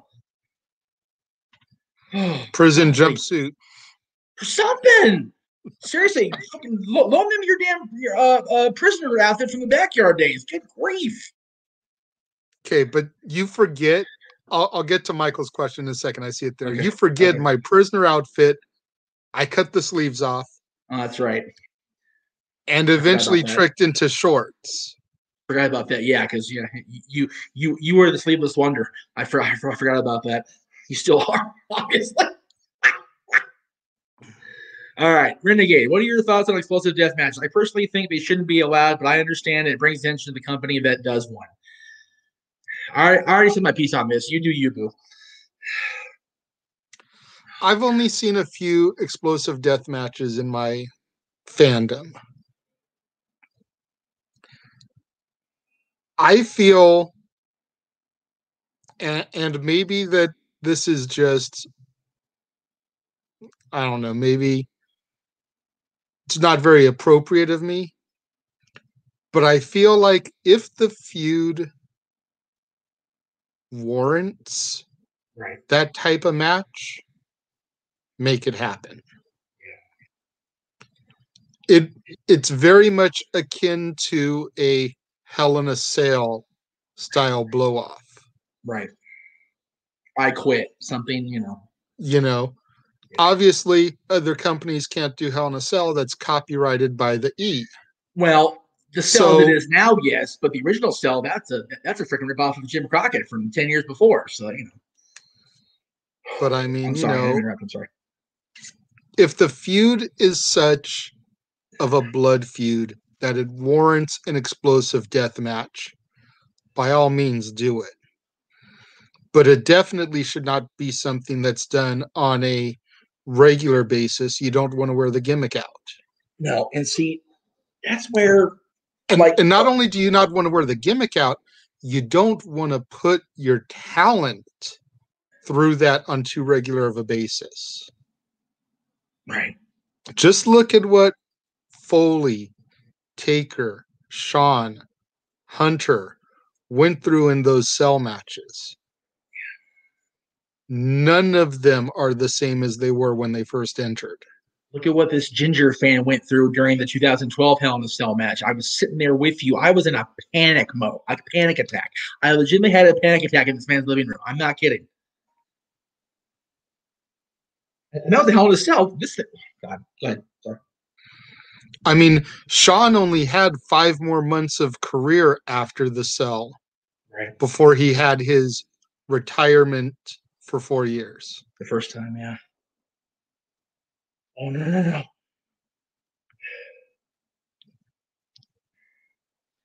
So here's my thing, and I didn't mention this earlier because I was trying to glaze over it and not really talk about it until we got here. This kind of match, like you said, it has to be a blood feud blow off. Yeah, when you never would have seen this type of match in the E. No. But the Triple H Shawn 02 feud could have warranted something like this. That was a blood feud. Which is why they finally settled it inside Hell in a Cell 2 years later. And they went 45 minutes and barely used the cell itself outside of it. That's how good those two are, for the record. But this, okay. The one they did in the United States with Sabu and Terry. I wouldn't call that a blood feud. I akin that to Paul going, okay, I'm gonna over the barbed wire. Okay, sorry. To Paul going, Terry's famous for this match. Sabu's batshit crazy. Let's see what happens. To this day, I can't get Greg to watch that match. With good reason. On the flip side, a one-day King of the Deathmatch tournament, yeah, no. That was obscene. Like, Mick Foley literally flew home with his arm charring and smoldering from Japan to New York. A woman who bought a first-class ticket literally moved herself back to coach just because of the smell. Read his book. It's a real thing. Yeah. Now, even the death match is like, okay. When I saw Supreme, God rest Lester's soul, and Ian's too. Ian, God, they're both gone now. Jesus Christ. That was like, Supreme was the king of the deathmatch. He was the guy for XPW. And Ian Rotten is a deathmatch legend. So I can get with that to a certain extent. The thing that gets me is all this barbed wire and weaponry and whatever, plus the explosions, man. The explosions are, one just went off. Son of a bitch. YouTube, just kill me. I don't even care today. I don't even care anymore. Oh, god damn!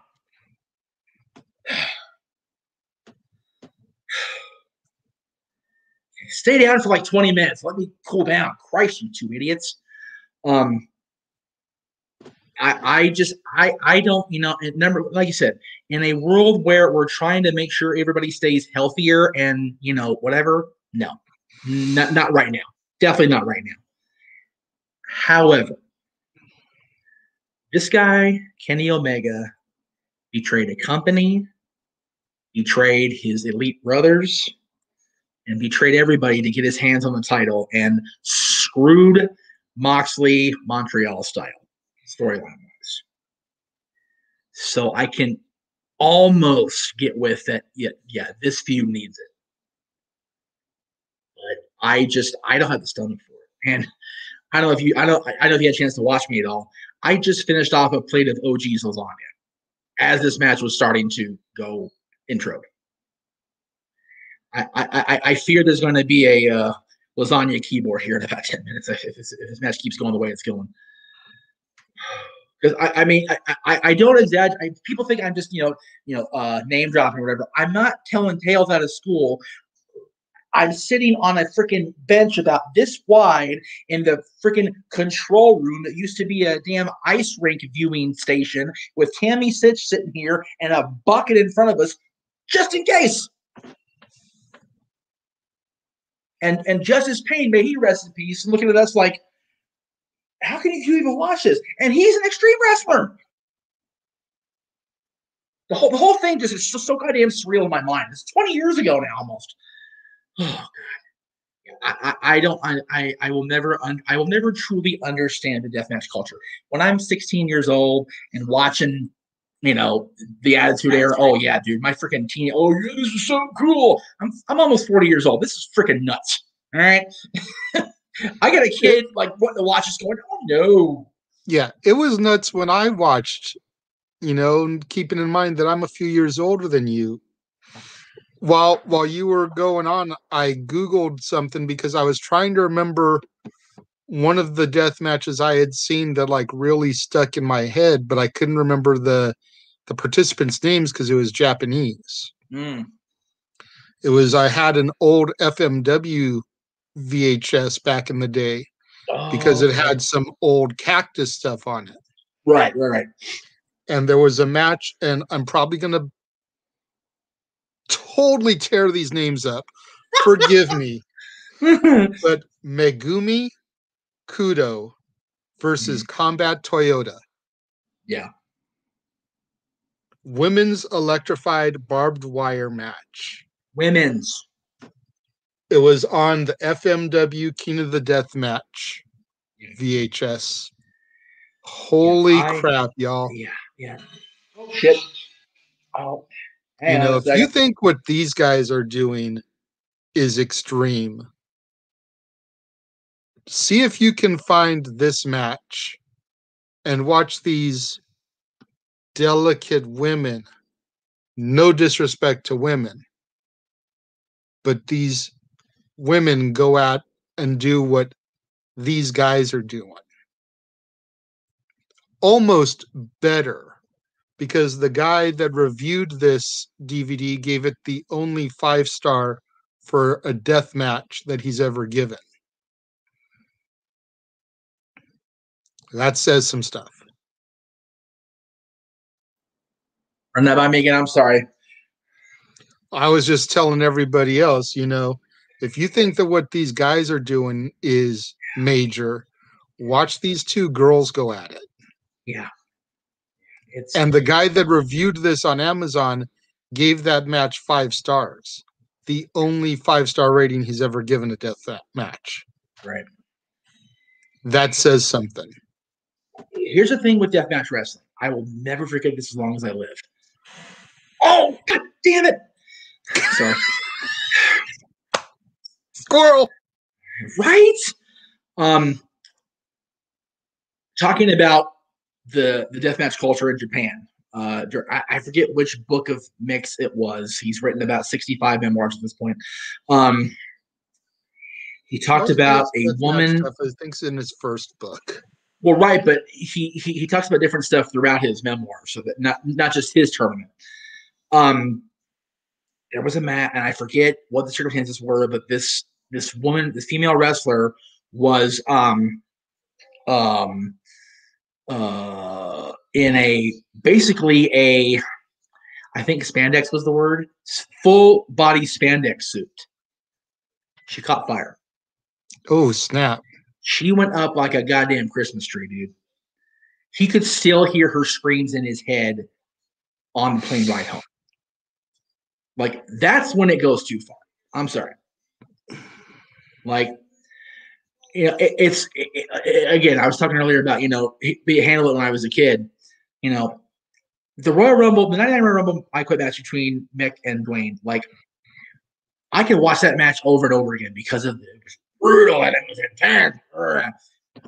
Having been dropped on my head more than once and having had chairs go around my head more than once in my indie career because I'm so cool like that.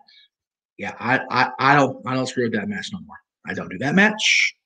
I can kind of sit through Hell in a Cell if I close my eyes real tight when Mick goes, woo! That's about it.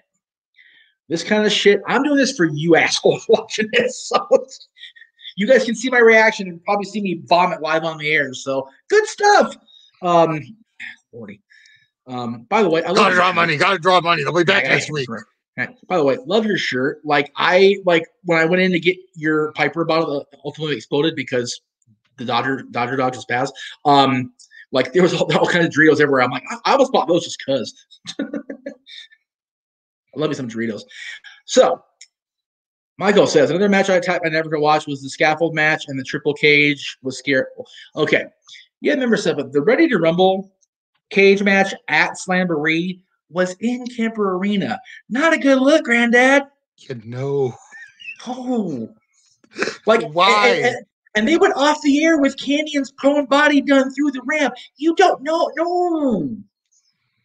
Russo know better. He would dare. No. Brett no know Vince, better. It's Vince. Man. But the scaffold match, Brett I can't do scaffold matches now after watching Jim Cornette literally destroy his knees. Nope. Good. That's some Dark Knight Sal Maroni shit. I'm good. Thanks. Nope. Oh, man. The scaffold match between New Jack and Vic Grimes. Okay, to be fair, Jerome's a crazy ass. He cray. True. I love me some New Jack. Murderous cray. So I don't know how still, you that guy. But, how Vic Grimes did not die during that match is beyond me. Yeah, how Vic Grimes was at the XPW show that I was at watching the death match, sitting next to me, like involved. Like I'm like, dude, you like have 9 lives. How are you weirded out by this shit? Like, huh? Like, New Jack threw you far. Why is this a bother? You're weird. Yeah. And the fact that was a highlight reel thing for them for years to come, I'm like, so Paul's a sick bastard, and we all know New Jack's a sick bastard. I had that DVD. I think it was called Free Fall. Well, that was XPW. That was XPW. Yeah. Yeah. That's what I'm talking about. Yeah.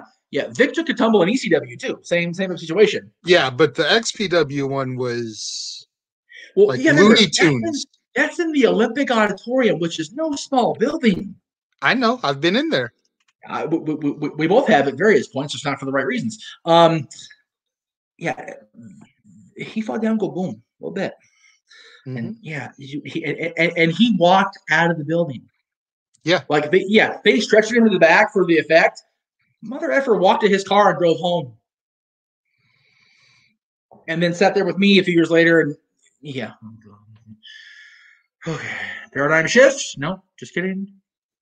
Oh, that was unnecessary, Kenny. Thanks for that visual. He counted the paradigm shift and ran John into the ropes and the barbed wire explode. I love how the referee's wearing a hazmat suit. He doesn't have a drop of red on him. This is hysterical for me to watch. No lie. 2319. Dude, if ever a movie was more appropriate for now than it was when it was released, it's that damn movie because of that right there. Yeah. And if y'all don't get that joke, get the hell out of here. Turn off the live stream. Okay, goodbye. That's it. You are too young for the room or too ignorant for the room, one or the other. And knowing y'all.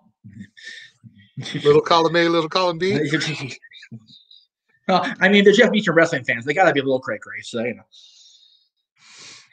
Oh, there you go. Climb under the barbed wire and go get more toys. That's a good idea, Kenny. You sick man. Dude, somewhere Renee Paquette is like having pregnancy cramps just because right now. Jesus Christ. Okay, we got to get an oh my God, they killed Kenny moment in there.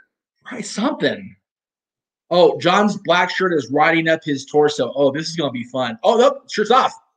All right. He's totally topless now, except for a very little part of his back. Oh God. And they're trading blows on the apron. Oh, okay. Somebody. Oh, geez. Gougy eyes. There you go. That's good. Flying him even more than he already is from the explosions. Apologize for the yawns, folks. I wasn't expecting to be on. I'm not caffeined up. I appreciate that. Oh, no. Okay, hip toss. No hip toss. No hip toss. No. This time of night, I usually switch to good old H2O because I don't want to be up too late. JJ's a trooper, and he's helping me out because he knows if I'm by myself, I'm going to be doing nothing but puking on the air for the next 20 minutes. Oh, no bulldog. No. Stop. No. Okay, good. Oh, needed the face. That. Oh.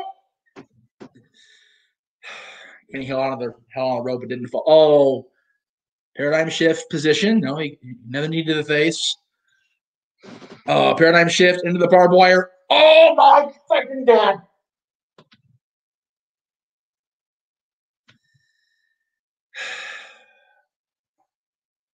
I don't know if you know what paradigm shift is, but dirty deeds into a barbed wire area. Boom. I don't know if I were down backstage, I'm not going to lie. I'm sitting in Vegas having a spaz there. I always say that because if I'm the spouse and my spouse is out there, I'm running out there and stopping shit. I don't care if it's a damn work or not. I'm done. We going home, Tony. Kiss my ass.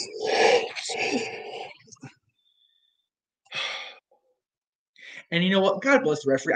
Somebody gave me his name and I forgot. Let me check real quick. I don't want to be a dick. Because he's the trooper of all today. Bryce Ramsberg. Well, because you know Knox ain't going to do this shit. He knows better. Rick's like, you don't pay me enough, Tony. Sorry. You forget. I work PWG. I done my crazy for life. Thanks. Appreciate that. Have a nice life. Yeah. Them 300 idiots a month in Reseda were enough for me for a lifetime. John is so bloodied up. Like it's basically like sweating off him at this point. That's disgusting. Oh, there you go. He just randomly free handling the barbed wire and tearing it off the board now and just wrapping it around himself. Mick Foley, this is your fault. You too, Sam, man. You two crazy sons of bitches. And Funk. Well, no, Terry didn't run around himself. He just used the barbed wire batter. Well, he also used the fire burn because he's an extra kind of cray.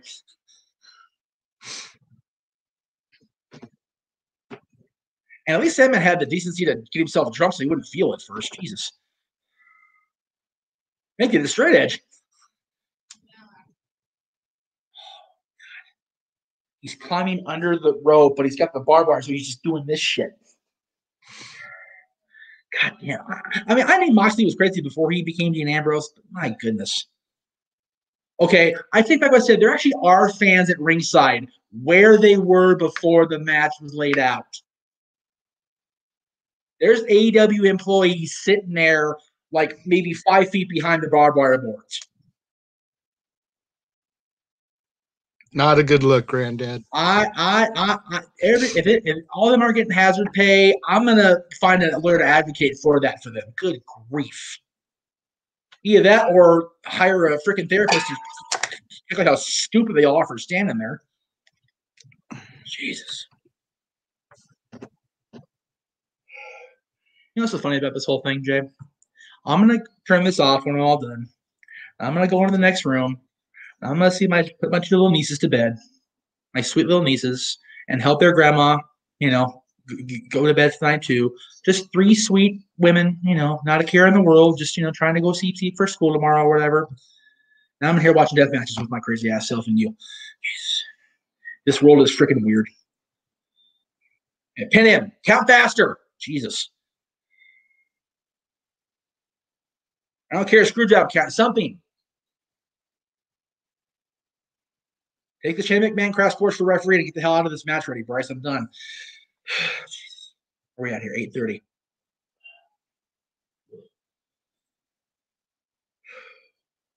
I'm trying to see. Yeah, okay, so I'm trying to. Oh, ball shot. That's the equalizer. So, are you by chance? Okay, power bomb 2. Are you by chance off at all tomorrow, or do you work tomorrow? I work tomorrow. I was gonna say we could totally can dads for next Friday because perfect environment. No sound. Good shit. Oh, the referee's gonna get speared. Nope. B trigger knee into the corner. No explosive stuff now. That's weird.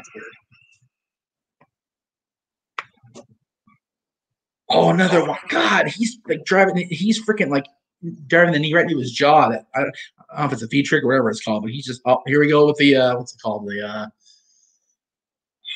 what's the finisher move called? Crap. I should know this. One wing angel. Damn, that was bad. Nobody's kicked out of this before, so they say. 1, 2. Moxley kicked out with his leg and hit the barbed wire and saw an explosive. Kick it out of the one-winged angel. This is the craziest damn match I've seen on American soil. I'm not even lying. This is ridiculous. Looks like the explosion woke John up. He's got the googly eyes or the Bugs Bunny eyes. Googly eyes trademark Shawn Michaels. Sorry, Sean. I'm going for that one. I had my dose of Shawn Michaels earlier. Oh, did you now? Yeah, I watched 90 Feet from Home. Oh, I'm sorry. For reviewing. Right. I'm sorry. It wasn't bad. Actually, that was not that bad. If you want to watch Shawn Michaels play an abusive, alcoholic, dickhead stepfather, excuse me. So pre-98, Sean. Anyway, I'm going to hell for that one. Not the Google I want, that one. Oh, the Good Brothers are in. Here we go. Freaking Carl and Luke just got hit with the barbed wire bat. They're writhing in pain. Oh, Jesus Christ! He hit Jon Moxley in the face with the barbed wire bat, and it exploded in his face, and he's still kicked out. I'm gonna need so glad therapy Tuesday. Jesus Christ! I mean, it exploded right against him, Jay. That's not necessary. I'm sorry. That's just beyond ridiculous. Okay, now Anderson and Gallows and Kenny are they set a chair up in the middle. Oh, he's gonna give the Woman Angel through a chair, a set-up chair. He's gonna go for it anyway. If he hits this, he might kill him. Jesus. Oh my God! Damn it! Just pin him for frick's sake. Count fast, Bryce. Oh, thank God. Jesus Christ.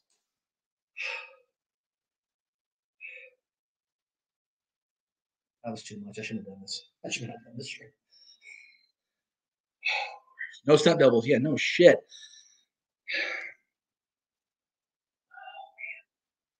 You know what the really shitty part is? I only made $12 in this whole stream. 5 hours. Could have made nothing. Yeah, it's true. I agree. What's even scarier is these two idiots are going to go defend the Impact Tag Team titles in 6 days against oh crap. I'm a bad fan. I forget who it is. Oh, I forget the team in Japan. I can't remember the name off the top of my head, but yeah, they went through this explosion shit with these two, and they're going to go defend their titles in a week, less than a week. Two sweets going up. God, Kenny can't even stand upright the whole way. Jesus, dude. There's Don Callis into the ring, checking on Kenny. Oh God, now they're putting the boots to John after the fact. They threw Bryce going to come out and save him.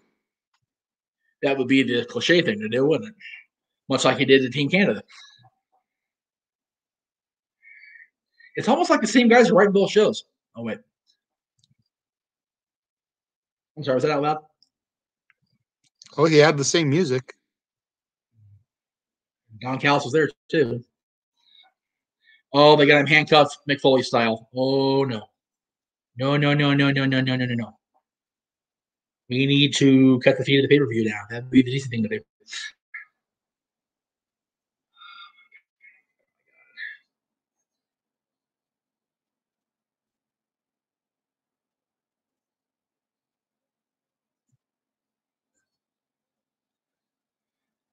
Now, Jon Moxley wants to go home to his pregnant wife and get the hell out of this thing before you guys kill him, you idiot, Don Callis. God, Luke's just freaking punching Moxley upside the head, just to brain down the punches on him. He busted his forehead open just punching him. Jesus. For the love of God, just go. Come on.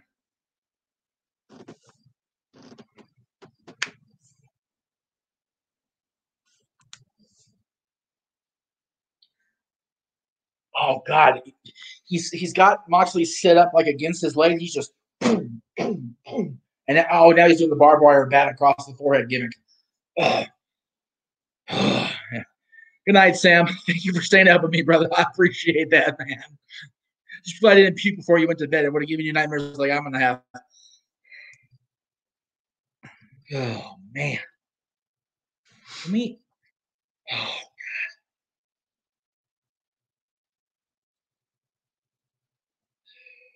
I think the shackles on his hands broke. He hit him so hard. Yeah. He hit him so hard in the back, his hands involuntarily broke his shackles. That's too much. I'm sorry. When your body's voluntarily fucking up the angle, I'm sorry, that's too much. Yeah, it's a little bit. Okay, now he's got one that's still regular and explosive he's going to hit him with now. Come on, Kenny, enough, man. Oh, countdown is on.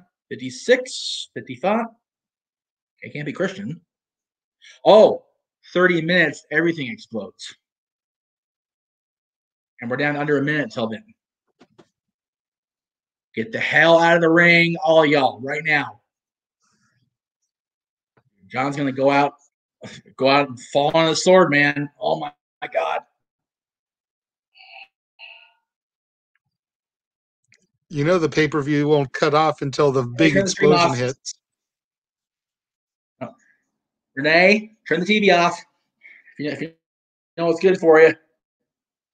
Dude, Eddie Kingston's going to the ring to save John Moxley. Dude, Eddie, you're an idiot. Dude, Eddie, run. Come on, Eddie, don't be an idiot. Jesus Christ. Get the fuck out of there, Kingston. Oh, my God, oh, my God, oh, my God. He's covering John with his body. Oh, my God, dude. Oh!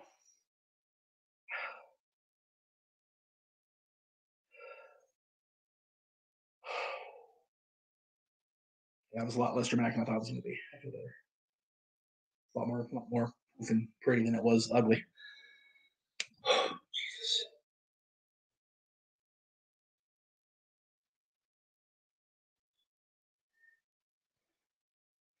Yeah, remember, Kristen, Eddie was never really heel against John in the true sense. He was just trying to get what he felt his friend owed him. I mean, they're still buddies. You know, and I don't care what gimmick you're working, dude. This breaks down the wall. Okay, I'm sorry. It does. This is crazy. Neither one of them are moving. I know they're gimmick. I mean, it's a very haunting visual.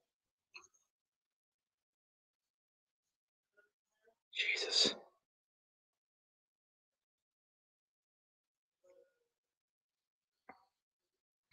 Completely random observation. Eddie's got some pretty kick-ass moccasins on in the ring there, draped over John Moxley. He's wearing some pretty kick-ass shoes. All right. That's my therapeutic deflection for the night. Thank you very much.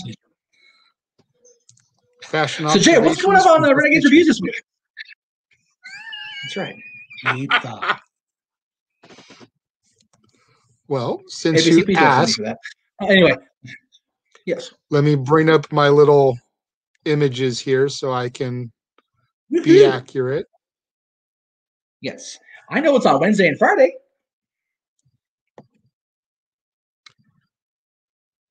All right, so Jerry Lynn's in the ring coming from the back to help clean this. God almighty. Go ahead, I'm sorry. It's okay. Let me shrink this down just a smidgy. God damn, that was intense. So tomorrow, Monday, on Renegades Review, will be the next chapter in the Hulkamania features. Oh. As I discuss Suburban Commando. Oh, there we go. We told you it gets better, kids. Tuesday will be the next chapter in the John Morrison saga as I tackle Never Leave Alive. I can't confirm or deny how bad that is. So it was interesting. It's definitely got kind of a Hunger Games vibe to it, and we'll just leave it at that until you guys watch it yourselves. Right. Yeah. And by the way, we do encourage you guys to watch these movies before or after the review. Yeah, so. Please. 95% of these movies this month are on Tubi, which is a free app that you can download on your tablet, your phone, your smart TV, whatever. There are only a handful of these that I actually have DVD or Blu-ray for, and I'm watching on those, like Suburban Commando. But 95% of these are on Tubi right now, and you can watch them and then watch the review. Wednesday will be Here to Chew Bubblegum and Kick Ass, but we're all out of bubblegum. As I will be joined by this man over here as we talk about Rowdy Roddy Piper and They Live. John Carpenter movie, kids. Look it up and watch it. Very, very eye-opening movie to watch this day and age with everything that's going on in society and media nowadays. And to think this came out in 1988, 33 years ago. Right. On Thursday, I will be tackling 90 Feet from Home, which I kind of mentioned briefly here with Shawn Michaels. Friday, not only on the Casa channel, but here on the Jeff Meacham channel for the replay, is none other than John Cena in Legend. Wait for it. Dairy. That's right. Legendary on the Casa / Jeff Meacham network. And no, that doesn't mean you can see him by intaking gallons of milk. So you still can't see John Cena. So get over it. That's Kurt Angle's gimmick. On Saturday, I will be tackling The Big Show alongside Dean Cain in Vendetta. And rounding out the week on Sunday will be yet another offering from Stone Cold Steve Austin, Hunt to Kill. Oh. You know, I think Steve has a shooting fetish. Just saying. Something, you know. And if you missed it today, Knockout starring Steve Austin went live on the channel just before Jeff came live here for the watch along. Right. So once you're done here, you can either watch Aaron Rift on the No DQ side of things cover the pay-per-view, or you can come over to the Casa channel and watch my review of Knockout. Plenty of choices. They'll both be on demand at the end of the day, so it's all good. There you go. I will say this. I literally just thought of this as you said it. Dean Cain and Big Show. Dude, how do we overlook a bald Big Show being a Lex Luthor on steroids for a Superman movie? Or some sort of like Luthor like super clone or some shit. He can pull it off. We know he can pull off the stunts because he's a badass. So the Luthor for Bizarro Superman. Dude, get out of my head. Get the frick out of my head. Yeah. By the way, that announcement about the new signing could have been a complete fart in church moment. Bravo, AEW. You guys did a good job. Pretty much figured it was going to be Christian, right? But it was still a cool moment. I'm still kind of disappointed though. Like, granted, I don't watch AEW. Right. Okay. Granted. Calling it like it is. Yeah. Christian just came back at the Rumble. I know. Chances are he wasn't gonna, Edge isn't gonna defeat Roman. Right.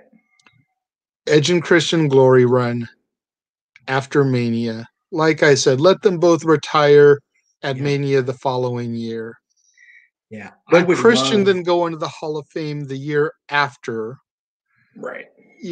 But for Christian to go to AEW, yeah, I know he still has a lot in his tank, or at least he feels like he does. And he's not going to get the push he deserves in the E. No. But I doubt he's going to get the push he feels he deserves in AEW either. Not with the likes of Omega, Moxley, Jericho. Sting there now. Yeah. Not only are they right. No more. Not only are all these guys, all these guys, that are established players on that roster now. You got all these kids that are just nipping at their heels, ready to take their proverbial spot. It's Christian's going to be competing for space, and I'm sorry, Christian versus Omega isn't going to draw. No. Well, okay. Well, that one might only because of the Don Callis factor and the fact that he's been involved with both of them for so many years. That might be a thing. Because Don Callis will talk asses in the seats for Omega versus Christian Cage. He will do that. I have faith in Don. But overall, the entire roster, like we were joking here earlier about, there's Christian Cage and Adam Page and Brian Cage and, Dallas Page and Ethan Page. There's Page and Cage. It's like there's just it was a joke during the stream, but it's like that's what it's going to come down to. Silly hokey shit. Like Christian came into TNA 16 years ago, made an impact, but his initial outing was goofing on Team Canada. It took the better part of 3 months to get the 10 pounds of gold on his waist. And it was a struggle.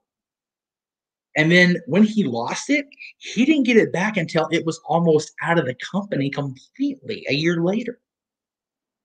And then from there, it was like, how long until he goes back to the E? Because this is bullshit. That last, he had like 2 really solid years with Impact, TNA, whatever the frick you want to call it. The last year and a half, it was like, okay, how long of a shelf life is a character that has already done this shit to Vince once really going to have? How much of an impact, no pun necessary, I apologize, is he going to make in this company when people were talking all weekend about CM Punk, Kurt Angle, Brock Lesnar. Yeah. John Cena was even brought up. Ignorant idiots. Dwayne was even, yeah, it's like, dude, not to shit on Jay Resso, but he's not Dwayne Johnson. He's not John Cena. He's not Kurt Angle. He's not Phil Brooks. He's not those guys. Christian is a Hall of Fame talent. No question about it. Paul White called it. He will be in the WWE Hall of Fame someday. I agree with that statement by Paul White. But he only was in the main event, the main event, because Adam hung it up and forfeited the title. And if I'm a dick for saying it, then slap the penis on me, whatever. I stand by what I said. I said it 10 years ago with this guy sitting next to me on camera. Christian only became the World Heavyweight Champion at Extreme Rules 2011 because Ed retired. It's really that simple. And now, granted, he had a hell of a summer because he had the feud with Randy, because Randy screwed him, not really screwed him. He beat him clean 2 days later on SmackDown, but that turned him into one more match guy and got the most visceral reaction of the summer out of me. And I was there for the pipe bomb when he spit in Randy's face and caused a disqualification. That was one of 2 times I almost destroyed Jay's television. It was just so freaking nasty to watch that. I about killed him in my mind. I was very, oh, God. But once that was over, then what? It was concussions and dragging it out and trying to get Teddy fired. And, oh, wait, here I am. Oh, wait, no, I'm injured. Oh, wait, okay. Oh, cool. Edge is back. Well, guess what? I'm back too. And now I'm gone again. Again, I am not directly trying to shit on Christian Cage or Jay Resso. I'm just saying his presentation and timing have been botched to no end by a combination of himself and the people in the big chairs. Now, tonight, initial outing, not going to lie, good stuff. Didn't say a word. Took the contract off the podium, walked in the ring, signed it CM Punk style, and walked out. Didn't say shit. So we don't know his intentions. Now, as I said, Don Callis and Christian Cage have history. Kenny Omega and Christian Cage have history. And when you really think about it, Kenny's allies, Anderson and Gallows, have history with Christian Cage as well. So there is story kind of woven already of itself. But how long do you progress that? How long do you tie Kenny Omega up in a feud with, not going to try to be a dick here, their next main pay-per-view is May. Are you really going to get 2.5 months out of a Christian Cage versus Kenny Omega feud on Wednesday night every single week? I don't see that happening. And again, that's not a knock on Jay. That's just a knock on the timing of it all. You know, if AEW is if TNA was more of a threat 10 years ago, then yeah, I could see it being a thing. But they weren't. We know because we watched it happen in front of our eyes in 2010 and what a botch job it was. So I mean, if Christian is going to go and be a legend figure working with the mid-carders, right, considering that his best runs were IC champ, tag champ, Euro champ, and try to help elevate guys like MJF and Orange Cassidy to where they're ready to compete at Moxley, Omega levels, then I am all for this signing. But if Christian is supposed to be a main event player, I just don't see it lasting for too long. If he's intending to be a main event player, then I'm willing to bet he's only got a 1-year contract at best. Right. And did the you other thing with these hear signings, what I was saying about the mid card while you were doing your thing? Briefly, yeah, kind of, sort of. My whole thing with this is, these two new signings, Paul White and Christian Cage. Paul White for right now is a commentator, but you and I both know he thinks he's got more left than that, right?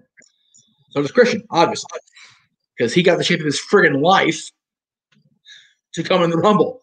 So he's ready to roll. And I do agree with Mike to a certain extent that the only move the needle if they can sign a megastar like a CM Punk, and if Punk returns, I think he'll go to WWE anyway. You are right on the money, Mike. And I'll tell you why. AEW can sign anybody they want. They can get any COVID restriction listed they want. They're not going to put 80,000 people in the stadium. Not yet. 10,000 for Allin was a holy shit moment. The company founding was a holy shit moment. They're not going to get 80K.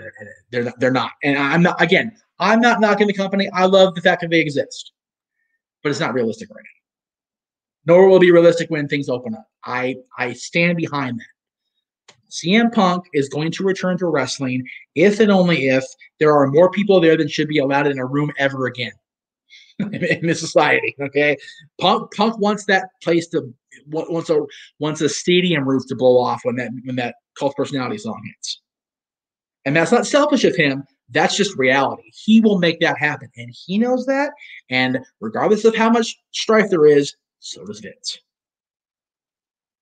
Tony would love it. No.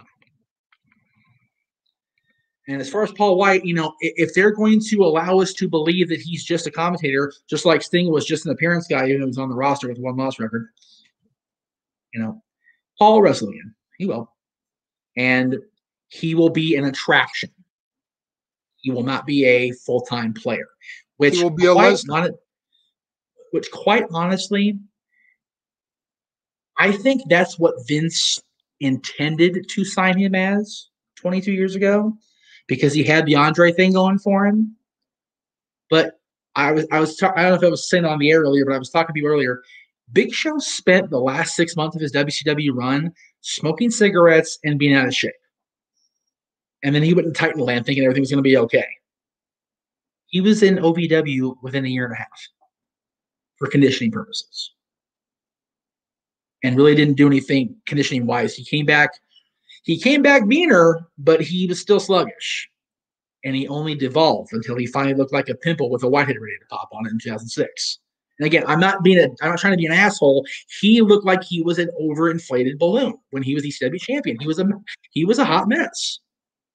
And then when he came back to fight Floyd, he looked like he'd been through the freaking combination of Jenny Craig and DDP Super Showdown. It was like crazy. He looked like he was going to kick somebody's ass.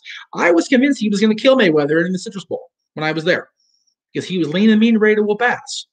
This Paul White now is ready to whoop ass. But he's not going to be on TNT every Wednesday. He'll be on pay-per-views. And that's what the Big Show, Paul White, whatever the hell, should be. Christian Cage coming back at this stage of his career, expecting to make the same kind of impact he made in TNA 16 years ago, is unrealistic. Yeah. And I don't know if that's him, or if that's Tony, or if that's the elite in Tony's ear, or what. But it's unrealistic, and it's a damn shame if it peters out like a freaking botched candle. It sucks. And I do agree with Mike. I think if Punk does come back, it'll be at WrestleMania next year because they will have a full house there. In theory. I mean, we've got... If Punk ever comes back, they will save it for something in Chicago. Also true. Although, okay.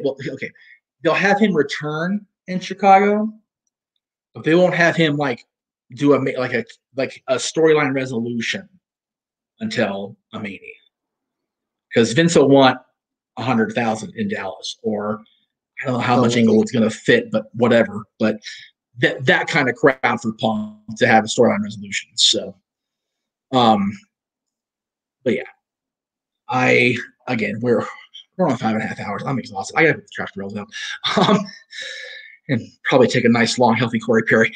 And if you don't know, I'm sorry, but I understood that. A shit stain is what he is. So anyway, I gotta take a big healthy shit. So, I thank you for saving my ass during that explosion because God damn it, that was hard. I would probably never do that again. If there's that match advertised, I'll probably never do it again, guys. I'm not gonna lie, that was hard. That was really hard for me to watch. And I will say this: I don't know what the schedule is for tomorrow because my sister and brother-in-law are supposed to come home tomorrow, so I don't know where I'm gonna be at 7 o'clock Eastern. But I do encourage you to watch Renegades Reviews at 6 o'clock for sure. And if I happen to be on at 7, then I'll be here. If not, then we'll get her done when I get her done, because I do have this room for at least one more day. So, but I thank you for everybody watching the last 5.5 hours. If you stuck with me the whole time, you are a saint. No, not the Second City Saint. That's CM Punk. He'll be back later this year or next year. And well, actually, no, I got beer, so I can't do that. Anyway, thank you all. Thank you to Big G for filling in earlier while I had to go potty. I hope to take a tinkle. And thank you to OGs for the amazing lasagna. Good stuff. And we will see you guys tomorrow, as I said, for Talk Wrestling. Much appreciated everybody that was here. See ya.